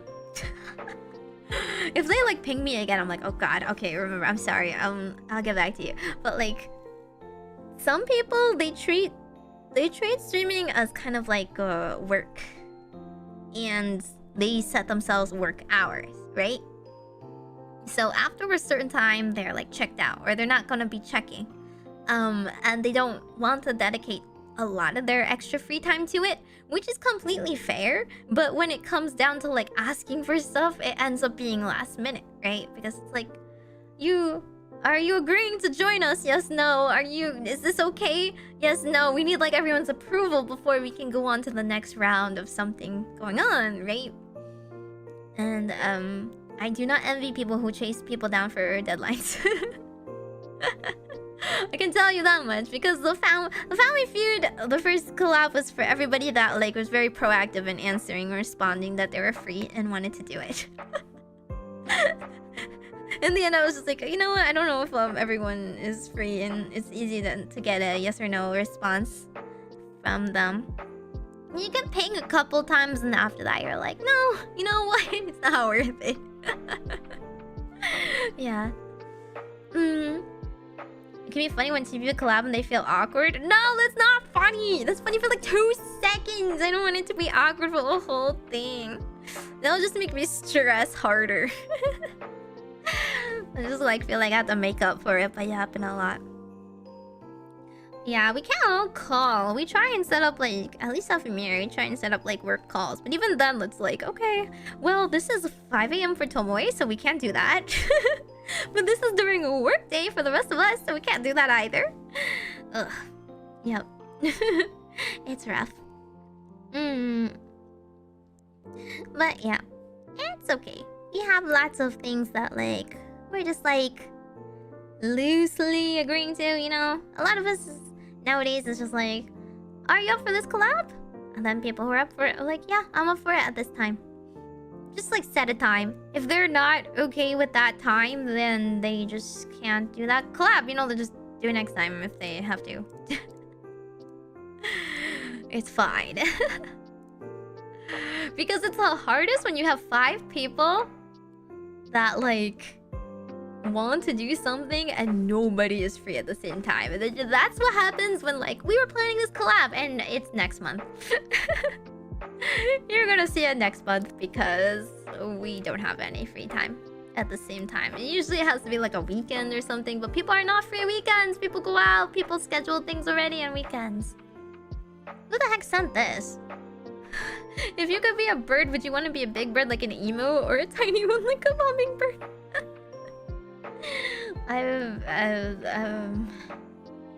A small one, I guess. A small one so I am not perceived. Hummingbirds are actually very territorial. There's a few that come to my parents' backyard sometimes when they put up a feeder. They're very territorial. They're kind of fierce, you know? Don't underestimate them. They're still very cute and pretty though.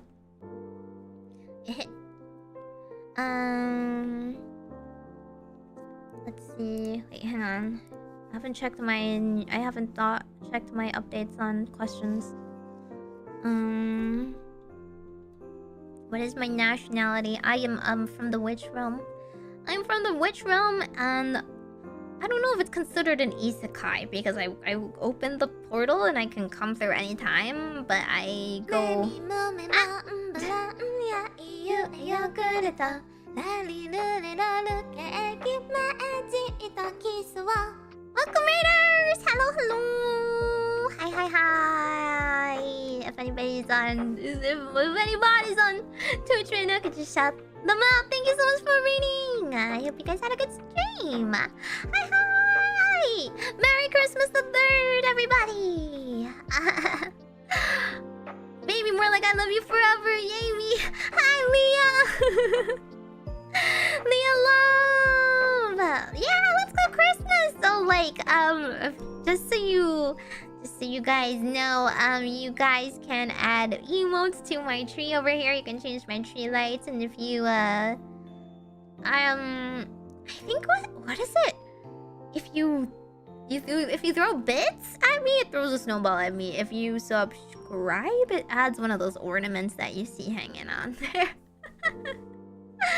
But welcome! For those who don't know me, I am an Ex-Corpo streamer. I used to be part of Production Kawaii, but I am still your local little fortune-telling witch, Majokko Meimi desu.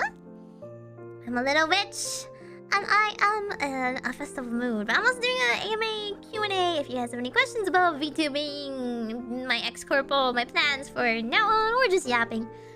I'm very good at going on very long tangents. I happen to really like TCG games. I'm new to most of them, but I play Yu-Gi-Oh! And I'm trying to get into Pokemon as well, and Vanguard as well. I stream random stuff, to be honest. Basically anything that people make me go ah with. I'm very good at screaming. I also stream for like 6 hours at a time. I apologize in advance if you are the type of person that likes keeping up with everything someone ever streams. That might be impossible with me. I like idols a normal amount, so if you ever want to be educated against your will about J-pop idol culture and perhaps a little bit of K-pop as well, I can talk your ear off. Yeah, but I digress. What's it like being so awesome?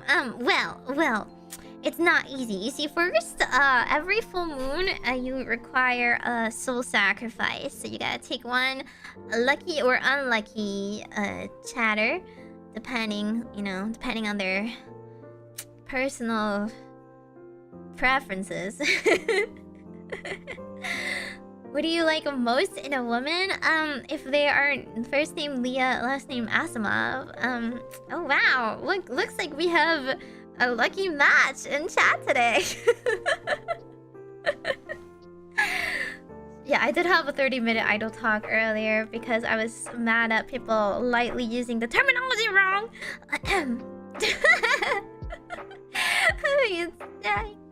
She's so in. What's it like being a VTuber? I don't know. What is it like being a VTuber? Sometimes you're doing good, and then all of a sudden, your model starts breaking down, and then your stream starts breaking down, and then you're breaking down, and then you come back and you sing just to get demonetized and copyright claim. Thumbs up. 10/10 experience would recommend. I can fix her. What are the chances of that? I know, right? Not a soul sacrifice? Is it a fish or a shoe? What do you mean a fish or a shoe? I volunteer as tribute? Okay. Next blood moon. Got your name on there. The chopping board. A whole semester's worth of intel? That's true. My first arc has ended. My first arc as a Corpo VTuber streamer has ended. We're into season 2 of the Majokko Meimi show. But the season 2 is actually resuming on December 14th. Got it, guys? My redebut will be then. Because I'm already rushing a lore video. I need to get my lore video out. My new emotes out. New alerts. A voice pack to drop on you guys. Merch to drop on you guys. We're ready, rushing behind the scenes, me and my artist, so give us time. But 14th. pressure to play Asian mythology? Oh my god.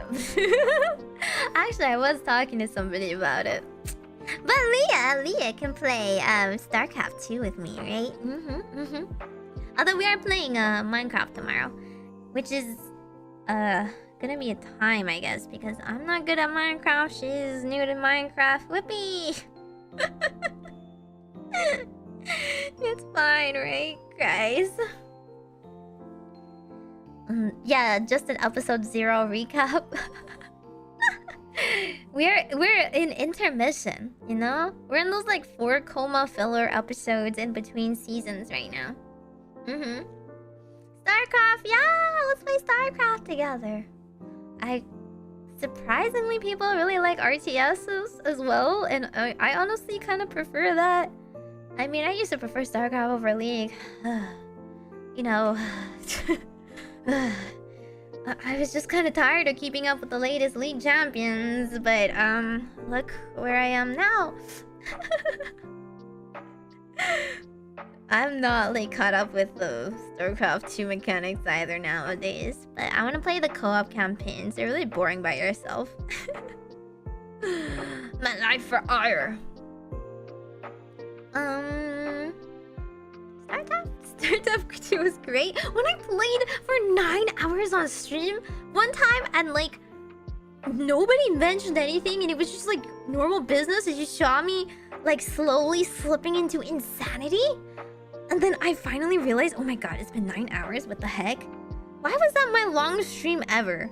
Why did it have to be StarCraft? And why was it not even good? It was not even good content. I was just like failing at the map, so I kept retrying and retrying.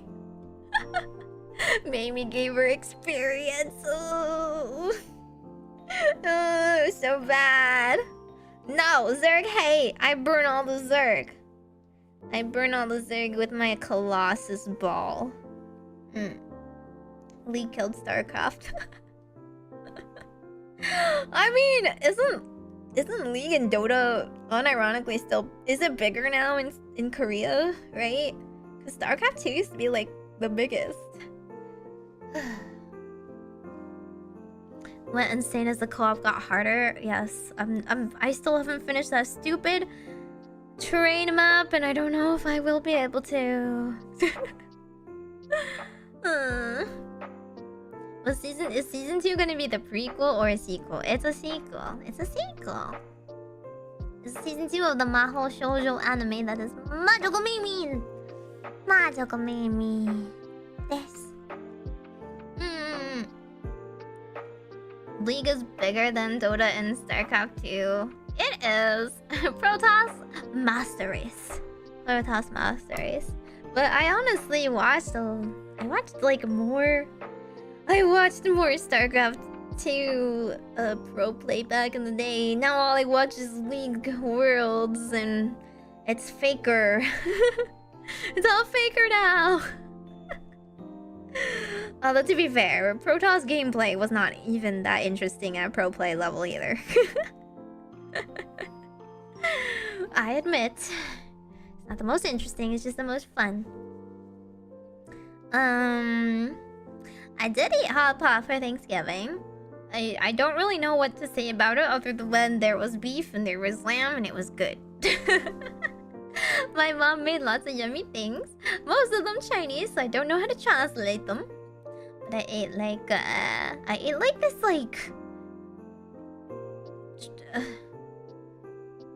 this really nice yummy fried pork thingy, the sweet and sour fried pork, water boiled pork, I think. And then I ate share beans, I'm sure. It's like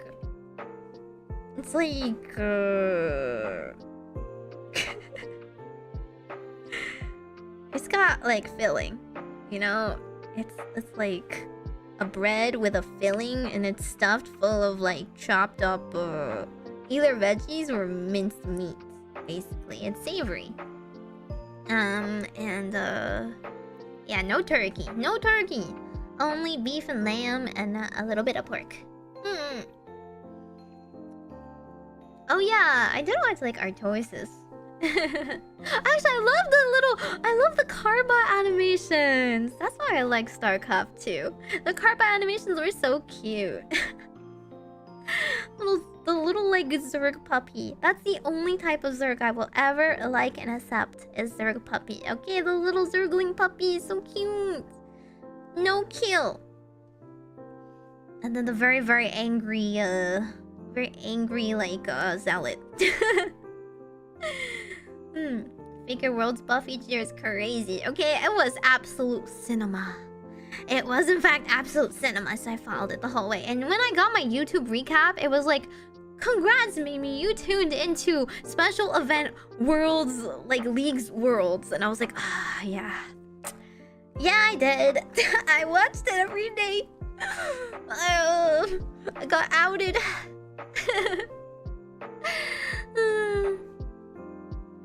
Although I'm a Team Liquid fan, I'm sad. I'm so sad that they knocked themselves out so spectacularly. Kled PTSD now. I hate Kled. Kled who? Yeah.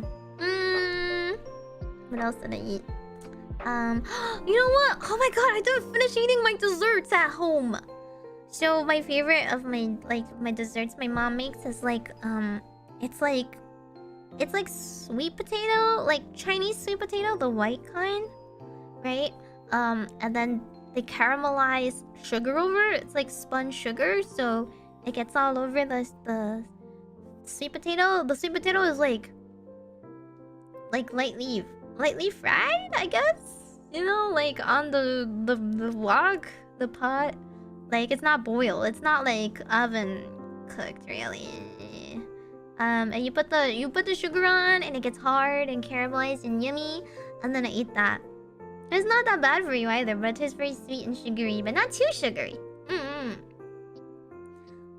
It's like yeah, it's like caramelized sugar. Like the caramelized you experience with a caramel apple, you know, but not that hard.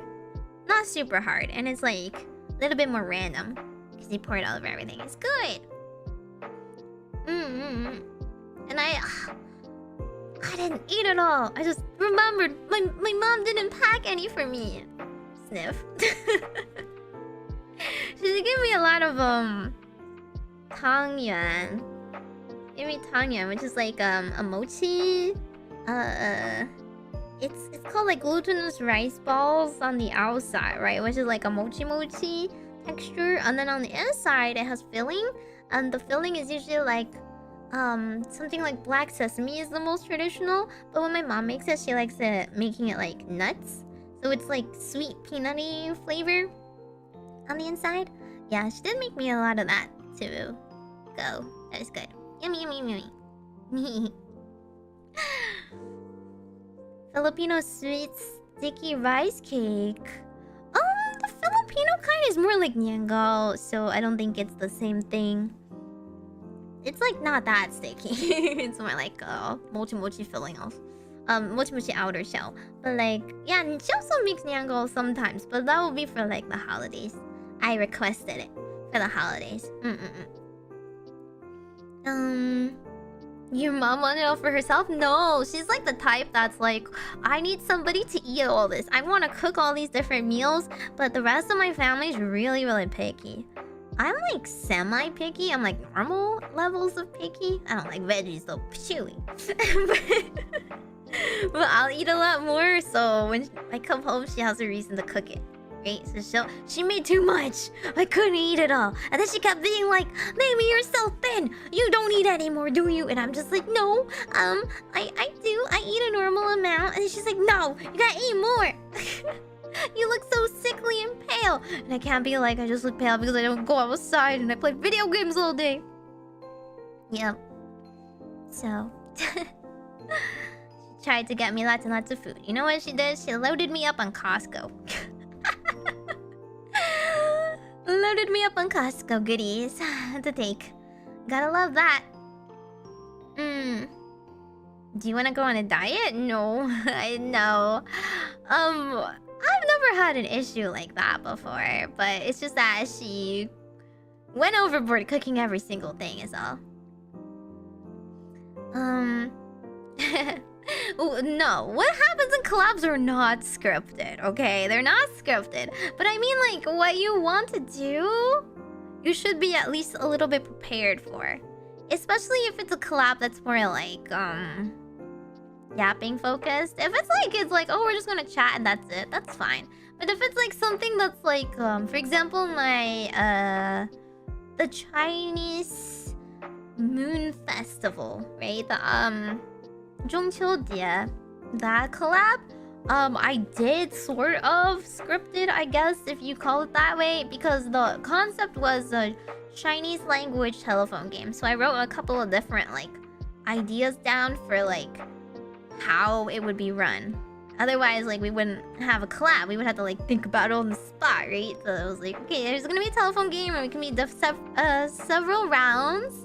And it's gonna go in, like, Chinese to English to Chinese, or it's gonna be, like, Cantonese to Mandarin. You know, I wrote, like, those ideas down.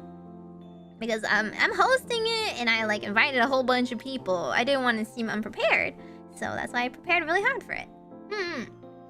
Getting the mom treatment. Being thin and sickly and pale has its perks. I'm not even... I don't look that sickly. I'm okay. I'm just not, like... Okay, it's true that my sleep schedule was out of whack.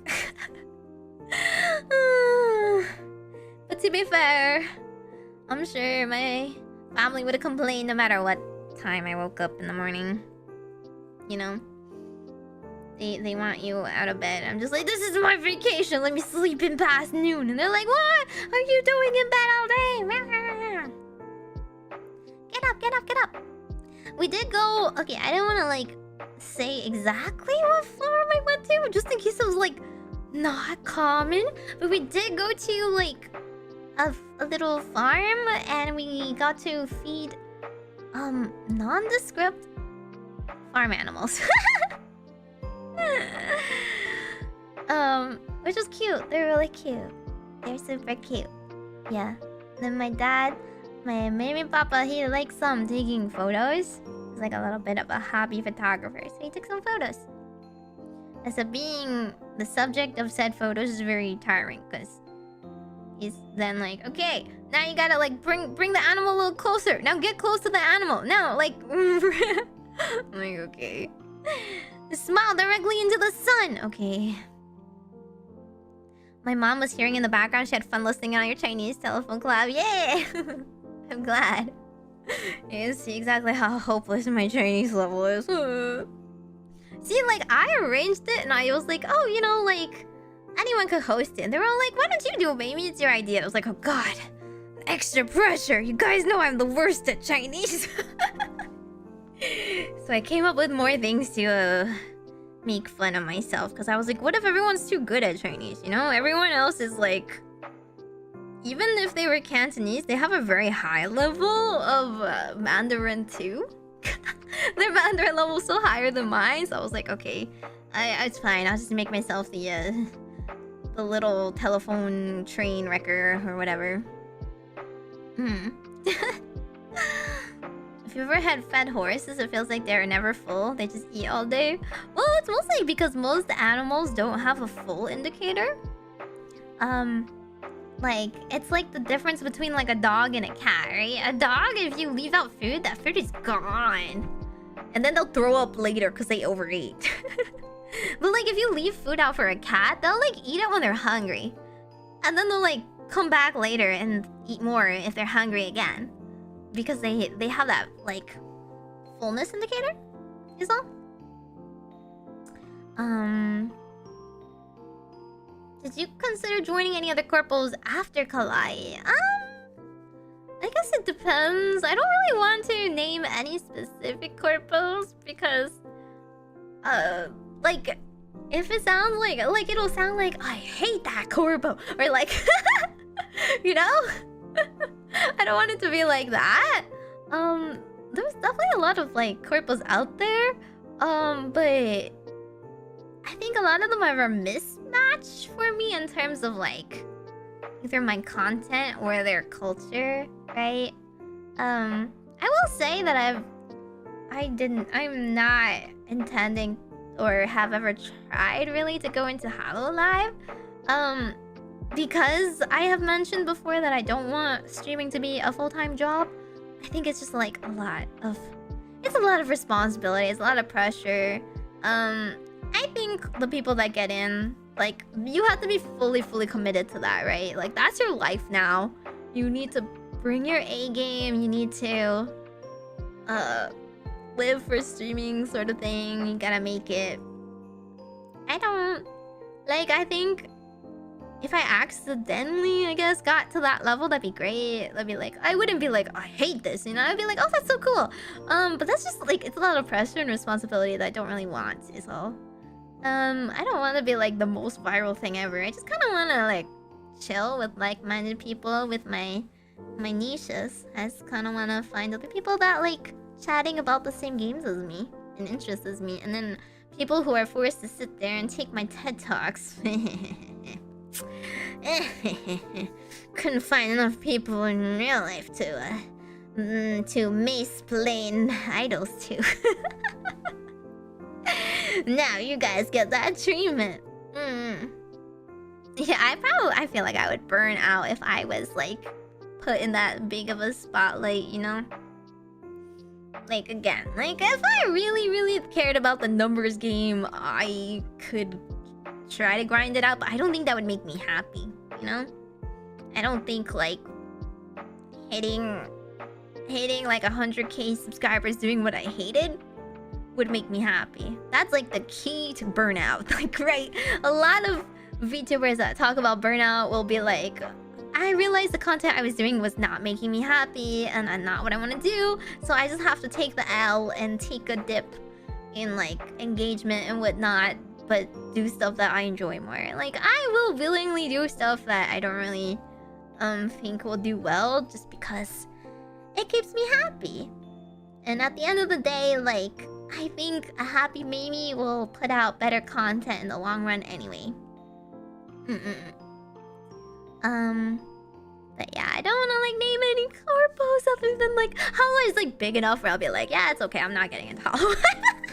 I haven't even tried out for Hollow Lives. I'm not trying out for Hollow Live. But anything else that's like small corpo side, it is a very volatile market right now. I do think I can explain more in depth, like maybe later on, I guess, the pros and cons of joining a corpo, what corpos should be offering you to make it more worth it, and what corpos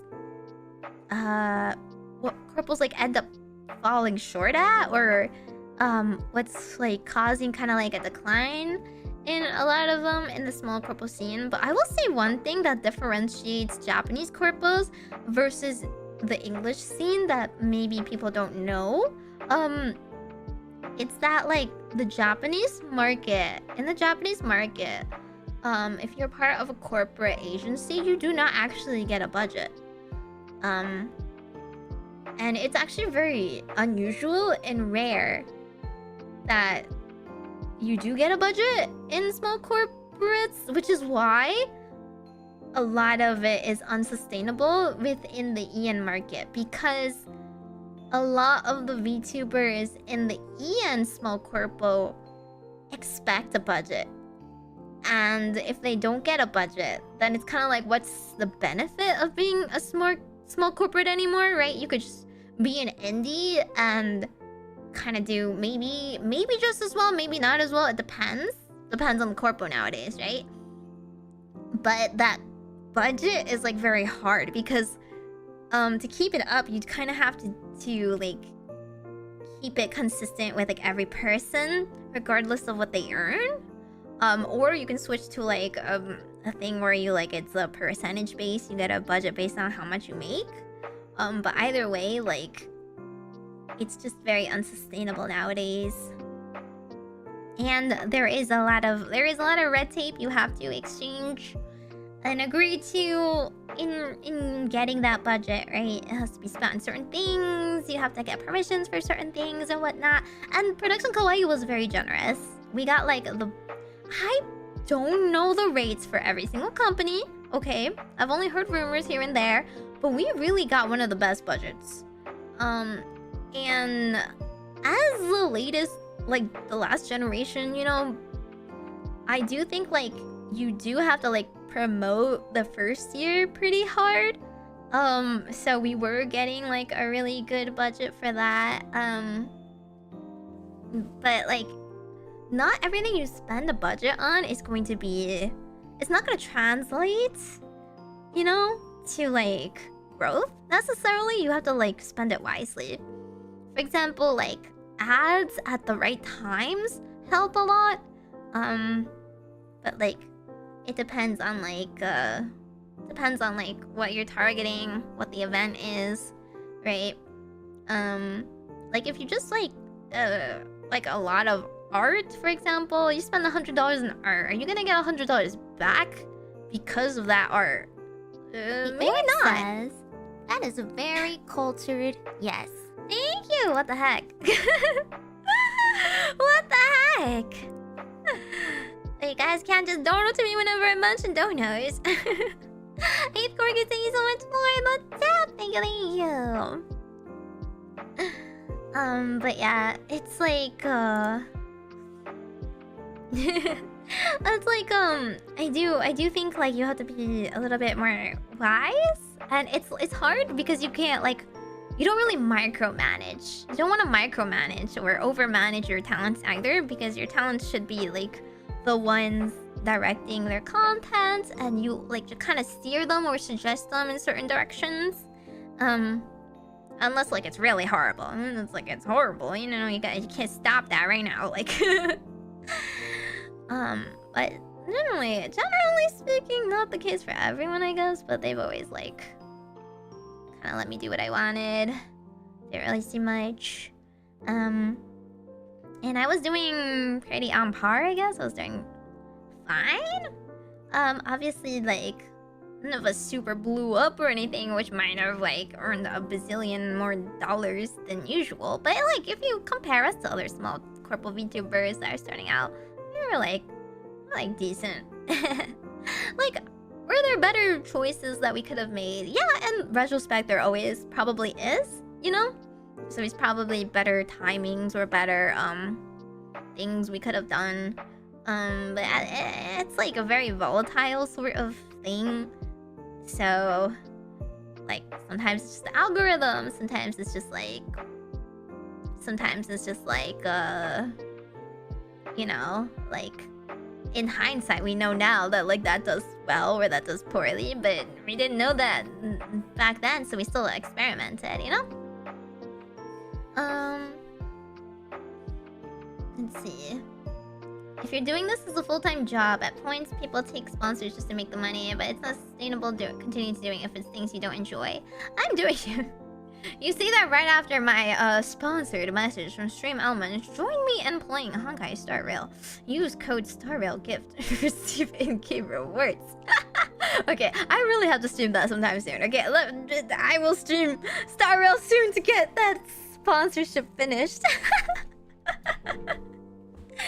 Yeah, I mean, I've tried to tell people before, like, how much you can realistically expect from a sponsorship. It's not like a sustainable amount, but it is a decent, you know, a decent amount of money, extra money. It's more for people, in my opinion, sponsorships are for people that don't, like, they have like a fan base that is like, can't necessarily donate or don't have that donating power, but can dedicate some time to helping you meet those goals instead and still rewarding you, hopefully in a fun way.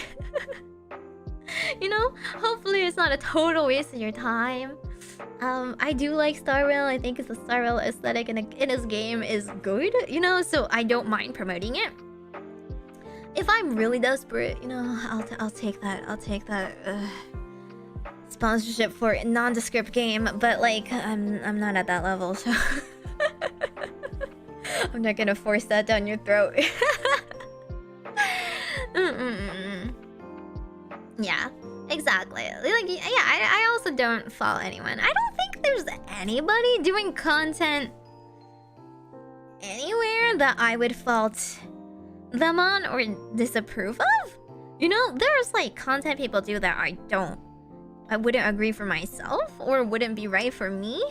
But if like that's their style of streamer, then like yeah, go for it. I'm not judging them or anything. Why would I judge them? I just want to make it known like what I will or will not do for my own personal preferences and whatnot, or what I think I will stick to is all. Yeah, but it's like, you know, like I am not in dire need of money. If I don't get my like new outfit immediately, it's not like the end of the world. We can still have plenty of fun streams together without it. So I'm not gonna spam stuff at you guys that will tire both of us out. Is all. Almost got past Bellobox. I could be level 40. Let's go! I'm so excited to summon the gifts of fairy. Okay, I'll do my best too. Stream us soon. Ugh. I learned the hard way. I don't like being a content creator for other people when they have all the control over what's being made. Yeah, I guess like you do have to find an audience that is both like flexible enough to enjoy what you like, but also like not demanding too much more than you're able to give or willing to give. But also I'm like understanding that people will not be like receptive to every single content I put out, right? So it's like a trade-off. Like, okay, I'll just like, even if this isn't like the biggest hit stream ever, like there's still gonna be people who enjoy me doing it, or just enjoy me enjoying it. Or I just want to play games. Just turn off my brain, play game for a little bit, that's all. Hey, if that's what I have to do to get a free game, I'll do it. Right? Or like a sponsored watch along, I'll accept it if it's like, you know, if it's like a talent I like, or if I'm not like opposed to it. But we are getting paid for it. We are getting paid for it, please understand. That's why we have to do hashtag sponsored. It's against the law for us to be sponsored and not advertise it as such. Oh, hello, Raiders from YouTube side this time. Welcome to Leveling. Yuki and Yuna, how are you guys? Did you guys finish that art? Did you finish that art commission, Yuki? That was due in 24 hours? I hope you did. I stayed up all night finishing my recording. Bad decisions all around, but hit me up if you want to play Overwatch again. High five. Guild Raid after Rumble. Hope you have a good time yapping. Thank you. Welcome, Raiders. For those of you who don't know me, I'm recently Ex-Corpo. I used to be part of Production Kawaii. I also streamed with, you know, Yuki and Yuna yesterday, so probably know me. Majokko Meimi-mu-me-mo. So I'm a little witch.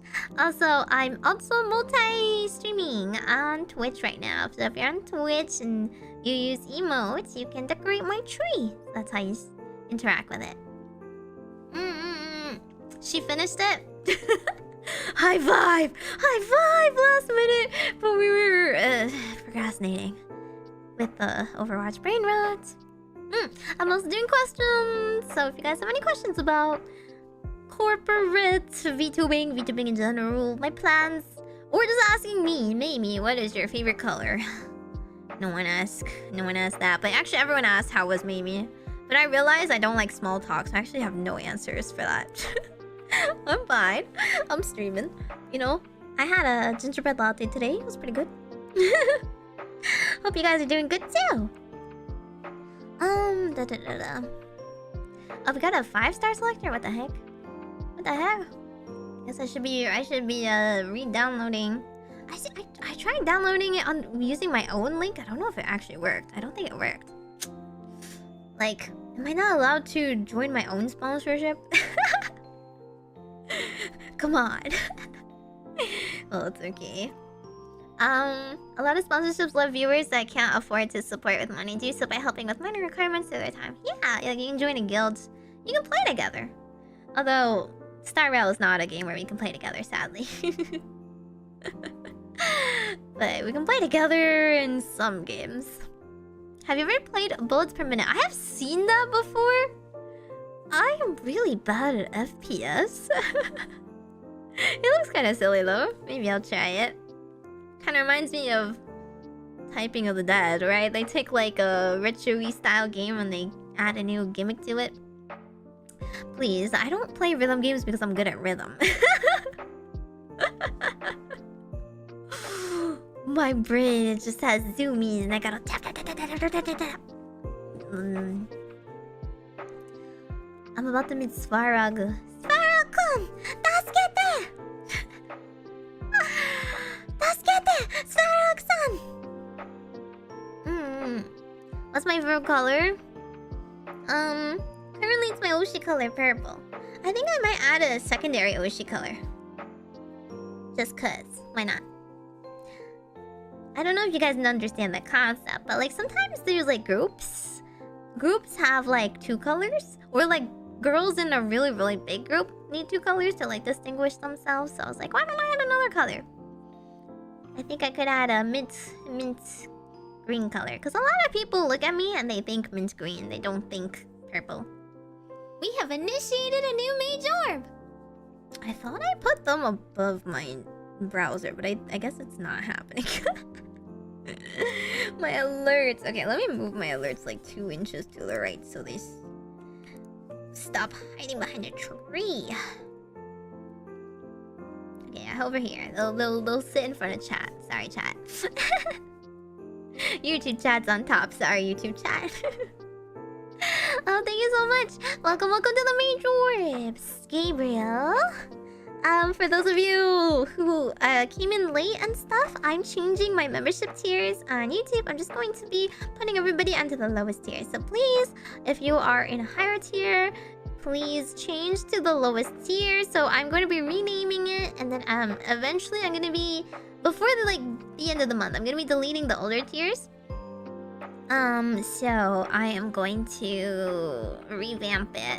If I delete the older tiers, anybody that is still in the top few tiers, they do get refunded, but their memberships do get canceled.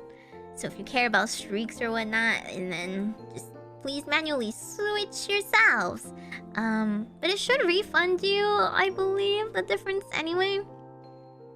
And then I will be switching. I'll just be like, or I guess not really, changing the past membership streams to be accessible to the lowest tier. But tier 3, I already put out a notice about how I unarchived it for you guys. You guys have a bookmark if you guys want that. But yeah, too many tiers is too much to manage. I don't mind if more people hang out with me. Every mage can join in. Every mage can become an orbicle. Yeah. Why that Clara sounded good? I'm telling you, I should be the new Clara. I don't like that Clara voice actor. I'll probably have to switch my in-game voice. I'm pretty sure I still have it set to Chinese. But like I don't really like. I just don't like the Clara voice actor in English. It turned me off really bad, and I switched the voice acting in the game. I can think of so many people that are better at voice acting. I'm just like a small child. She does not sound like a small child. Why does she sound like a sickly Victorian British girl? My eyes are indeed purple. My eyes are purple, my gems are purple, and stuff like that. But it's like an accent color on me somewhat. I'm not like the hugest fan of blue, but I do like the accents. I think it's pretty together. Speaking of which, can we check that star rail thingy? How many gifts did you get? Oh, it's like so how the star rail thing works? Hashtag sponsored. How the thing works is you basically, if you download the game, start a new account, and input it under my link in my thing, and then make a new account and progress through the levels, I get rewards. So I actually got quite a few rewards from you guys. Thank you, by the way. Let me double check though. Where is it? Okay. It's okay, I have 15 days left. You guys also have 15 days left. You guys have 15 days left, okay? It says 4 people have started the game under me. 4 people got up to Trailblaze level 10 so far.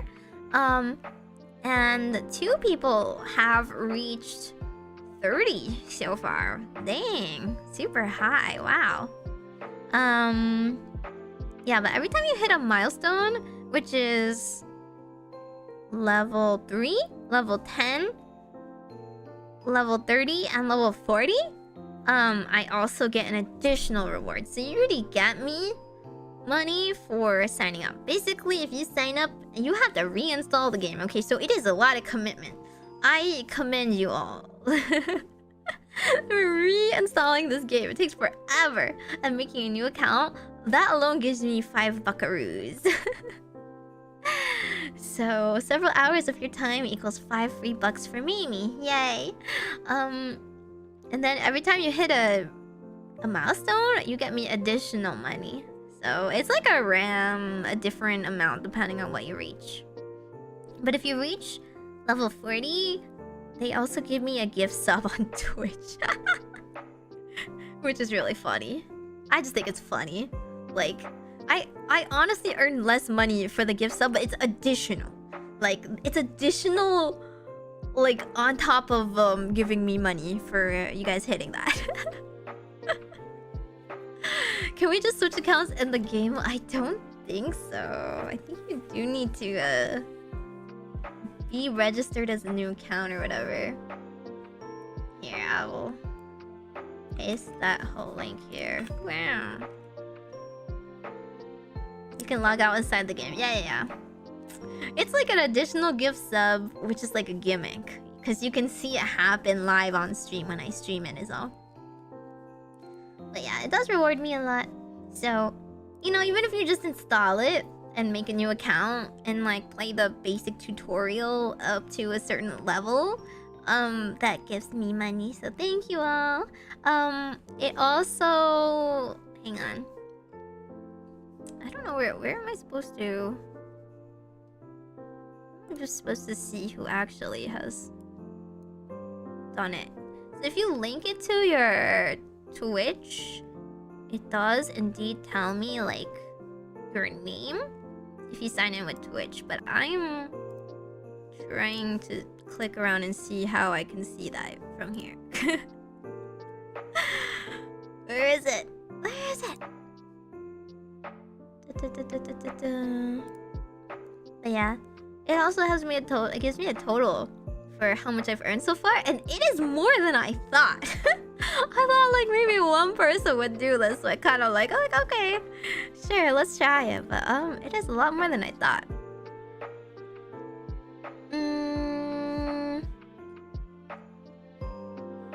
I don't know. Maybe I'm on the wrong. Maybe I'm on the wrong screen to see everybody. But we can chat more about that when I actually do the sponsored stream. You can't say Clara ever again if you've ever watched Dragnet Clapper Caper. Clara's a very common name though. So I don't know about that. Meimi's not super common. Oh, I did have like kanji. If you guys want to know Meimi lore, I did have kanji in mind because I did think like, oh, I want to be called Meimi like an idol, an idol I know. There's like 2 idols I know. One of them is actually called Meimi. So I was like, I want to be called Meimi. But apparently there's like another girl that kind of goes by Meimi, so I didn't like push it as a nickname. And then Meimi just became kind of a misspelling for Meimi sometimes. But I had kanji in mind, but Mane-san was like, I think Meimi and hiragana is so much cuter. So I was like, okay, sure. Easier for me because I actually know hiragana and I don't know kanji, right? I know the Chinese ones occasionally.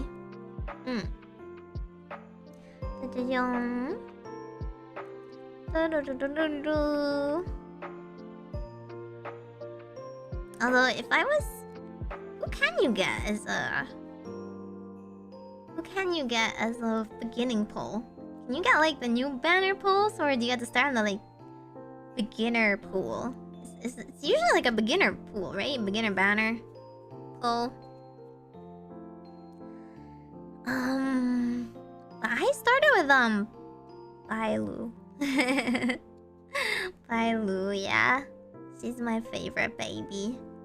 She's a good healer. I'm glad you got more than you thought. Yeah, I was like, I thought I would get nothing from this, you know? Usually it's not much. Cause like, usually it's like, you can do this and this and this and you get a whole $5. Congrats, $5 for hours of your time shilling this. But, no, it's actually a decent amount. For not that much effort I'm putting into this. I don't mind streaming it. It's fine.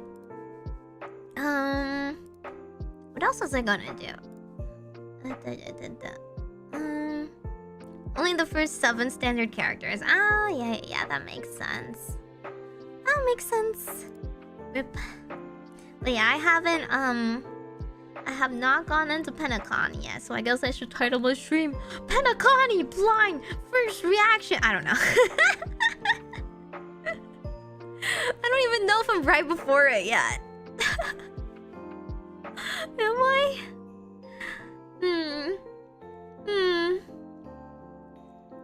Who knows?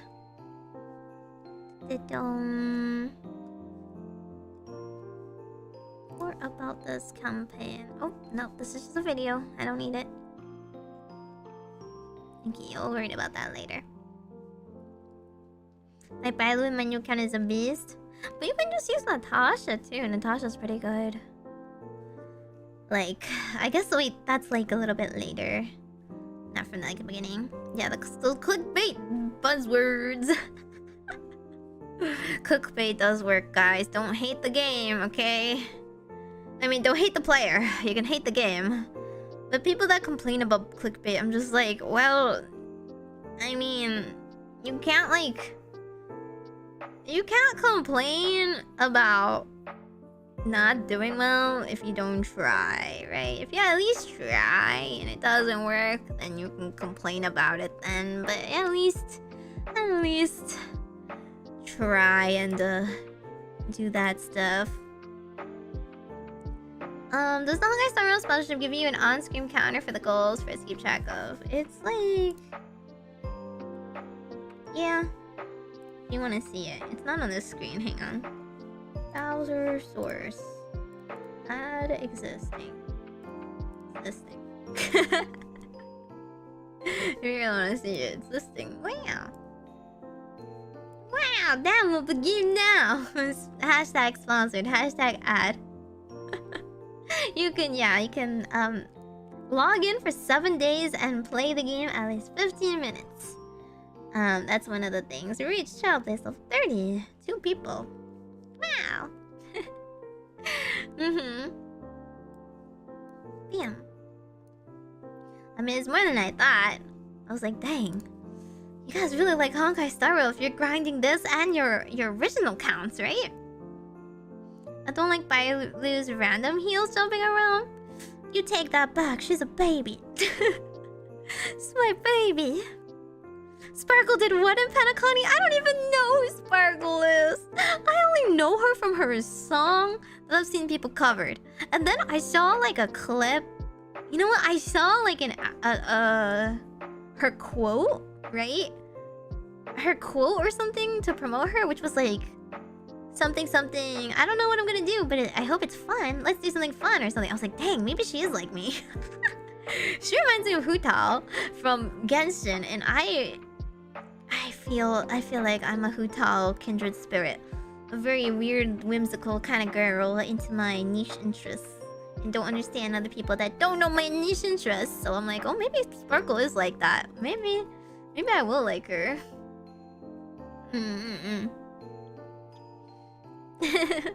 Honkai collab. No, there was like a Honkai something else collab, I thought they gave you so much more jobs in the beginning, but I'm scrounging for some crumbs. I think they gave a lot more when the game first started, right? Like, I also started when the game first started, and like, you got a bot based on like signing up. Then there would be like holidays and like game awards, and they were really generous with that.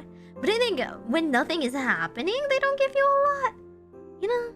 But if it was like an anniversary or something, they would give you more. You like the Christmas one? Thank you. Yeah, you can interact with it on Twitch, so I got it. It looked cute. Is the 7-day playing streak consistently? It's a 7 days in a row. Yeah, so that's why they're rewarding it. 7 days in a row for 15 minutes at least. You can like literally AFK in the game for 15 minutes, you know? And that counts. But you do have to log in consistently as a streak. But yeah, consecutively is exactly, that's the word. I don't know much about Honkai Impact. I only know, you know, the characters that cross over. Star Rail was definitely my first Honkai universe game. I had a question. Do you have a favorite anime? I don't watch a lot of anime is the problem. I watched a lot of like Mahou Shoujo stuff growing up. But if I were like, I would be too embarrassed to like recommend them nowadays. I don't think they're like super good or anything, but like, you know, when you're young, when you're a young girl, you like that sort of thing. It's normal, right? I liked all that sort of thing. I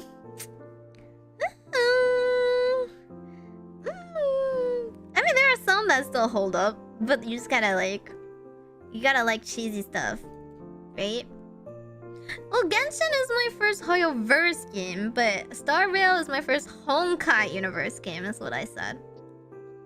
But I'm not really supposed to like compare Star Rail to other Hoyoverse games. They are very different on their own. And in fact, if I had to say, like, Star Rail is the closest to what I would play because I like turn-based games and I like games with auto and I like games with skips. I don't like open world games. I don't like action-y games. I can't dodge. That's why I couldn't keep up with Punishing Grey Raven. I can't do near combat. Not a gamer.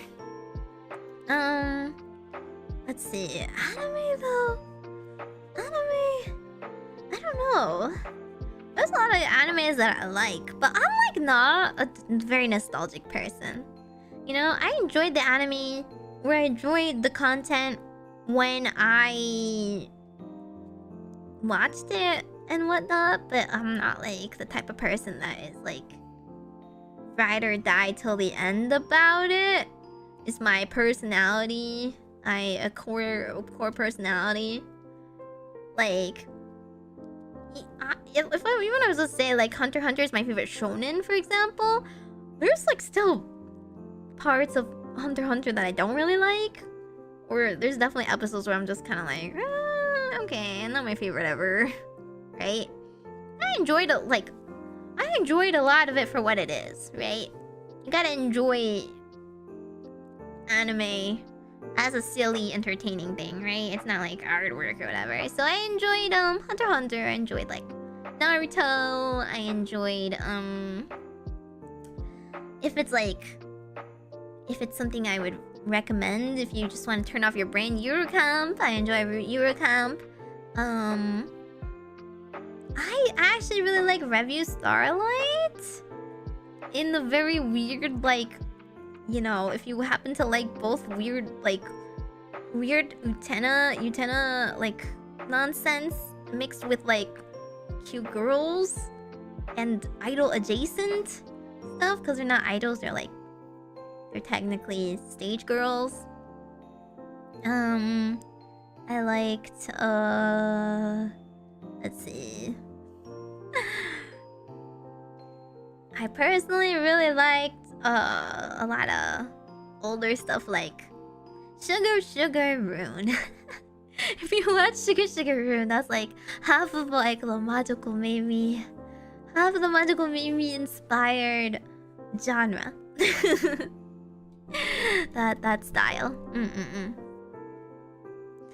Mahou Shoujo Lyrical Nanoha? I did not watch Nanoha. Actually, there was quite a few I did not watch. I think they were more Japanese oriented, or like it was hard to watch at the time. It was just like not readily available, right? But I didn't watch Nanoha. I didn't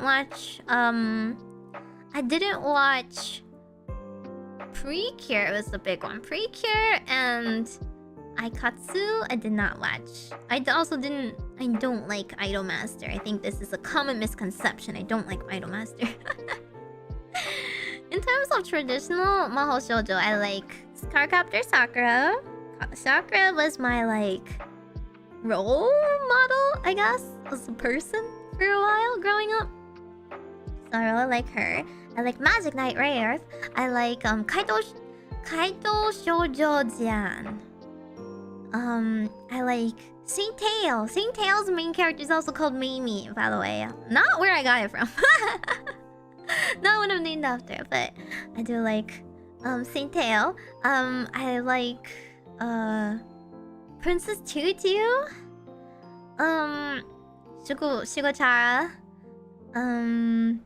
Tokyo Mew Mew.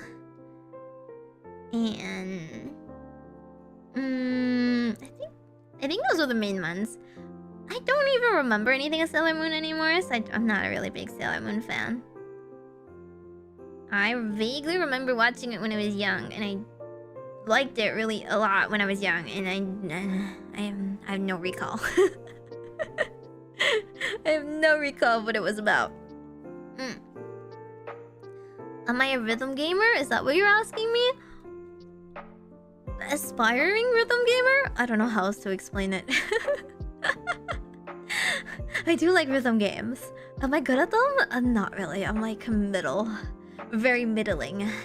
Above the like newbie that has never played rhythm games, but below a real rhythm gamer, I guess. A hardcore one. Nanoha basically Gundam level attacks from Mahou Girls. I like Macross Frontier and Macross Delta.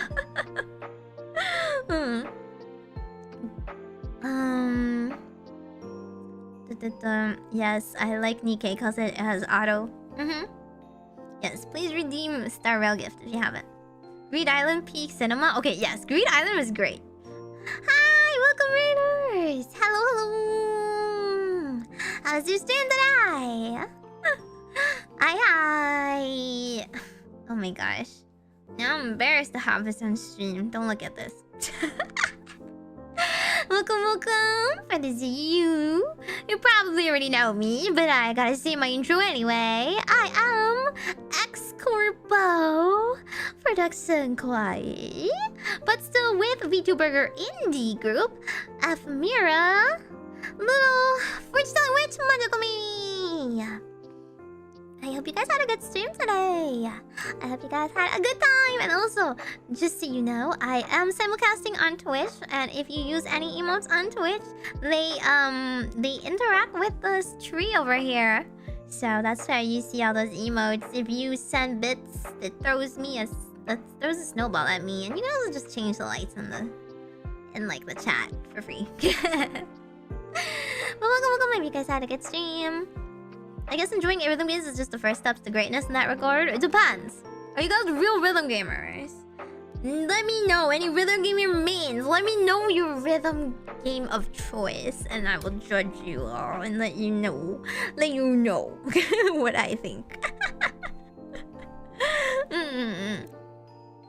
Mimi's a fortune-telling Christmas tree today. I wanted to be Christmas tree themed. I like Christmas trees. They're great. We pulled out a Christmas tree at least. At the Meimi home. I have actually a mini one. I keep in my room, and I put little keychains on it. So I put little like plushie keychains. I decorate it that way. I have like a little desktop. No, like it's called tabletop. God, why am I such a PC gamer? It's a tabletop Christmas tree. So I have lots of little things. Like I have a little shark. And a little sheep. And then I have some of my friends' keychains and stuff like that. I have some oh, speaking of Genshin, I actually have Diona. Diona has like this plushie where she's like in a cat shape. I don't know how else to explain it. It's like a cat head, and then she's poking out. It's kind of like a kigurumi, right? Like a onesie. Yeah, I have a keychain of Diona like that as well on the tree. Okay, a school idol festival, not based, but that's okay. That's also where I started, so similar origins here.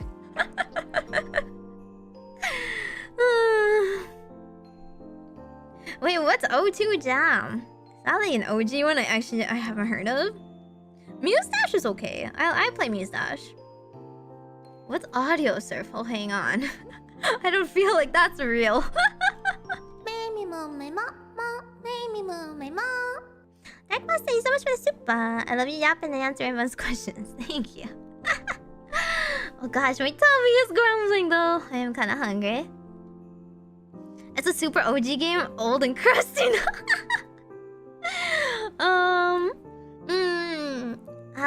I mean, in terms of like mobile stuff, I do like Project Sekai. But in terms of arcade games, my favorite's Tunedom.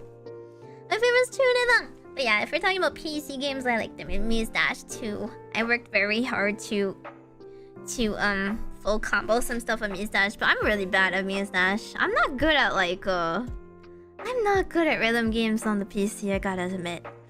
Hello! Oh, we're raiders. Oh my god. Is it that time of the night where I went for too long and I'm still yapping? Welcome, raiders! For those of you who might be new to me, get used to it, because I am still a part of Ephemira. Oh my gosh. Double raid.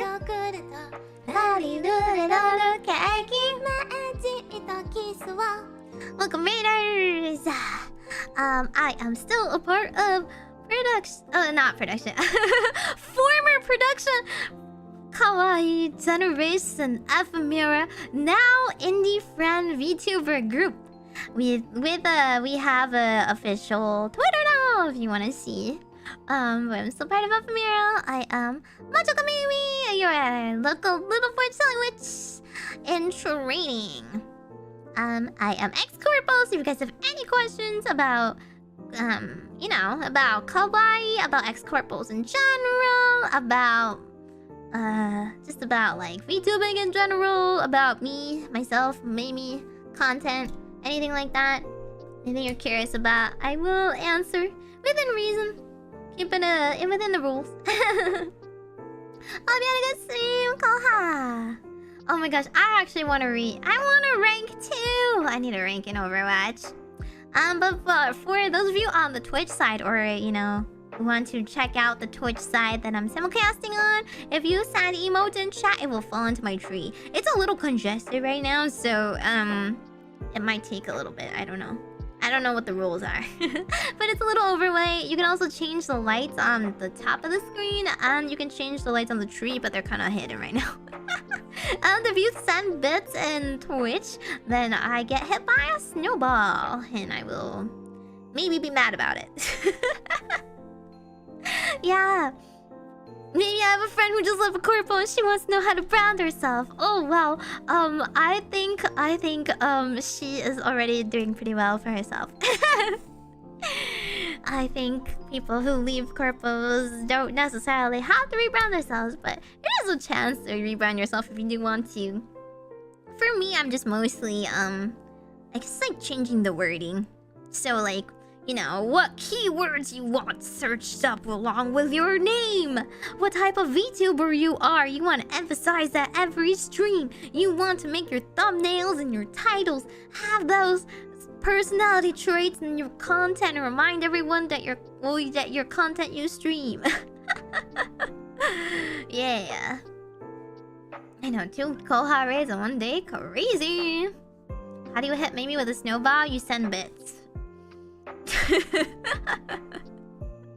Unfortunate, I know. If your VTuber gym mates were trying to form a union and the CEO offered you a large pepperoni pizza and a fancy hot dog to cross the picket line, what would you think about the offer? Well, first of all, I actually can't eat most pizzas, so I will have to sadly reject that offer because unless it's a gluten-free pizza, then we might be talking. Yeah. Unions are good. Unions are good. Do I think VTubers need a union? I'm not sure.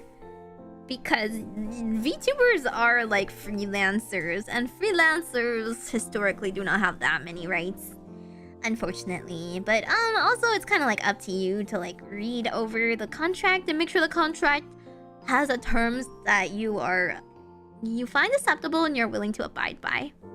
Now of Ephemira, we're like cool with our terms. You know, we were gonna like renew pretty much. We were gonna like do another year. Maybe we would have renegotiated on some aspects, but we were like pretty happy. You know, it's hard to tell in a year.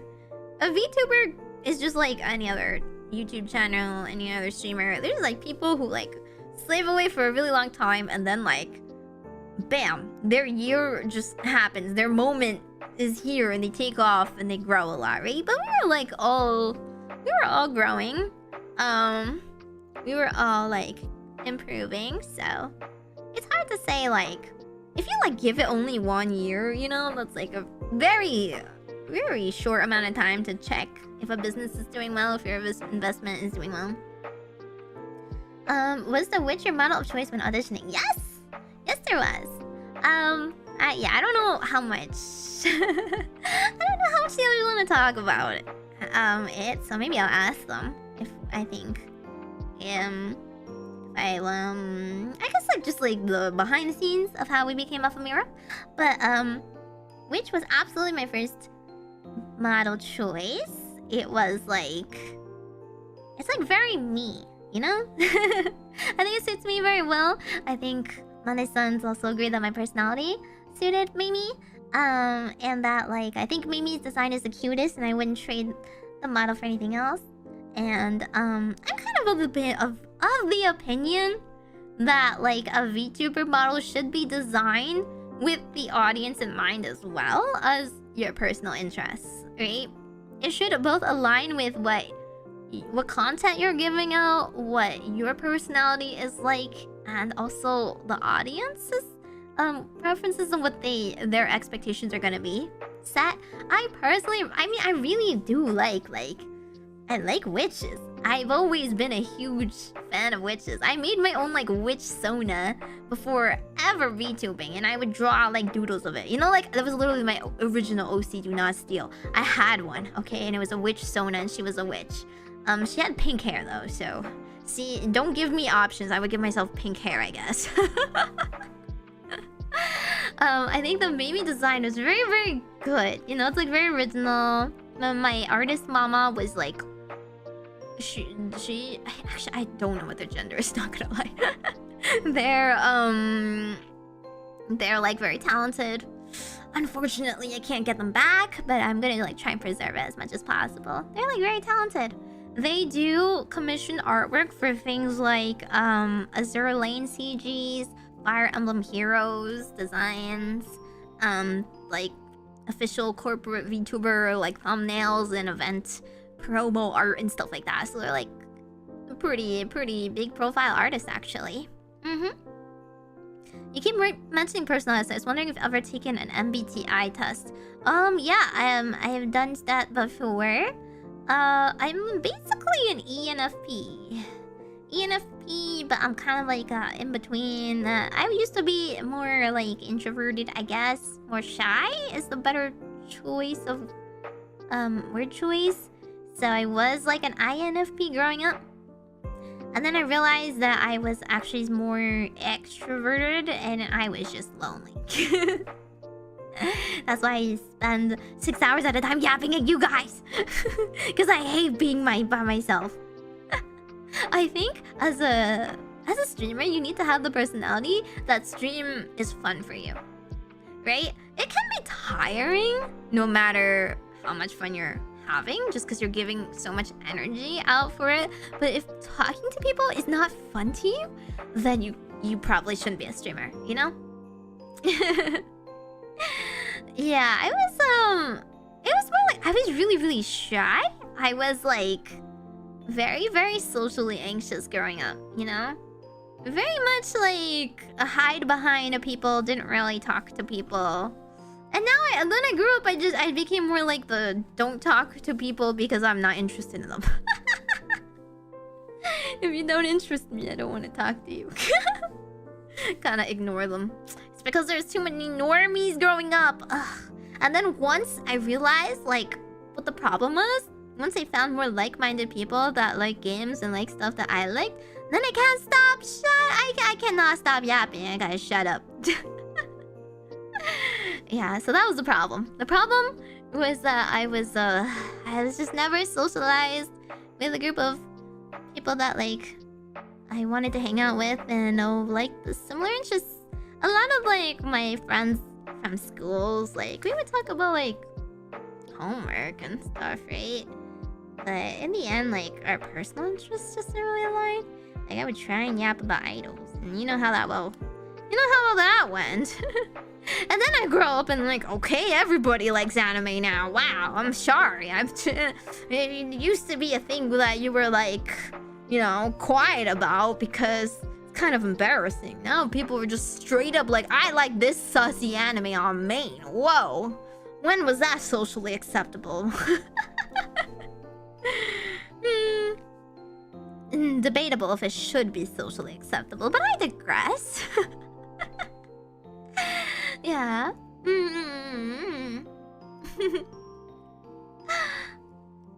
Okay. Have you taken the totally serious test, or are you an omega test? No. Not really. I'm not gonna lie. I don't really like sassy things like that much.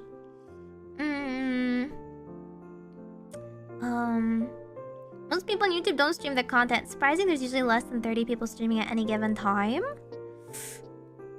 I think there's a lot of small streamers that the algorithm never shows you, because on like Twitch, it doesn't tell you who's live. It doesn't categorize people if they're like streaming a game. So that kind of sucks, you know? But I think like if you follow a lot of people, it doesn't always give you the best notifications, but in your subscriptions, it does try to put the live streamers up top.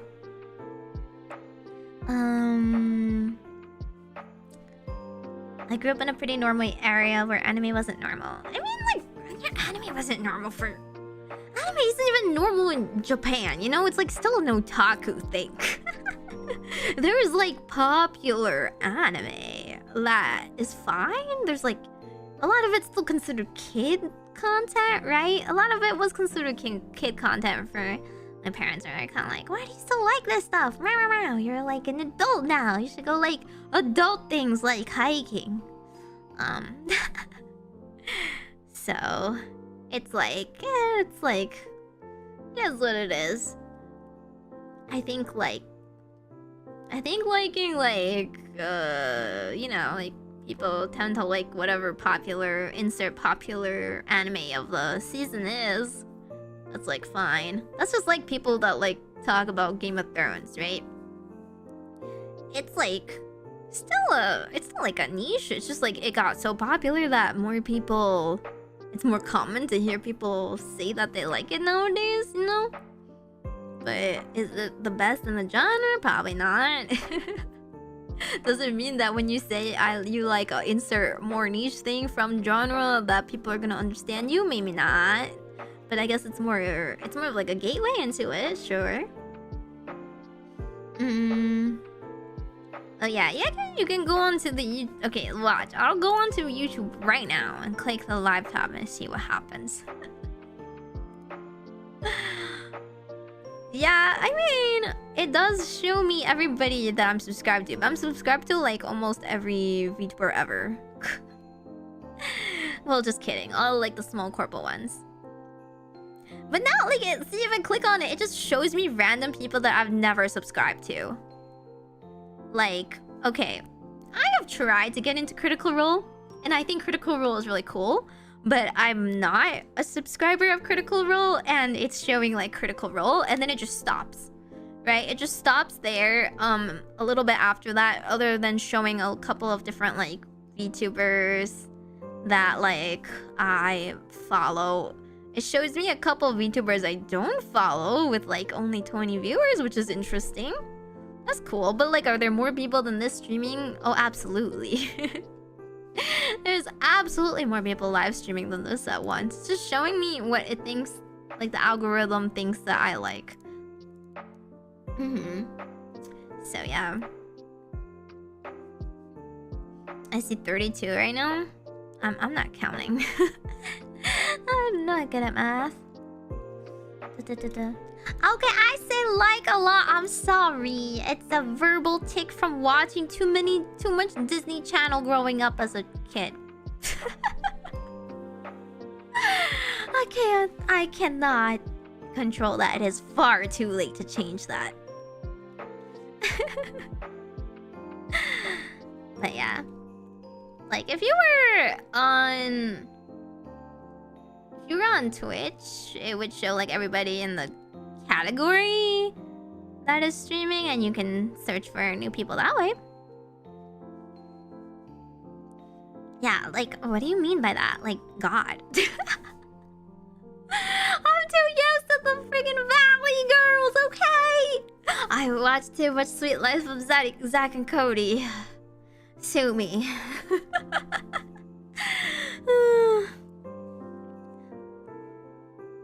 Like sure, like cool story, bro. Yeah, like for real, on God, no cap.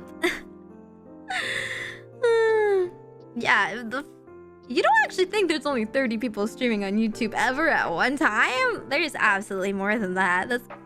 That's just like, oh God, I said it again. That's just like, you know, how much it's showing you, because they don't really invest that much in that. Like is better than is it? I guess because it's like connecting a thought, right? Rather than pausing and interrupting it. But if you want me to talk, stream of consciousness fluidly, how I normally am, naturally, then it's just peppered with likes, because every time I pause to think of a word, or I'm just, I guess, comparing one thing to another, like how like is used just now. YouTube can be pretty bad introducing new stuff to you. Usually if you click on one video, it just show you 5 billion similar ones. You happen to watch one short of this topic. Would you like insert 50 more remixed with the same sound effects? No counter, what the heck? I don't even consciously do it. It's just how I speak. Yeah, I think streaming is one of those things where you learn what verbal tics you have real quick. What habits you have real quick as well. What phrases you say a lot. By the way, what other phrases do I say a lot? Like real phrases. Like Meimi-isms, okay, not likes. I need to try and think of more Meimi-isms. Trying to think of some, but I don't say anything very iconic. I say everything that's kind of normal. No, I just say it's so much over. It's so over. We go next. Smash that like button, shut up! I do it as an ironic joke, okay?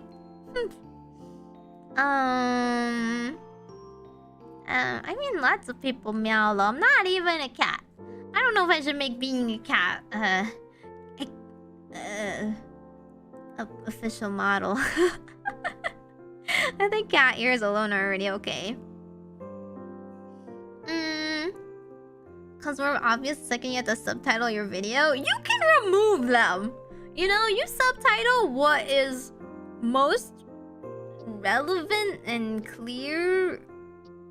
You know, what, like, to communicate the thoughts to the audience. You don't have to add every or or pause in there.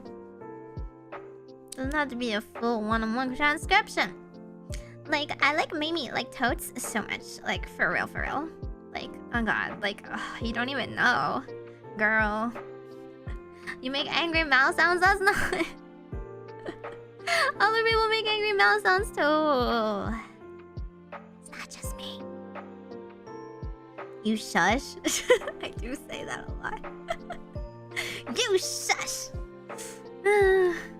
Let's see you guys do it. Why is it just me getting angry? Okay, it's probably me getting angry. That is most of my content. I'm that kind of streamer. I think I'm more entertaining when I'm a little riled up, so I play games that get me a little riled up, and that's why I don't play a lot of calm games. I play calm games every now and then. And then, you know, everyone just like vibes with me. Everyone else is just like getting lulled to sleep, like, wow, this Meimi is so calm. She's in such a good mood. It's putting me to sleep. Where's Meimi yelling at me every 2 seconds or mace-plaining at me? Many people get angry, but you're the only one who goes meow after. Nano meows sometimes. She's actually more cat-coded than me, no? Welcome to the Meigorb a lot. You guys are getting revamped. The Meigorbs are becoming orbicles. We're just gonna have one tier and you're all gonna be called orbicals. The orbicals have spoken! Something like that. Do you like kittens? Yeah, normal amount. Just a little. A little bit. We need more mercy slander. Okay, that's not part of my personality. That's part of Rio's personality. I can't steal that. God. A new catchphrase that's making its way up. Of course, it's Kashtira. Okay, yes. Kashtira hate is part of my personality. Get that right. Not mercy slander. It's always Kashtira. I don't care how out of meta Kashtira will be. I will forever hate it, okay? It triggers the hater in me. See you later, hater. I watched the Sonic 2 movie recently. And that's all Eggman always says. He's like, see you later, hater. God, it was so cringe that it came back around to being good, I guess. It was a silly movie. I want to watch Shadow now. I'm excited. Shadow, come out. I barely know any Sonic lore, but I guess I know enough to enjoy it. When I'm like, wow, this is totally referencing like water levels, or wow, this is totally referencing like I guess, was there a snow level in Sonic? I don't know. I haven't played. It's my kitten Zeno? Zeno? Is that the Xenoblade? No. Is that like a Final Fantasy character or something's name? What's it named after? You say happy birthday to him? Dude, I have like a sound bite for have like a me singing happy birthday soundbite for tier 3 just because I was like, you know, knock yourselves out every time somebody has a birthday. You guys can hear it for 2 seconds. Happy birthday to you. Happy birthday to you. Happy birthday to you. Happy birthday to you. There you go. If you're tier 3, you got it in your me noises folder. Maybe I should make that a redeem. In case it's your birthday, bam! There you go! All purpose covers every single birthday out there. That sounds clean. Thank you. I recorded it on Reaper. And that's a .wav format and not converted to MP3 yet. In Sonic Adventure 1, there's a snow level. Oh yeah? He's always like... So he's snowboarding. You're not a fan of Jim Carrey? Really? I think he was silly. I don't think he was bad. He was like very bombastic. That's kind of what Eggman's supposed to be. It's like a movie-verse versions of all of them anyway. I hear the director for Sonic 3 also worked on Shadow the Hedgehog's cutscenes, so it'll be something. Okay, I hope it's pure like edgelord, and I hope Sonic calls him out every single time he's an edgelord. Like, you know? I want it to be as cringy, edgelordy as every single Sonic Shadow lover has ever wanted in their lives. Getting cracked gacha pulls. I don't think I say anything other than choking, dying noises. I'm sorry, I'm not like a cute noise streamer. I'm like a dying fish noise streamer. I like it when Meimi says bam. I guess I do say that occasionally. Bam! Absolute cinema! Absolute simina. What did I say? It's named after my mom's cat? Oh. It's not named after a xenomorph then, is it? Dude, there's so many moms that like xenomorphs, I swear.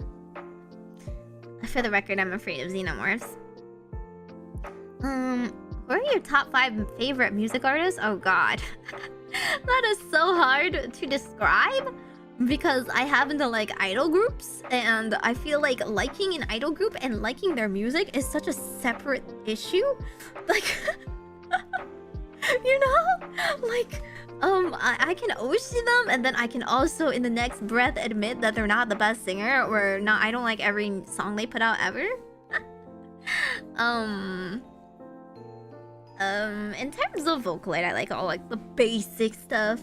You know, I like Deco, I like Kira, I like Orange Star, I like you know, Teddy Lloyd, Giga, that stuff. Normal stuff. I like Honeyworks. In terms of like K-pop groups, I like IVE. I'm really into the new 50/50 right now. I'm really into a lot of that vibe. So everyone that's like a 50/50 copycat, not gonna lie. I like Illit. I like basic stuff, and don't at me. If you mean like real musical artists, I'm gonna have to like come back to you on that one. I don't really listen to that many real musical artists compared to like idol group stuff. Do you ever use Oh Snap? No, not really. I don't know why. I think Oh Snap is a little like... Maybe that's like from a different coast than me. It is a very American saying, though. Oh my god, yeah. Okay, Jim Carrey's like butler guy. Very funny. I'm sorry, but it's just luck. I just say skill difference. Skill issue. A lot. I did watch Jim Carrey in The Mask, and that sure was a movie of all time. He actually scared me, not gonna lie. But looking back on it, it was fine. But I don't know. He just has fun as Dr. Robotnik. He was like not supposed to come back, but he just keeps coming back because he thinks it's like a funny one-off movie that he keeps doing. Right? He doesn't know anything about the Sonic series. He's just doing whatever the heck he wants. And like overblown, over dramatic acting, that's kind of what fits this film. If the film took itself too seriously, then it would not be a good Sonic film. Oh snap, from VW. Is that Volkswagen? I don't know. The only commercials I remember are like the ones with stupid jingles. Linkin Park, After Last Worlds. Not really. I didn't listen to a lot of American music other than whatever's on the radio, you know? But I never liked them as artists, I guess. I never followed them particularly. For me, I feel like I think a lot of people are also like this, but like when you like a group, like an artist, you get attached to the people behind it, right? You like, it feels more personal, right?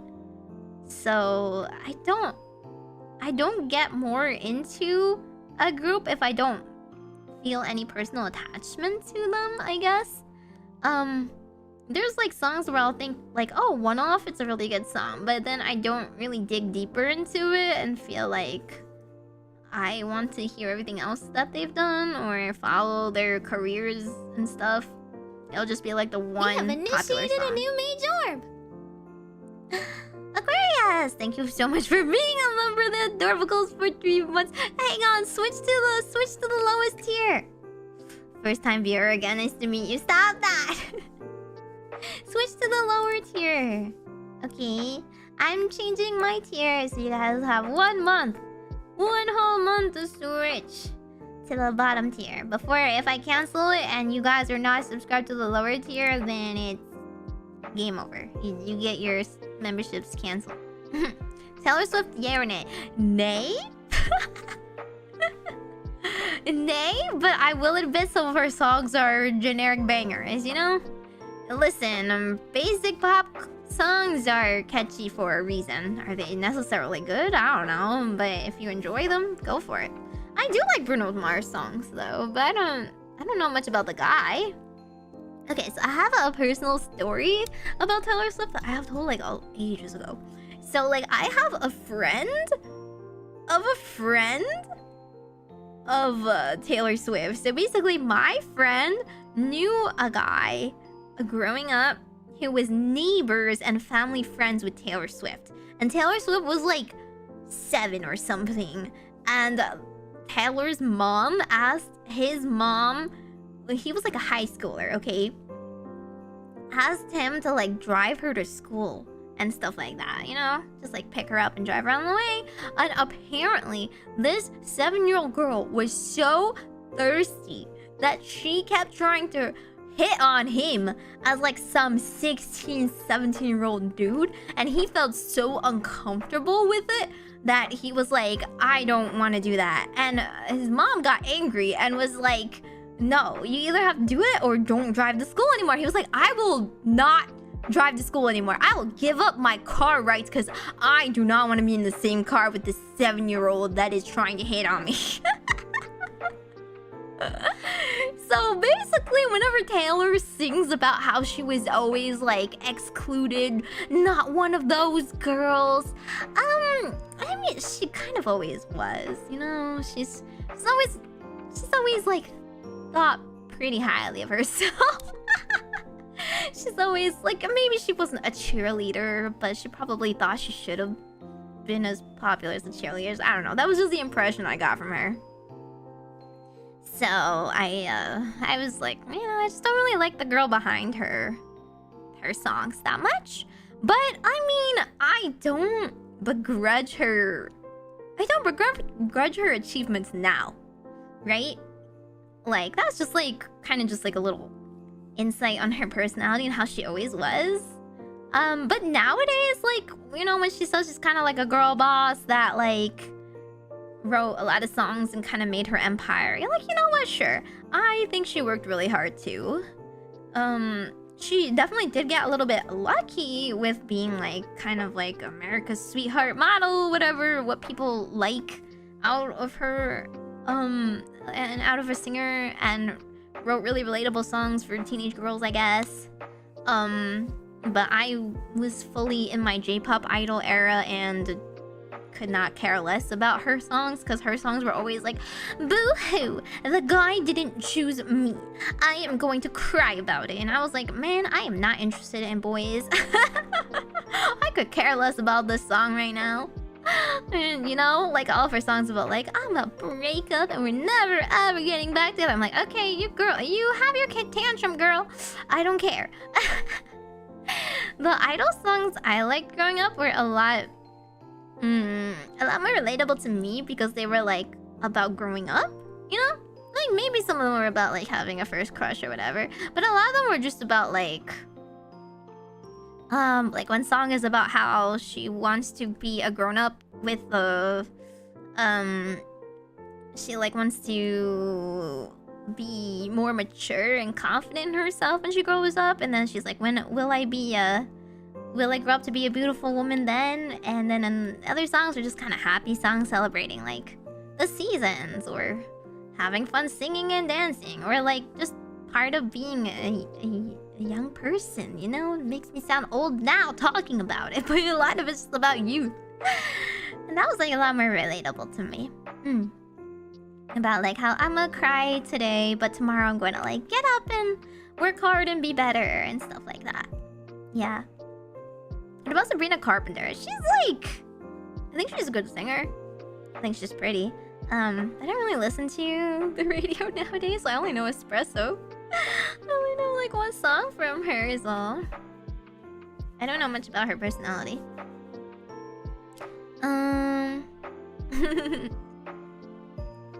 Okay, that's so true. I did like Skater Boy more. I listened to 2 Avril Lavigne songs and thought I was not like other girls. Actually, I was like other girls. I just happened to be dorkier than them. I just wasn't a normie. It's okay. I'm always a rebellious chunibyo at heart. It's not a phase. As non-role singers, people these days try to create an aura and a backstory even if it's not remotely real. I mean, they can have like story and lore, you know? I think that's fine. A lot of groups have like story and lore or whatever. But I do think, I guess, deifying them is bad. I think that's the same for streamers as well. I don't think you should deify anybody. Don't put anyone on a pedestal, right? It happens. Whether you want to or not, you get disappointed no matter what. I remember when there was a couple of idols I really liked, and then they got either like they got kicked out or they did something bad. They got a scandal or something. Like I know one of them was like caught smoking underage or something like that, right? Like you get really disappointed. But at the end of the day, like they are humans, like they make human mistakes. It wasn't like... It happens, but like when you are at that level of public scrutiny, unfortunately that might cost you your job, right? Like there's another idol that like I think got a DUI a few years after she was an idol, but like so it wasn't like I was like watching her anymore by then, but like then it's kind of like, oh, I thought she knew better, you know? I thought she's an adult, she should have been more responsible. That was entirely her fault, you know? Like I can't like defend that. And I don't think that should be an example for other people. Like it or not, you are responsible for your public image, right? And that does kill her chances in like appearing in reality TV shows or something else in the entertainment industry afterwards. Putting Meimi on a pedestal so you can see over her desk? You shush! I do say that a lot. Kamyoshi means supporting them even when it's not sunshine and rainbows? Okay, yes, but it doesn't mean defending every action they do. Please use your own sense of morals, you know? But also, I think there's like also not holding someone else to your expectations if they're unreasonable, right? Like people can still do things that may be like not what you agree with, but if it's not like harming anyone else, then like I don't think you should be moralizing it for them. Perhaps you can like secretly judge it or moralize it for yourself as an action you would not emulate or not approve of or not defend, you know? Like for example, I'm not like I've never ever like taken or wanted to take drugs, and that's like, you know, if someone I liked started taking drugs on stream or doing something illegal or whatever, I would not defend that. I would think that's like, you know, against my morals or whatever. Or even if it's like legal, you know, I still think like you probably shouldn't do it, because what if people emulate you? You never know. There's like a sense of responsibility you have as a somewhat public-facing entity. We have initiated a new Meigorb. Yu-Gi-Oh! Master and DML, thank you so much for being a member of Meigorb/New Orbicals for 1 month. I wish music arts need to get a good appreciation, basically. Yeah, more appreciation. Need to give so much care. Unfortunately, they choose their own path is the way it goes. Do you mean like the artist chooses their own path? Or do you mean like if the individual, you know, if the individual wants to choose their own lifestyle, I just don't think as long as they don't impose it on other people, it's fine. Yeah, but then like it's a mutual respect sort of thing, right? Like, I think if you were trying to do anything public facing, you should respect everyone that is consuming your content. And in return, they should respect your choices as well. But, it's like... yeah, it's kind of like... there are people out there that still do bad things that are still popular no matter what, so it happens too. Even if I secretly denounce it, what am I gonna change? Except I must try to practice what I preach is all. Stop noticing all the likes! Stop it! I'm never gonna talk again. I'm gonna shut up forever. Permanently silenced. The fact that you counted your hat and your height is telling. What do you mean? I am somewhat petite, sure. I'm not gonna pretend. I'm not as short as you make me out to be, though.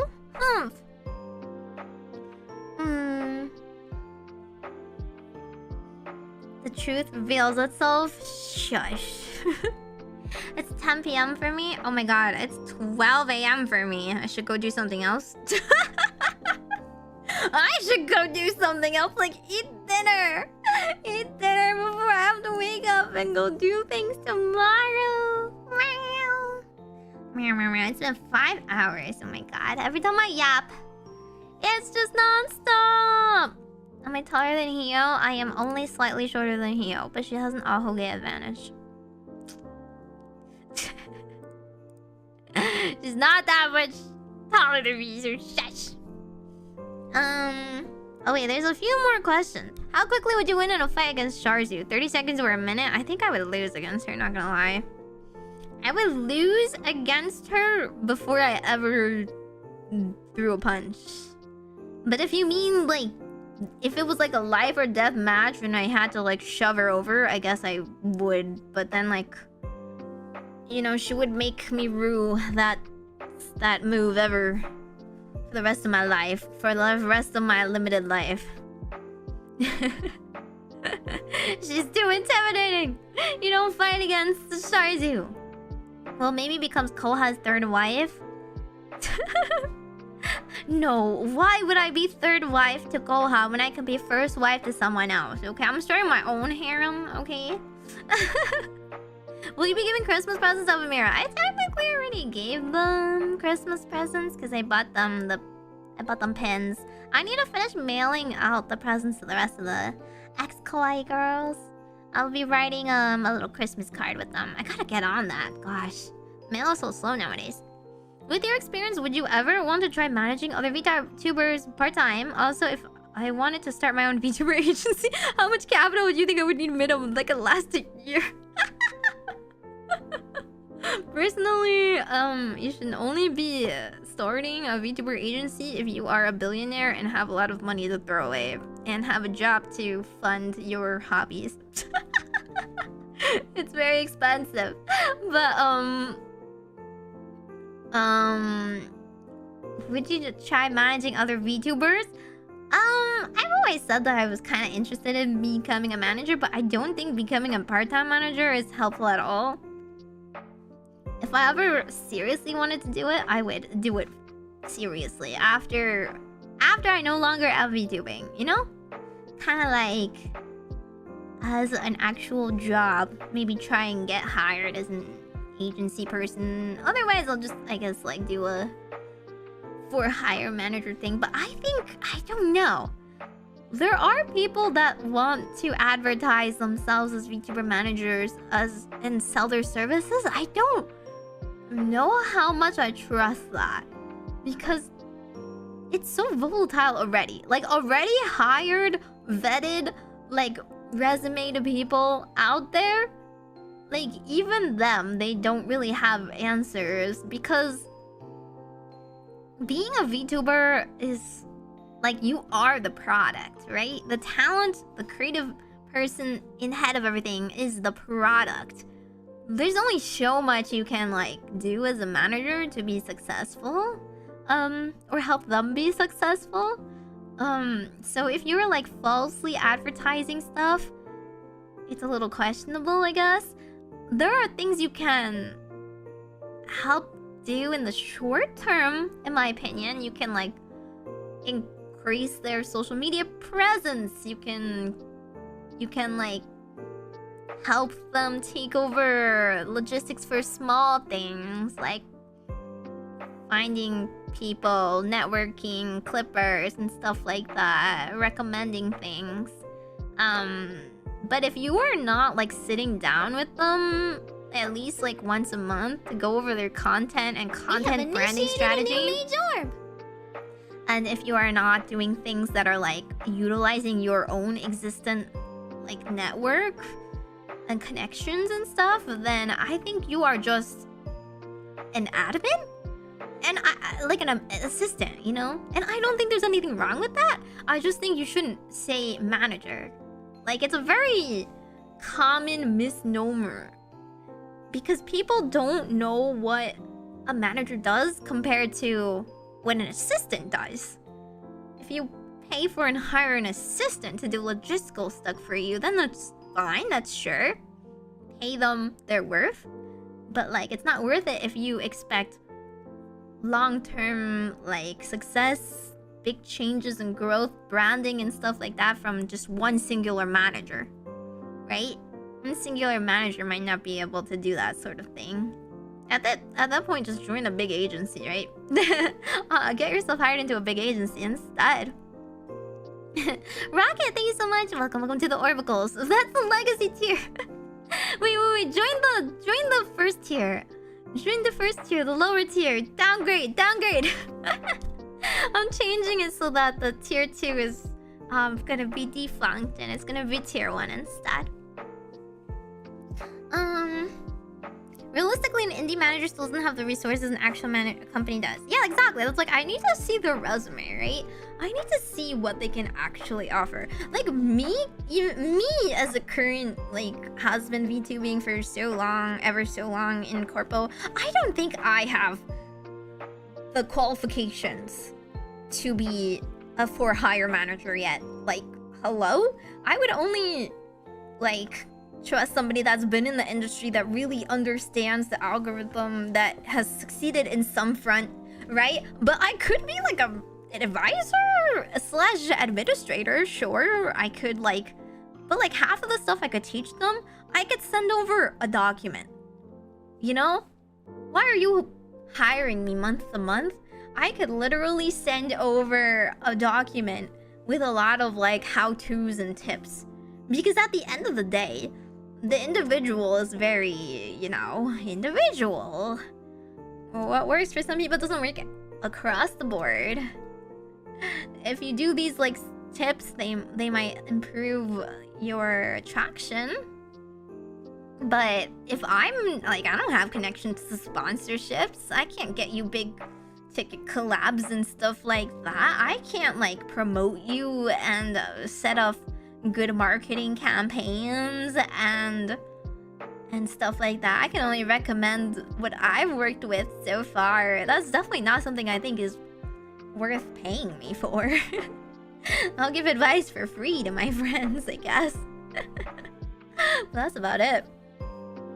I'm good at like planning things, I guess. So if I was just hired for organizing stuff, that would be fine. That's what most managers at a company might do, right? It's like you tell them like, hey, I want to do like I want to do a really big collab, and this is my basic idea. Then the manager can be like, okay, I'll contact some people for graphic design. We're gonna need a format, so let me format it for you. Let me help arrange a date for you and remind you of tasks you need to complete by then, stuff like that. They can break down that stuff for you. Sure, I can do that. But that's not like their main job, you know? Unless it's like a for-hire administrator, like literally executive assistant, you know? That's like a CEO secretary kind of job. If that's all they're going to do, they're not really considered a manager in my books. Like, You know? That's like Devil Wears Prada kind of like level of task you should be doing there. Pay for that and put it in the job description, of course. But yeah. Managers that have to manage more than one person usually? Yeah, usually.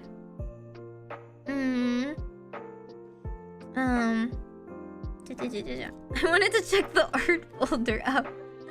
That's true, I guess. I'm gonna do it so that like from now on the lower tiers will just get like I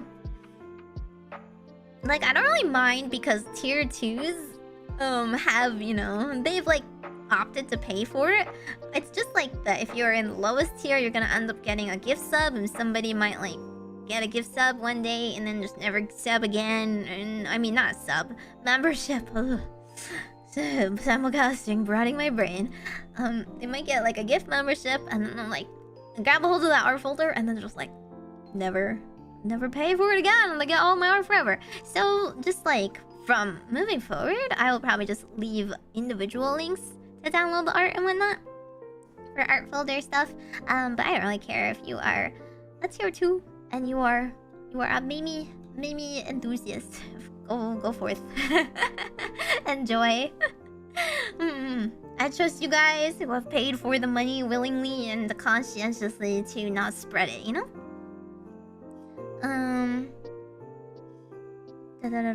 I get it. If you can have an amazing manager but the VTuber isn't good, it's a fail. Same with the other way to some degree. I think it's easy to blame a manager. But it really just depends on like someone who is easy to work with.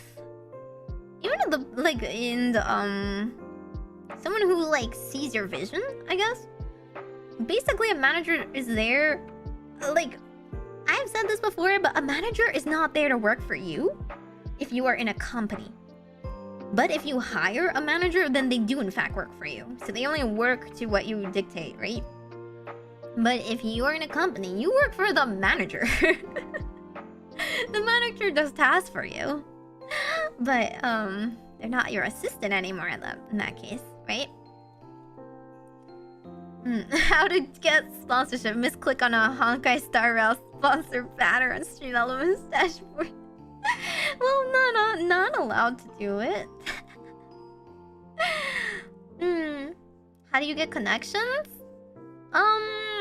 Build genuine friendships is the easiest way to do that, I guess. Like, it's a two-way street, you know? People will interact back if they see you genuinely trying to connect with them. If they just see you, like, liking, commenting on stuff just to try and get, like, a collab or try and ask for stuff, then they're gonna be wary of you. But when in the small corpo sphere, like, all of us are kind of in it for the same thing, you know? We really like doing the same things. We chat about, like, what kind of collabs or content or games we all want to do. Or like, oh my god, I love this song too. Let's, like, sing it together, you know? And then they just, like, think of you more the more you interact. You show support to other people. They'll show support to you. Usually, I mean. I can't speak for everybody, but if you show interest in other people and it's genuine and you're not, like, you know, you're actually, like, trying to show up for them, then they'll think of you too. Or they'll at least have a good impression of you, you know? Maybe some people are just more introverted than others and they don't really like reaching out, of course. Number Obelisk Blue Tier 3. Conflicting visions of torn apart the greatest dreams. Yeah, for sure. For sure. Let's see. Aren't you tired for standing for 5 hours? Fine. Sure, I'll sit down. Okay. Here. I'll get up close and I'll be so much bigger than the Christmas tree for some reason. No, it's okay. It's about perspective, right? It's about perspective.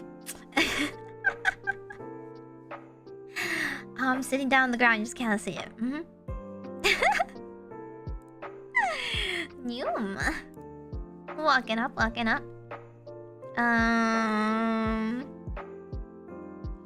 Do you have any pets? I don't have any pets. Mostly because I rent space and I don't have room for like my own pet, and I don't want to like some rental places like either have a pet fee or they don't allow pets. I just don't think it's fair to them. I would want one. I still want a cat. I want a Siberian cat. I think those are the cutest. Was the stream meant to be normal latency today? Probably not, but has that improved connection issues at all? Hey, I haven't, you know, disconnected in the middle of stream yet. So there's that. Unless maybe it's me playing a game. But I don't know, I have this little Winter Wonderland overlay open that's taking up some RAM. Maybe I'll switch it to like in between ultra latency and normal latency next time. Off topic, what's your opinion on the relative humidity in Nova Scotia? Joke question. I'll let you know if I ever visit Nova Scotia.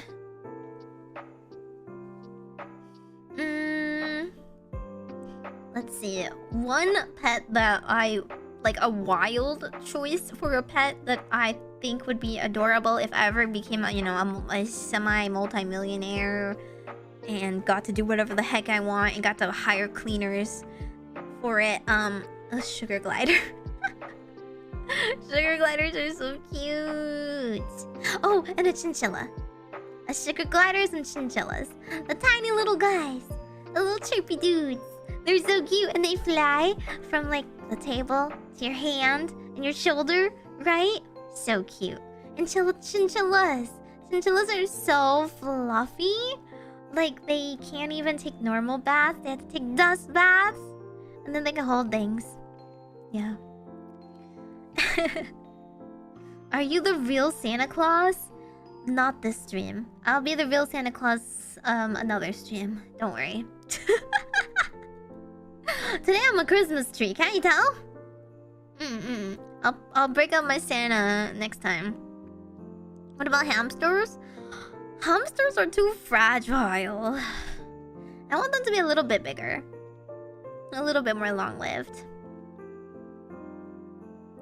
Don't let baby becoming Indian distract you from the fact that she wants to buy a fucking sugar glider. No. It's not illegal, and it's not like... Okay, it is kind of illegal in some places, I guess. But it's not like... It's not like the exotic pet trade. It's not... You just have to be a really, really good pet owner, okay? Anything bigger, maybe that's not good. But like, imagine like I had cleaners over all the time and it was a great environment and I built tons of shelves for them to fly around. Right? I wouldn't lock them up in a little cage or anything. They're really hard to take care of, unfortunately. I heard they smell bad. That's what I mean about the cleaners thing. So yeah. So, no, I would not do it on my own. I do not have the budget. If I had acres of land and money, I would have giant tortoise. They live over 100. They would live so long. It would be like my grandchildren's grandchildren's. I'd pass on this tortoise. Not tall enough to be a tree? Why would I be a tree? They're not that fragile. The hamsters? I don't know. I've heard horror stories of the hamsters that like die of fright when they hear like a single firework or something. I don't know. My sister-in-law used to have one. She'd make noises at everybody. I make noises at everybody. We have so much in common. But yeah, I think I mean when I babysat or I guess pet sit my friend's hamster when I was really young, it was kind of whatever. They're nocturnal is the thing, which normally wouldn't be a bad thing because I'm also nocturnal. But there are times, believe it or not, I do have to sleep and I don't want them gnawing at the cage. But then again, they were probably in a hamster cage that was kind of inhumanely small for them, right? You need like a really, really big hamster run for them. And lots of like good straw and stuff. Basically, keeping pets is expensive. A capybara? Capybara, capybara, capybara, capybara, capybara, capybara. They're chill. I would want to shake one's hand one day. They're a little too big for me though. I don't want anything bigger than what I am able to hold. And the most I can hold is a small cat or a small dog. The worst part of keeping small mammals is the smell. Yeah. Cat litter as well. Kinda stinky. Get a Shiba? No, Shibas have the most personality. They're a little like... You know, they're contrarians. They're also too big for me. My policy is if it's not something that I can hold for a whole walk home, I will not own that pet. I don't think it's a responsible owner if your pet like is tired or gets injured or something, you're not able to like control them and hold them home and stuff like that, you know? So only small dogs. There's a tortoise in, I believe, New Delhi Zoo in India. That's been alive since Queen Victoria was relatively new on the throne. Queen Victoria was almost the age of a tortoise, not gonna lie. She never died either. House Juice King. Hamtaro can open all the cages. When we work together, we're much better. More best friend. Little houses, big adventures. Pet mice? I don't really like mice. Something about the tails. That's why I like the chinchillas. They have fluffy tails. Oh my god, your hamster got stuck in your tunnels? I used to own fish. I feel like maybe I would own fish again if I got really rich, you know, and didn't have to move all the time. Because fish tanks are a pain. But, like, I had a fish, and that fish, first of all, it was kind of fat, I'm not gonna lie. I don't know if it was my fault or not. They were like one of those, kind of red Orlando koi-ish, like, koi adjacent fish, you know, those like baby looking fish that are white with a red heads, the red caps, or something like that. She would, like, I bought them like a little sheltery thing, you know, one of those like decorations with a barrel.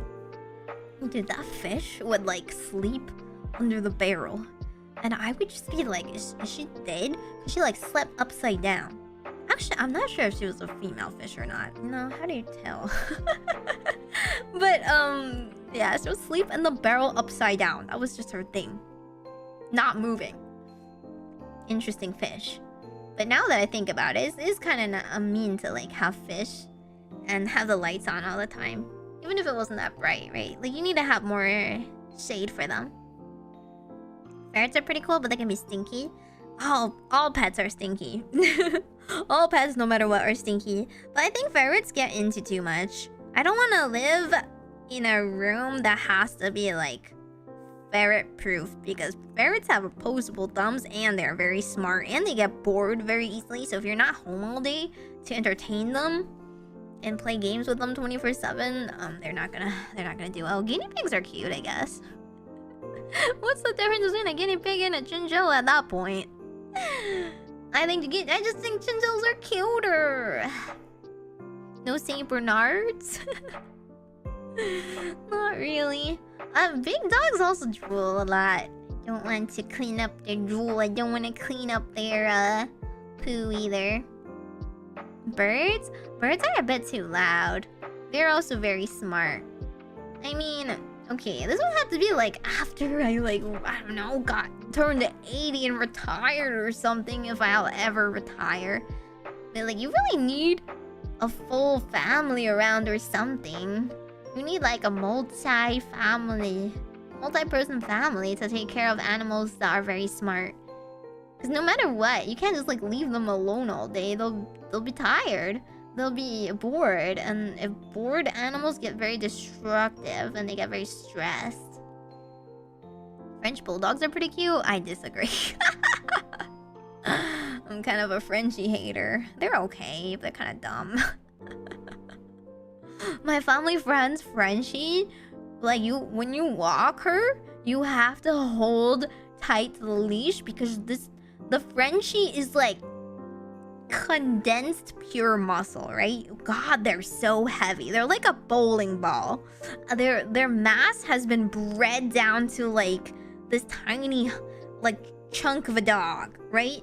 And then they still have the killer instincts from the bigger bulldogs, so they want to go hunting. And this Frenchie needed to be restrained because every time they saw a car, it set off their hunting instincts and they wanted to take off after a freaking car. And I'm like, no, Frenchie, no, that's your demise. You can't get isekai'd. Think about how much money you were. Frenchies are so expensive. I also don't really like dogs that like, I don't know, it's a little bad, a little inhumane to breed dogs that have to be like C-section removed. You know, they're such small dogs, and to give birth they have to like do a C-section to get them. Kind of sucks. Yeah. But I do think corgis are cute. I like how we're just asking my opinion on animals. Fish can become fat. Yeah, if they don't swim too much.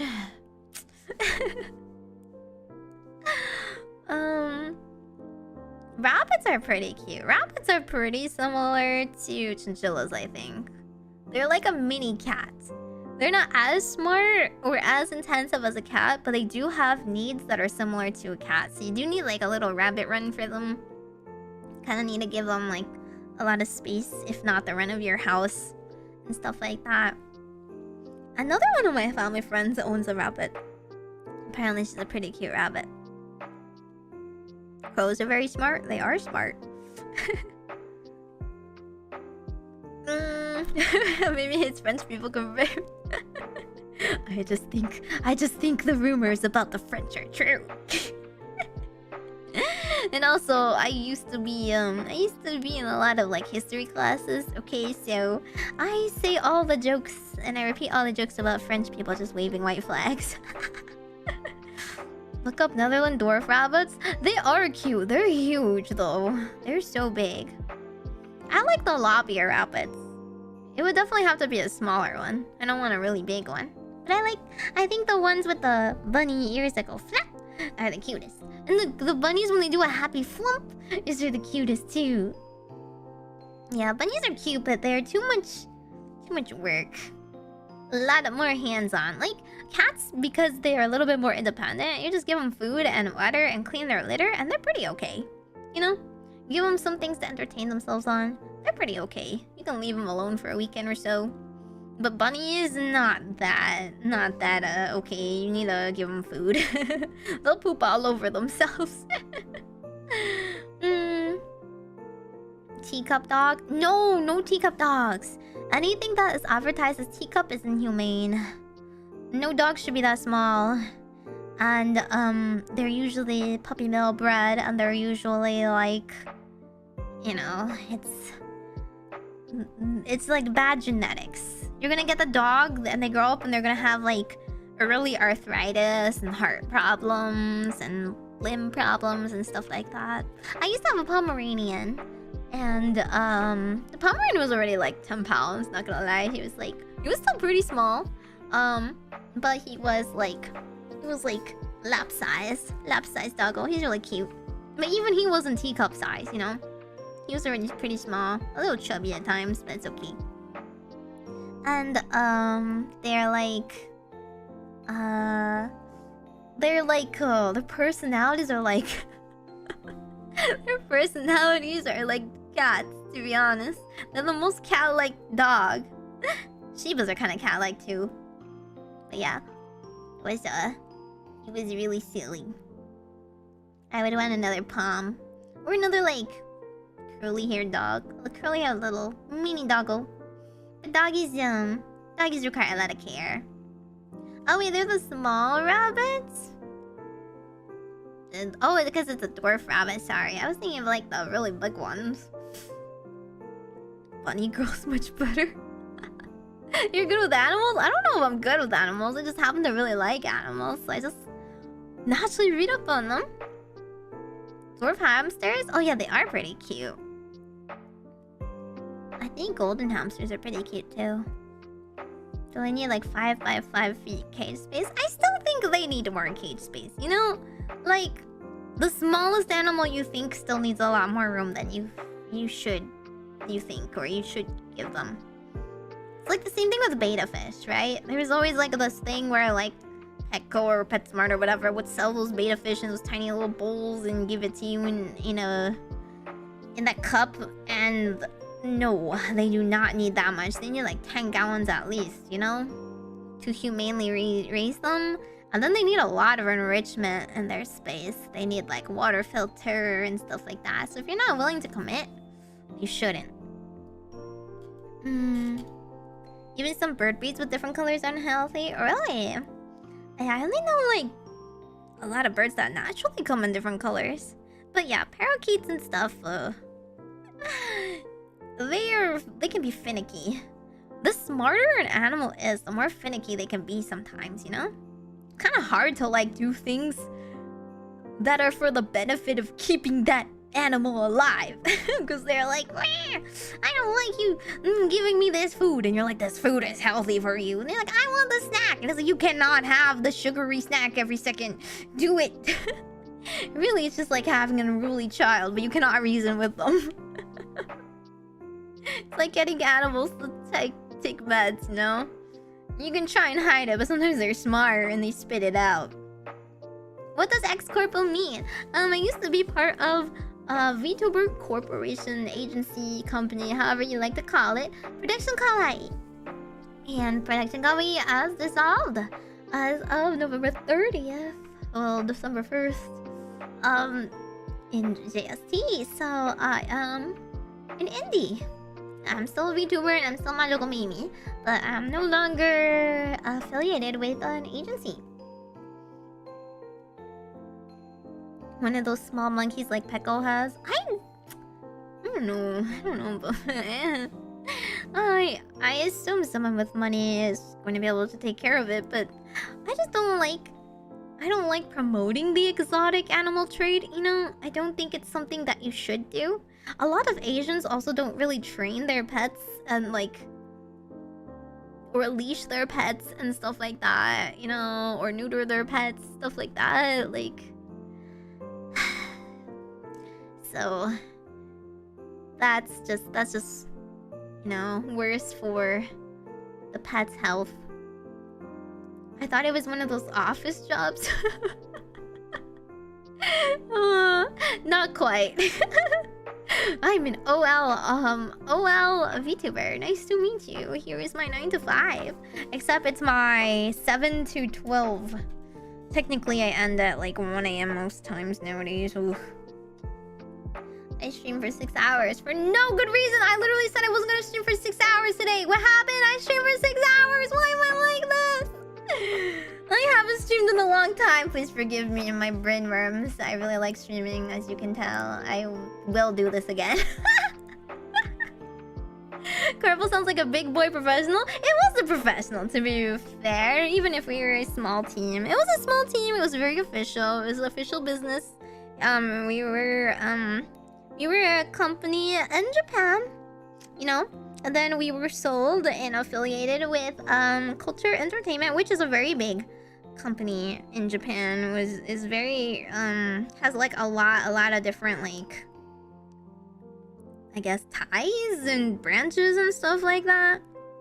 But our branch is pretty small, you know, and yeah, and then they let go of their VTuber agency side as we are Production Kawaii. So yeah. I have a golden Syrian hamster and his cage is literally 6 by 6 foot, and he needs at least like 10 inches of bedding to burrow. Takes up some space. Yeah. You need to give them a lot of like underground space. They like making tunnels, and you gotta give them like, I know like the real hamster breeder channels, they like put a lot of like natural grass and turf and wood and constantly give them enrichment stuff like new like pine cones and stuff like that, and it's so cute to watch. See, I just like passively consume this stuff because like I was just like click on a video of somebody owning tropical fish and explaining how to take care of tropical fish, you know. I've never done any of this myself. I just like it. Get any good polls recently? I posted about it on Twitter, but I did get which one? Articuno EX on Pokemon. The full art version, and I finally got my family together, the Nido King, Nido Queen family. I still have not pulled a Mewtwo EX. It is what it is. It's cool you enjoy streaming still though, yeah. I don't think I've ever liked anything for so long. I do think a lot of streamers get into it for the short term. I personally think if you're getting into a company, you should have had... I believe the best person you should hire is someone who has held a different job before and has like a basic expectation to like how to hold a job, responsibilities a job entails, what their contract says and what they can abide by. And like there's just people that like you kind of can tell have never communicated within a professional setting. And there's just like, you know, that level of professionalism, even like in small things, like when we give each other like feedback or make plans or stuff, like we're gonna be very like frank because it is like we're laying down everything. We're gonna be like, okay, this is what we're gonna do and this is like what you should do and stuff like that. And like someone else will be like, I'm like in a meeting setting, right? Like, okay, this is what I think we should do, and then we discuss it. It's not like a place for hurt feelings, right? It's not a place for like flaking or a place for like, oh, this didn't work out, oh well. I do think you should be somebody that has had that like experience in the past and should treat it as seriously as you treat any other job, you know? And for the most part, it's passion-based, so of course people who are passionate about it will put more of themselves in it. And I don't like think everybody is going to put that same level of effort, you know, or think as deeply about it. But like it is a personal choice at the end of the day, and I think like I don't think the corporate like experience was bad. I think it was good, you know. I think I learned a lot from it. I tried to put a lot of myself into this channel and pour a lot of effort and work and all my free time and stuff, hang out with people, because like I could just like stream, hang out streams forever. Stream a little, hang out, chat, and game a little, but I want to do like lots of creative stuff. I want to like put out more projects out there. I want to keep getting better and offering more things. I think that's at least the experience I want on my channel. So that's why I joined the corporation, because as soon as I joined the corporation, I was like, this is a job and I will treat it seriously. That was my mindset, you know? Even if I personally wasn't like, please give me money, I was still like, you know, I think I should still do my best to earn money because that is my obligation as a talent and employed person. And all that. I wish I could just earn money for just lying in bed. I'd be rich. And dude, I never get to lie in bed except for when I'm oversleeping nowadays. Ugh. I got the sad Cubone card. Oh no, that one's really cute. I have it too. Sub 6 hour Meimi streams are anomalies. To be fair, sometimes if it's directed around a game, there's only so much I can make content out of that game, you know? Or I get just tired of that game. I get tired of the game and I'm like, okay, I'll yap a little bit. But at the end of the day, the stream was focused around that game, so it might end early. Hiki maxing. Oh god, if I could be paid to be a hikikomori, I would. It astounds me how hurt feelings can be in any meaning, but stuff like that. Yeah, like, because at the end of the day, the product is people, right? It's really it's going to hurt no matter what. Sometimes to hear like your idea is not good, or let's not do your idea. And it's gonna hurt even more if like it's like your own personal like image or brand, you yourself, right? It's gonna hurt a lot more because it's so personal. VTubing is like so personal. That's why a lot of people end up unfortunately bringing their real life drama into it, right? Because like at the end of the day, it's very, very hard to separate yourself entirely.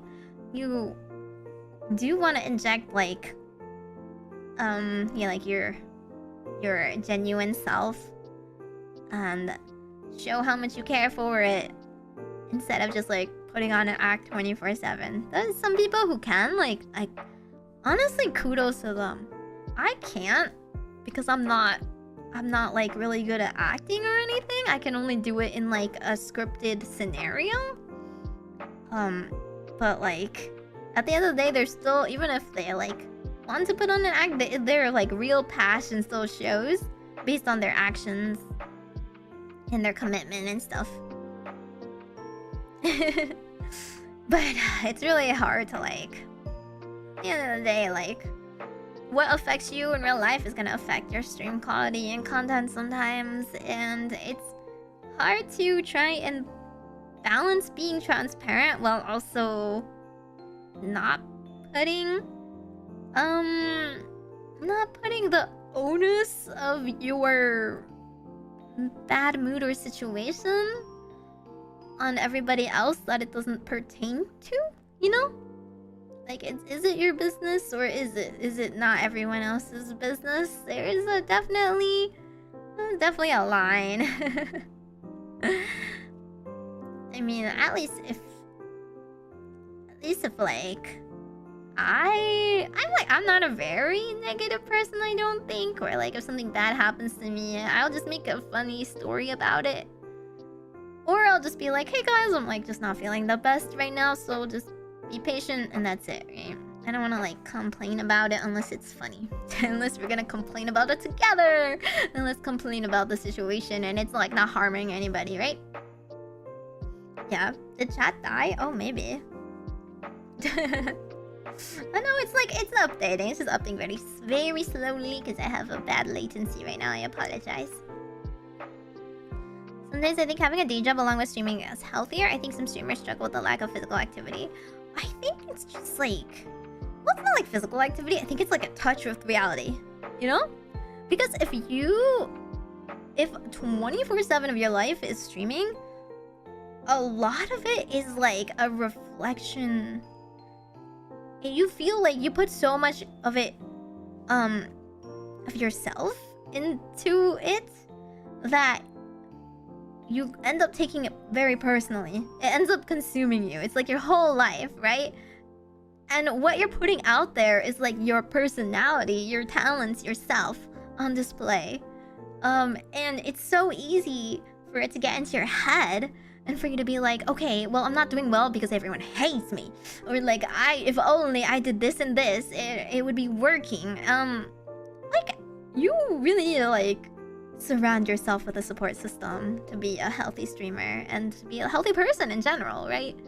The same as a viewer. If you as a viewer, your entire life is like watching one person stream, and like then they like accidentally ignore you or something, or you can perceive something poorly, or their stream doesn't go well and their mood is bad and then your mood is bad. Like, you do need like that touch of reality where you like go out and like things, not everything matters as deeply as you think it does when you get caught up in that rut, right?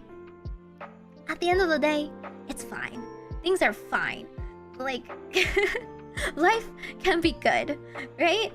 There's so many things that make life worth living for, and the fact that you are not like extremely doing well in all of your metrics right now is like not the end of the world. You know, like have friends and people who care about you and other hobbies and take breaks from things like that, right? Having a healthy mindset is good, and like being down is very, very understandable because you do have to take things seriously, right? Like as a corpo streamer, you have to take numbers seriously, even if you like do try to separate that from like some taking it personally, right? taking it seriously is different than taking it like personally, right? Like, you can be down about things or underperforming or whatever, but it's like you have to think of it as like a natural process of things. You have to put it in the big picture. You can't like let every little thing get you down, because the overall graph of any investment, any job you do, any like new startup business, you know, is gonna have dips and stuff, but the overall growth is going up and trending up, then that's great. That's like good, right?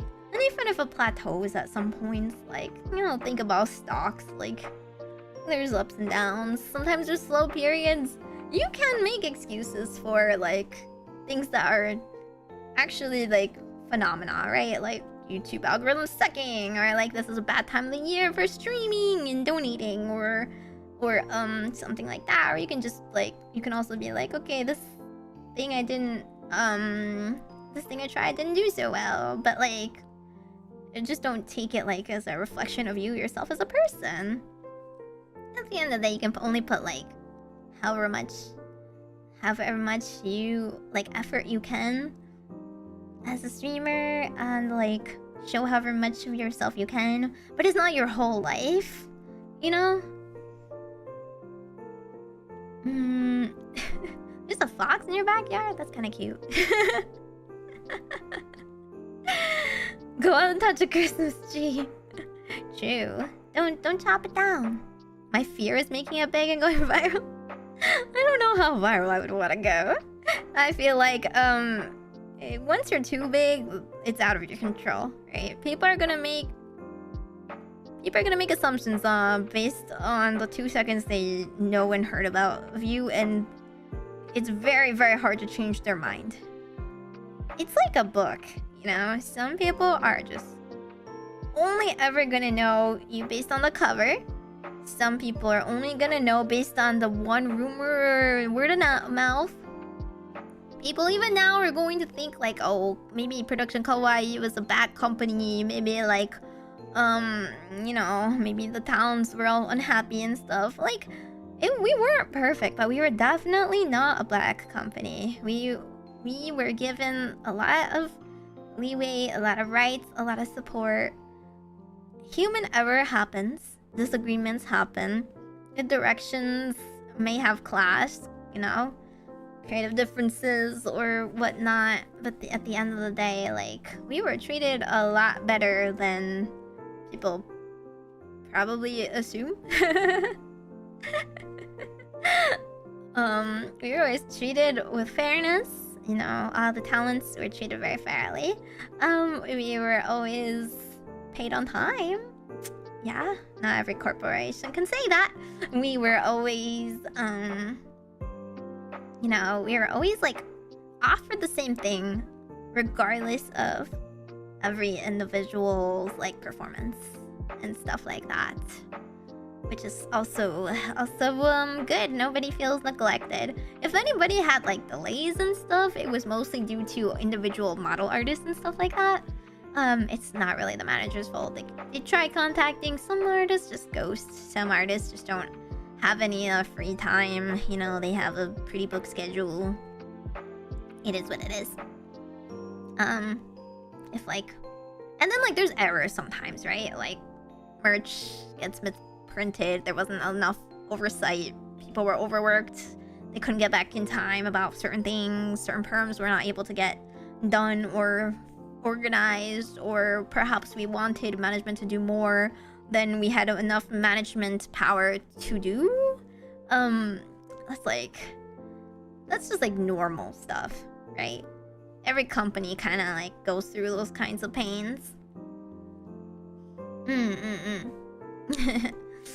Yeah, so at the end of the day, like, it was not a bad experience at all. It was very good. We all came out with a net gain, to be honest. I get to keep my IP, and I got a head start and a lot of valuable experience and whatnot. And I got to yap at everybody forever. Even if like moving forward, like maybe the kawaii fan base of the fans end up like sticking to like one group or the other, or some people you know, or like, oh god, I don't want to watch Meimi's 50 hours of TCG playing. Understandable. I understand that sort of thing.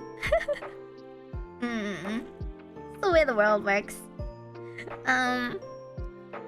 From now on, our mistakes are our own responsibilities and right, like if we come out with mistakes or delays or merch, that's on us now. And if we mishandle, you know, funds or projects and timelines and stuff, that's on us now. Yeah. But yeah, exactly. Solid networking. You know, like the friendships we've made are pretty genuine. It's not like, I mean, at least I hope nobody else will turn me away if I try to talk to them. But clearly, I think the community and VTubers as a whole are pretty receptive and welcoming to Ex-Corpo VTubers nowadays. Like, it's really like, you have to thank the brand and corporation for giving you a good reputation and a good start to your career. Because you think about it, so many people cannot, like, they're streaming and they can't get over like 2 viewers. They can't even like make YouTube membership until like after years and years, right? They can't get monetized. And like the fact that we were able to get a corporation's head start on this was very invaluable. It put us above like every other small indie out there. So I really don't want to hear like, wow, production quality was bad, or what was going on behind the scenes. Like, obviously we can't say everything, right? Again, I refer to the NDA. We cannot slander the company, and we can't give away company secrets and exact details of our contract and stuff like that. But overall, general, like, temperature-wise, it was fine. Water was fine. Insert Spider-Man twin pointing meme. It's tough starting off as an indie or even smaller companies. Yeah, because they might not have like direction. They might not have the funds that get them a head start. Listen, money gives you a head start. Don't anyone tell you otherwise. People out there will say you can make it on your own. You can fund it yourself. You can do it very cheaply. Okay, but VTubing is not cheap. Even getting the capability to stream is not cheap, right? Good computer, extra monitor, and all that other luxuries, stream deck, good microphone, peripherals, not cheap. Even if we were like saying start with a PNG, right? But are we gonna deny that good marketing and design and artwork and constant like, you know, networking events are not gonna put you leagues and miles ahead? Yeah. So yes, money does help you get ahead. It reaches a point, you know, where it caps off. Where the money you put in is not going to make returns, but for a head start, it's going to put you so much ahead. Unrelated, but how do you feel about furries? I'm not into not into furries, sorry. I got a little bit creeped out. But just, you know, the heebie-jeebies about certain things. Wait, I don't even know what a Therian is. What's a Therian? Money speaks and connections are currencies. True. That's kind of why I support smaller VTubers. I think bigger VTubers are worth supporting too, you know? But like, it is true that they might have more ways to earn money, unlike small VTubers. And the hair that she's a cat VTuber. That doesn't make me a furry. There's a knuckle mimi. Okay, God. Having good design goes a long way. Not everyone can afford one at the beginning. Exactly. There's a lot of people that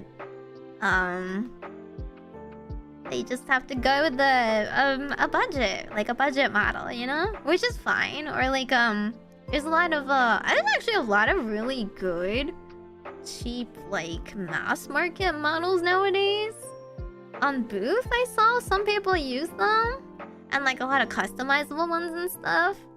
So you do lose two main things if you use one of those. And you can't commercialize yourself, in terms of merch, is all. At least, like, not one-to-one, right? Like, I can print my model out and sell it, right? Because that's my right, it's my contract. I own this model. But, like, if I were to use a chibi model that has, like, customizable parts and stuff, I can't do that. And, you also run in the risk of a lot of people using the same ones and stuff like that. You're buying paper Meimi now? Not quite. But I could print some new merch for you guys. The earnest person believes they have a spiritual connection with a certain animal. Interesting. I don't even have a spiritual connection with myself. Sometimes my brain doesn't respond when I try real hard to think something. Usually this happens. A common occurrence whenever a math problem is brought up. You see the no thoughts head empty happen in real time, like...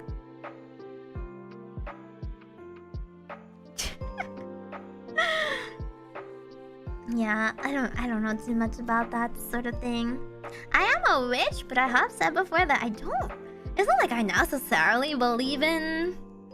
the deeper spiritual side of things. Like, I read tarot as like a guide. Like, advice, you know? Maybe, like, the universe is giving you hints, but it's up to you to put together and make sense of it. It's just like a way to direct the questions to yourself, some introspection. It's not like, oh my god, you're gonna win the lottery tomorrow. Wiccan? Yeah, like... I am a little bit pagan, I guess, in some respects. And I'm like, oh... I'm a witch, I'm irreligious, I'm against the authorities and stuff. But it's more like the rebellious side of things. And why not? I do believe in magic and ghosts. Why not? Try real hard. Did you get so far? At the end, I didn't even finish ranking. Maybe Yu-Gi-Oh! Card Sleeper Center will be peak. If I have more time. Right now, I'm trying to prepare some merch for you guys, and it was very, very limited time with the time I had finishing kawaii stuff and being an indie and trying to re-debut in a timely manner. I don't want to be like those VTubers that are like, I'm gonna re-debut, I swear, and then it's like 3 months pass, right? So I will eventually come out with some cool merch like that, but we're going with something pretty simple. Because it's easier to make. I also don't know how many people will buy my merch as well. You know, I don't know how many takers I'm gonna get. So I don't want to overcommit on expensive stuff. Have you bought any new tarot decks lately? No, I have like a critical mass of them. I'm in the business of buying more TCG cards instead. I really don't want to buy the new Pokemon packs. Everyone's buying them. Kaya and Lin and them, they're all buying like those surging whatever, like those Pokemon packs. Cause now I want to play live. I actually do need those codes, right? I want to pull an EX. What if I pull a shiny EX on stream? You know, that's kind of my stream brand at this point. I just pull extremely cool cards. It's been 3 years. Mimi hasn't appeared. I think she's taking another 100-year nap. Absolutely. It's lore accurate. I know I take danger naps, and that is all canon. The witch realm, it just we pass time a little bit differently. What can I say? How come my voice gets deep sometimes? Have you heard of voice acting? I know it's a little bit serious. No, just kidding. I think everybody's voice changes given how their excitement level is. But if I am being like, oh my god, I'm gonna say something really silly, can you tell I'm saying something really silly? Wow. Or, Nii-chan! Like, it's voice acting. My voice does get higher when I get more excited or more energetic, for sure. Malfunctioning voice changer. Please, you think I would voice change to this? God, I would voice this to like an eternally cutesy, like soft voice if I could. How do I explain VTubing to people outside the scope? I've compared it to character acting or wrestling. Oh, now I guess it depends because VTubing as a genre has become a little bit more synonymous with streaming in general, right? So a lot of it is just streaming and acting like a cartoon character for them. But it's true. I think it is a little bit like wrestling. We have like established in-universe lore. We have like in-jokes we reference. We have stuff we built together as a stream in a community and stuff like that. But a lot of it is like a little bit more like personal as well. Oh my gosh, I went on for too long. It's been 6 hours and 20 minutes. What am I doing? Hi! Welcome, Pam, please. Welcome, Pam. Isn't you think about how much VTubing has changed? Yeah, the wrestling comparison is kind of neat. It's pretty hard to explain it otherwise to people who are really, really new to it. Well, welcome. Thank you for the raid, Pam. For those of you who do not know me, I'm a newly indie Ex-Corpo VTuber. I used to be part of Production Kawaii from their latest gen, but now I am just with my, gen mates as a indie VTuber friend group, Ephemira. And I am Majokko, your local little fortune-dealing witch. Honestly, I feel like I'm more fortune-dealing than fortune-telling nowadays, because I play TCG games, I play gacha games, and I'm very lucky. I'm also a little gremlin. But I hope you guys had a good stream with Pam. I hope she gets some rest, because she also happens to be a streamaholic and workaholic and all that. Gotta make the 7 hours. No! Okay, listen. I'm gonna eat dinner. If I ate dinner, maybe I could keep going. But I am only fueled on a gingerbread latte. A single gingerbread latte. The entire day. I started streaming 6 hours and 20 minutes ago. Okay? I will go carpoolet and then you won't get a stream later on tomorrow when I'm going to be streaming Minecraft with Leah. It's a magic to have time disappear through Yappin. It's so true. Also, I'm simulcasting on Twitch, so if you guys use emotes on Twitch, Magical Meimi, you can put your emotes on the tree. Although it's a little filled right now. You can also do other things like light and whatnot. Workaholics unite. I know! Us staying up and then being like, oh my god! It's like that meme where like us at the start of the project idea being like, this is so big-brained, I'm having so much fun, oh my god, it's gonna be the creativest, biggest project ever, and then at the end, you know, tired, fueled by caffeine and regrets, chasing deadlines down to the last second, dying of anxiety if this was even worth it or good. And then, yeah, that's us, that's all streamers. We do it because we're all crazy, and we hate our mental health. But yeah, if you have any questions, about kawaii, about being in a corpo, and of my plans, or just me as Meimi, feel free to ask any last minute questions before I go and die and not in Minecraft.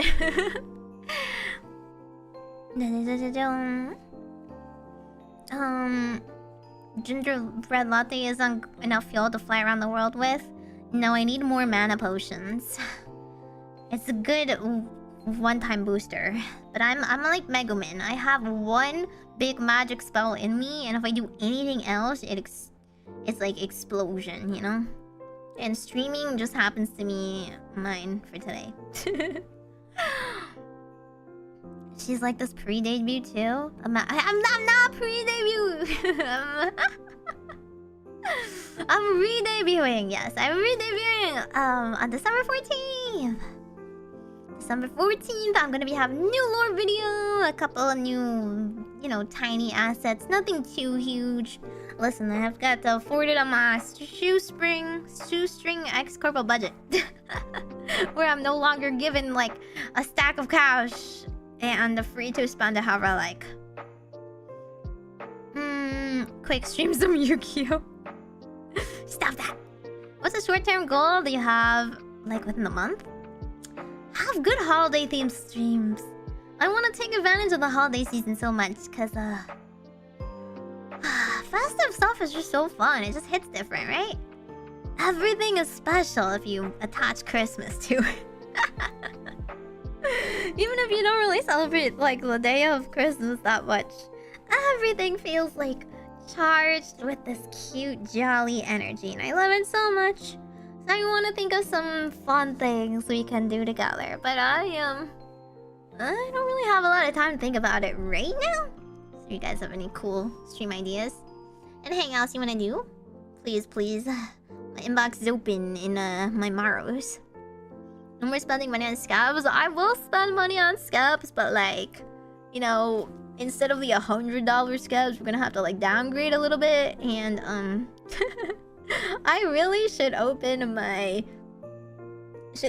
budget tracker properly and see how much money I have to flex with all the shiny things I want to buy all the time. You not hoard your MP restoration items? Yes, but that would require getting up and going to get more juice. Spreading the scabs out more. Yeah, I mean, we can have dono goals, like monthly dono goals where like certain scabs and whatnot. I'll get like utility scabs, you know, I'll get like thumbnail related scabs. But if you guys want like a very fancy, high quality illustration, then we might have to see where that fits in the budget. Christmas karaoke would be nice, but the funny is I'm not fond of most Christmas songs. I feel like I don't even know that many Christmas songs, but I will still do a Christmas karaoke. We're just gonna talk about hippopotamuses again.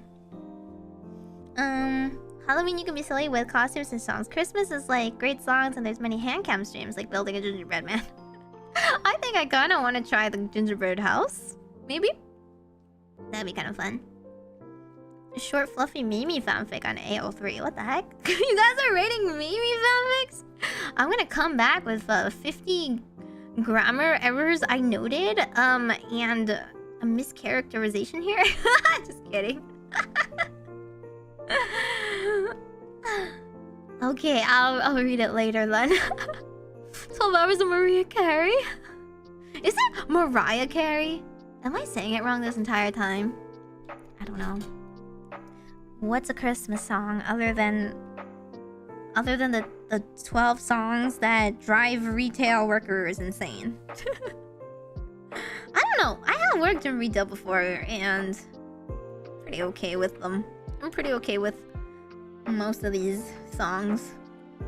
I don't know if I can sing them very well, but I guess we're just gonna jingle bell rock our way through around the Christmas tree. APA formatting for fanfics? Mariah? It is Mariah. Dang it. You could always do Christmas-themed karaoke, but not all the songs would have to be Christmas-themed. Well, I'm gonna run out eventually, so we're just gonna sing whatever the heck I want at the end, like we always do. And hopefully that doesn't get my streams bonked off YouTube, but if you ever go back to my previous karaokes, there's just gonna be muted segments. There's always a couple muted segments. Yeah. If the karaoke disappears a bit from YouTube, that's what's happening. I'm just like, I hit the, okay, mute this segment, and it video edits and whatnot. Happens every time.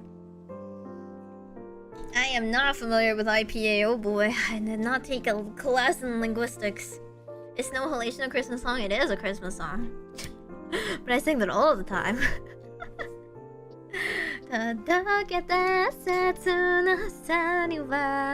Yep. It's okay. I will try my best to make every stream as festive as possible. Maybe we can't always break the tree out, but I'll try. She made us watch a Christmas rom-com before Thanksgiving one time. No! Christmas starts after Thanksgiving, not before. It's nice you can mute the parts, you can keep the rest. Yeah, as long as it doesn't delete the entire thing nowadays. Yeah, AI is getting a little bit better.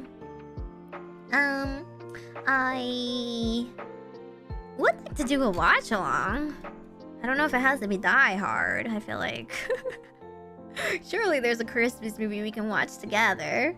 Although, see, I don't really watch much, but I like animated movies. So I kind of want to make you guys watch like the Last of the Guardians, the one with Jack Frost.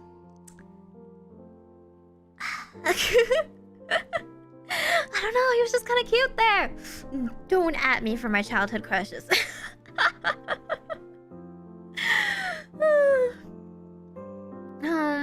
Home Alone? Oh my gosh! What the hecky? Rika, thank you so much for gifting 5 tier 1 subs on Twitch. Thank you, thank you. Choo choo. Chugga choo choo. Rika Estrada, if you got a gift sub on Twitch, make sure to thank them and spam your new Meigorb emotes. One of us. Welcome, Oribacles. I do like Home Alone. I haven't watched that in a really long time. What do you mean, of course, maybe like Jack Frost is a common, you know, the pretty boy, the character design to like, just like Danny Phantom, okay? You mean to tell me he's not a pretty boy? Huh? You find something disagreeable in his design?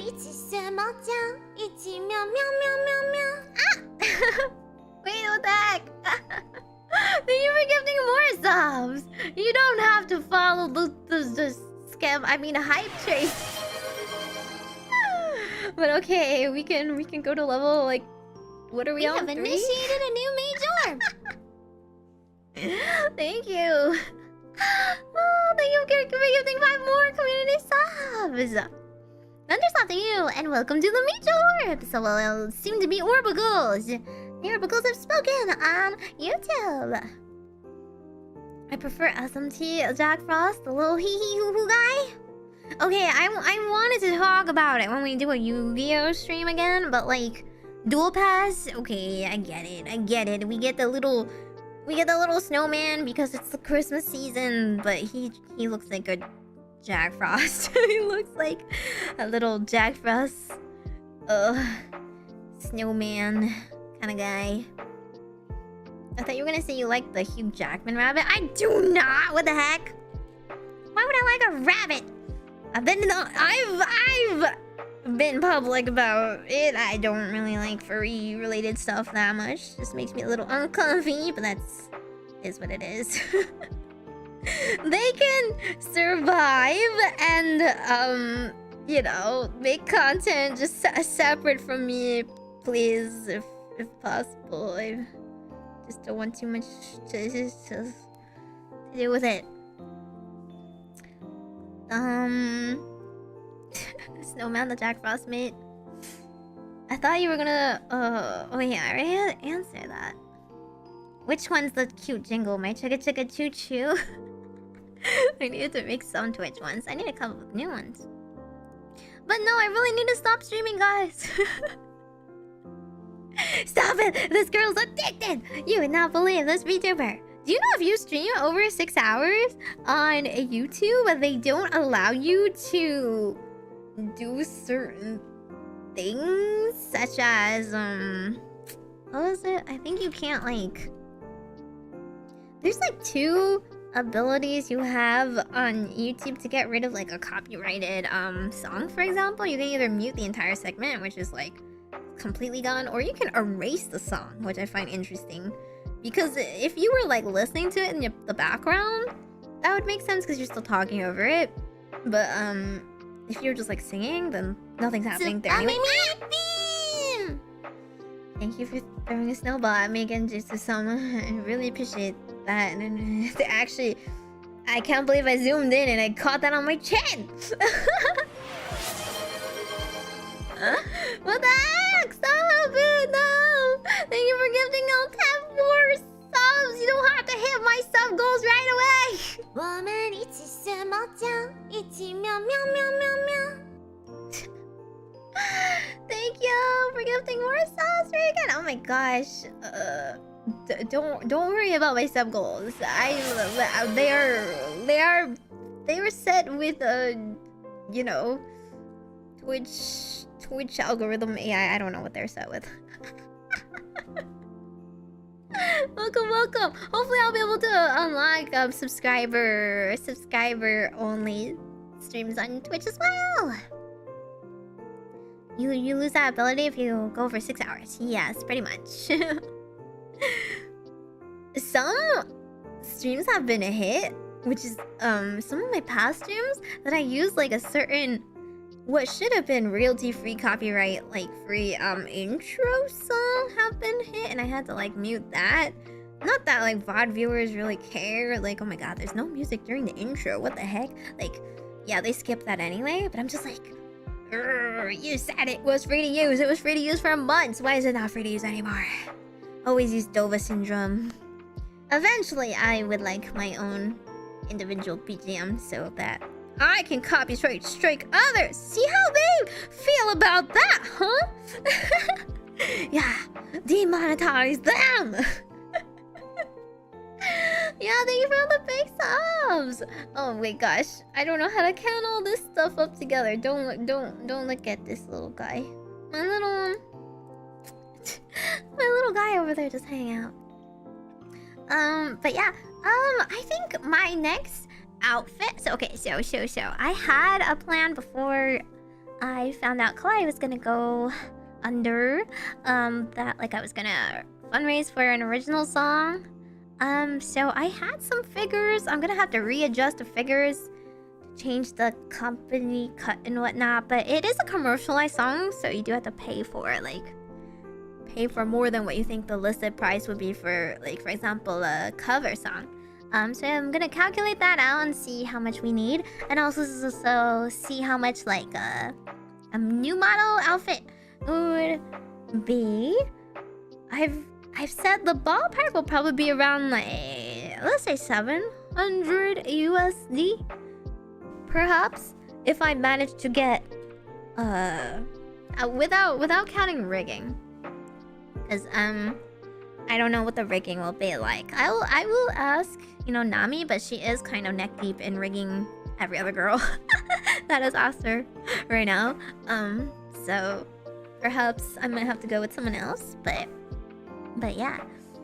700 for character design, reference. It's like reference art and the actual like model art, you know. I have to consider a little bit extra for character design, but I haven't found an artist in mind for the character design specifically. Yeah. Okay, Super Meimi-mu-me-mo! Eat that!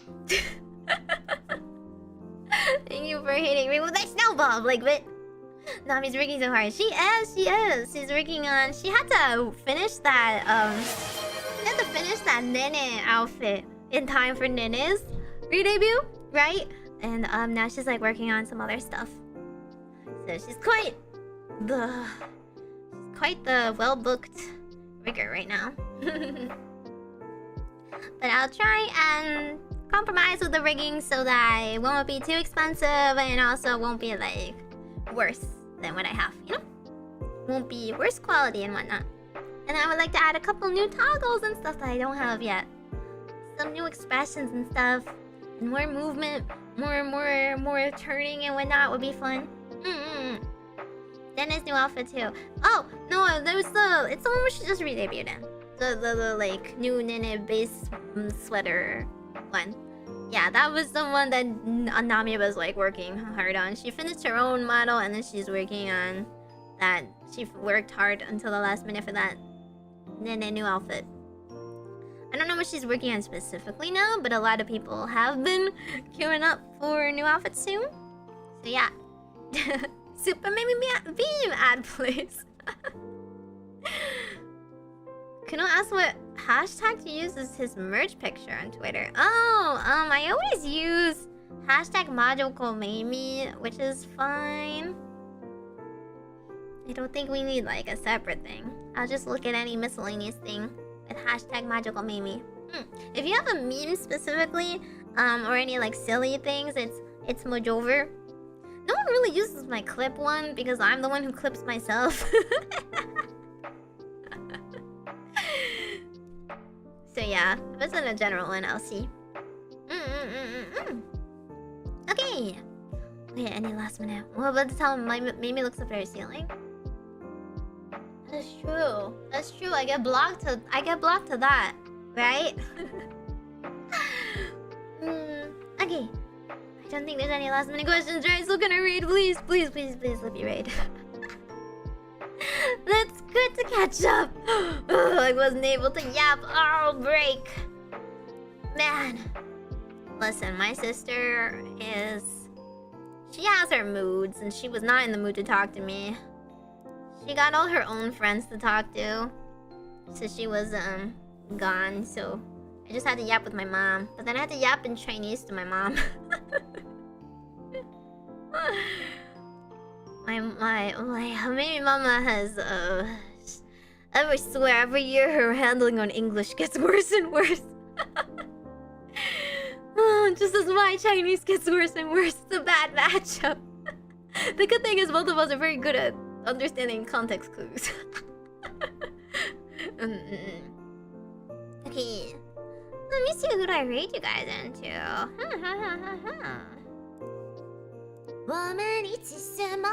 What that? Thank you for gifting more subs. What the heck? I don't have room for any more subs.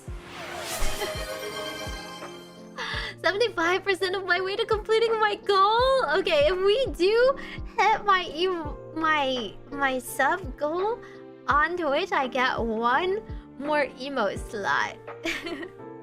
I'm gonna be adding more animated emotes, so that's coming regardless. But we get one more like static emote slot as well, which is really cool. You can consider joining there if you guys haven't. User Prime sub, okay? User Prime sub on me. Make Amazon lose money by paying me. Wait, stop that. Wait, what? I'm not saying the same person. Oh my god. Riga, thank you so much. I meant we could do it over the course of the rest of this month. We have a lot of time. Thank you for reaching all my sub goals. What the heck? Thank you for the level 7 hype train. I guess you guys that send 1 bit right now will get a crazy free emote to use on Twitch. Yeah, very worth it. Send 1 bit right now and join the hype train. Thank you, Regan, so much for making my emotes. Meow. At this point, I don't even recognize half of the people that are getting my gift subs. Like, I know some of them. Thank you. Ah! Oh, I guess I asked for this to die.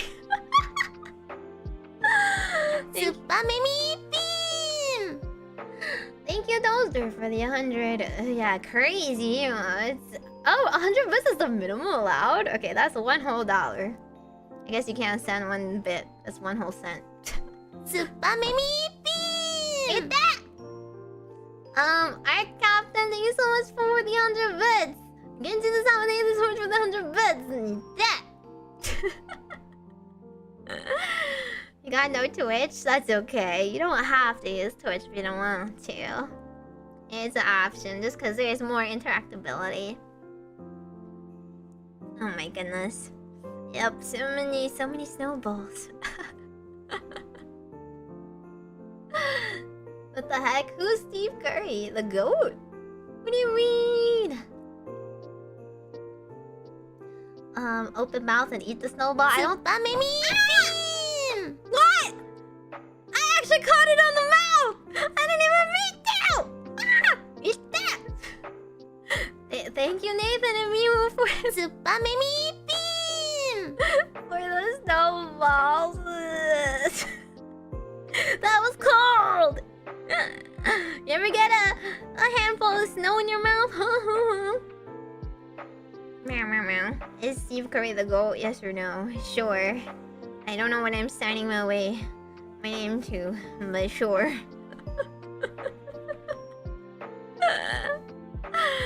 I like YouTube more usually because Twitch lags a lot for me. Really? I think nowadays Twitch has more ads, I feel.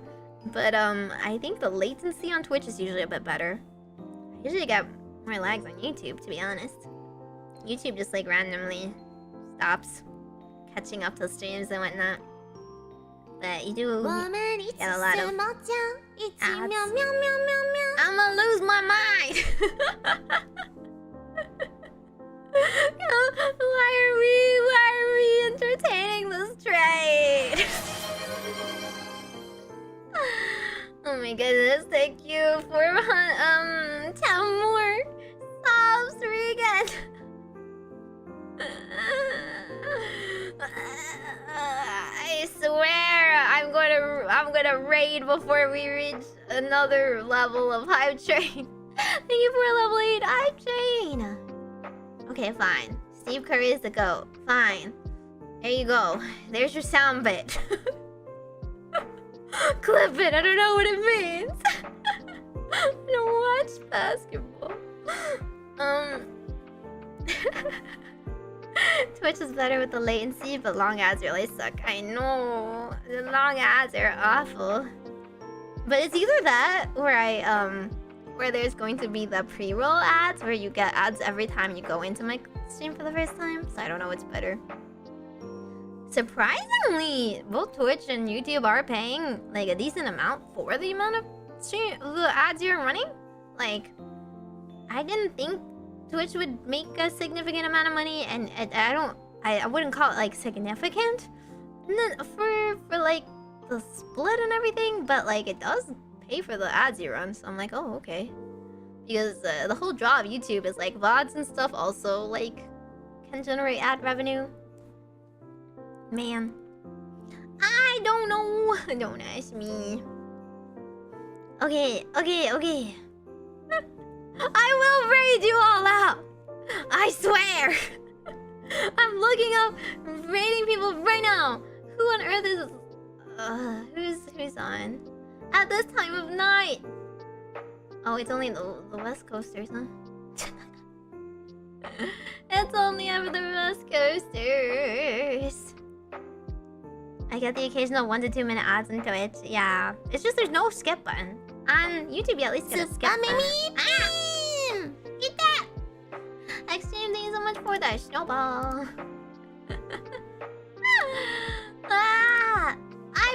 I'm ready right now, okay? God.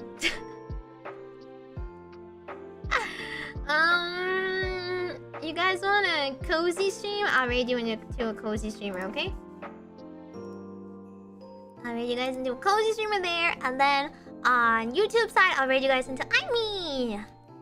You guys want to talk about Sonic? She's the person to talk about Sonic too. She's also Ex-Corpo. It was actually really funny. She DM'd me the other day on Discord being like, now that you're Ex-Corpo, can you help me with my YouTube channel? What did you have to do to change it? And I was like, oh god, yes, this is very complicated. It was so complicated. I literally was like asking Mane-san to fix it for me, but then I realized that like Mane-san, because they have the weekends off, so I just figured it out myself. I just had to like translate it. That's why YouTube isn't Japanese. Ugh. I'll change it. I'll change it out of Japan soon. Okay, I'm going. No more snowballs. Bye. Majokko Meimi. Bye.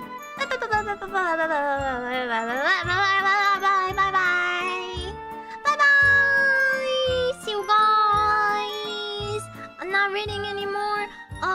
chat because I can't see it anymore when I go on the raid stream. Isn't that really annoying? Can't see my stream anymore. Yeah, Ex-Corpo, stay strong together. Okay, just kidding. I'll say goodbye to you guys too. Bye bye, Major. That's me. Good night, good night, good night. Thank you. You guys have a good dinner, good sleep too. Okay. Bye bye. See you guys tomorrow.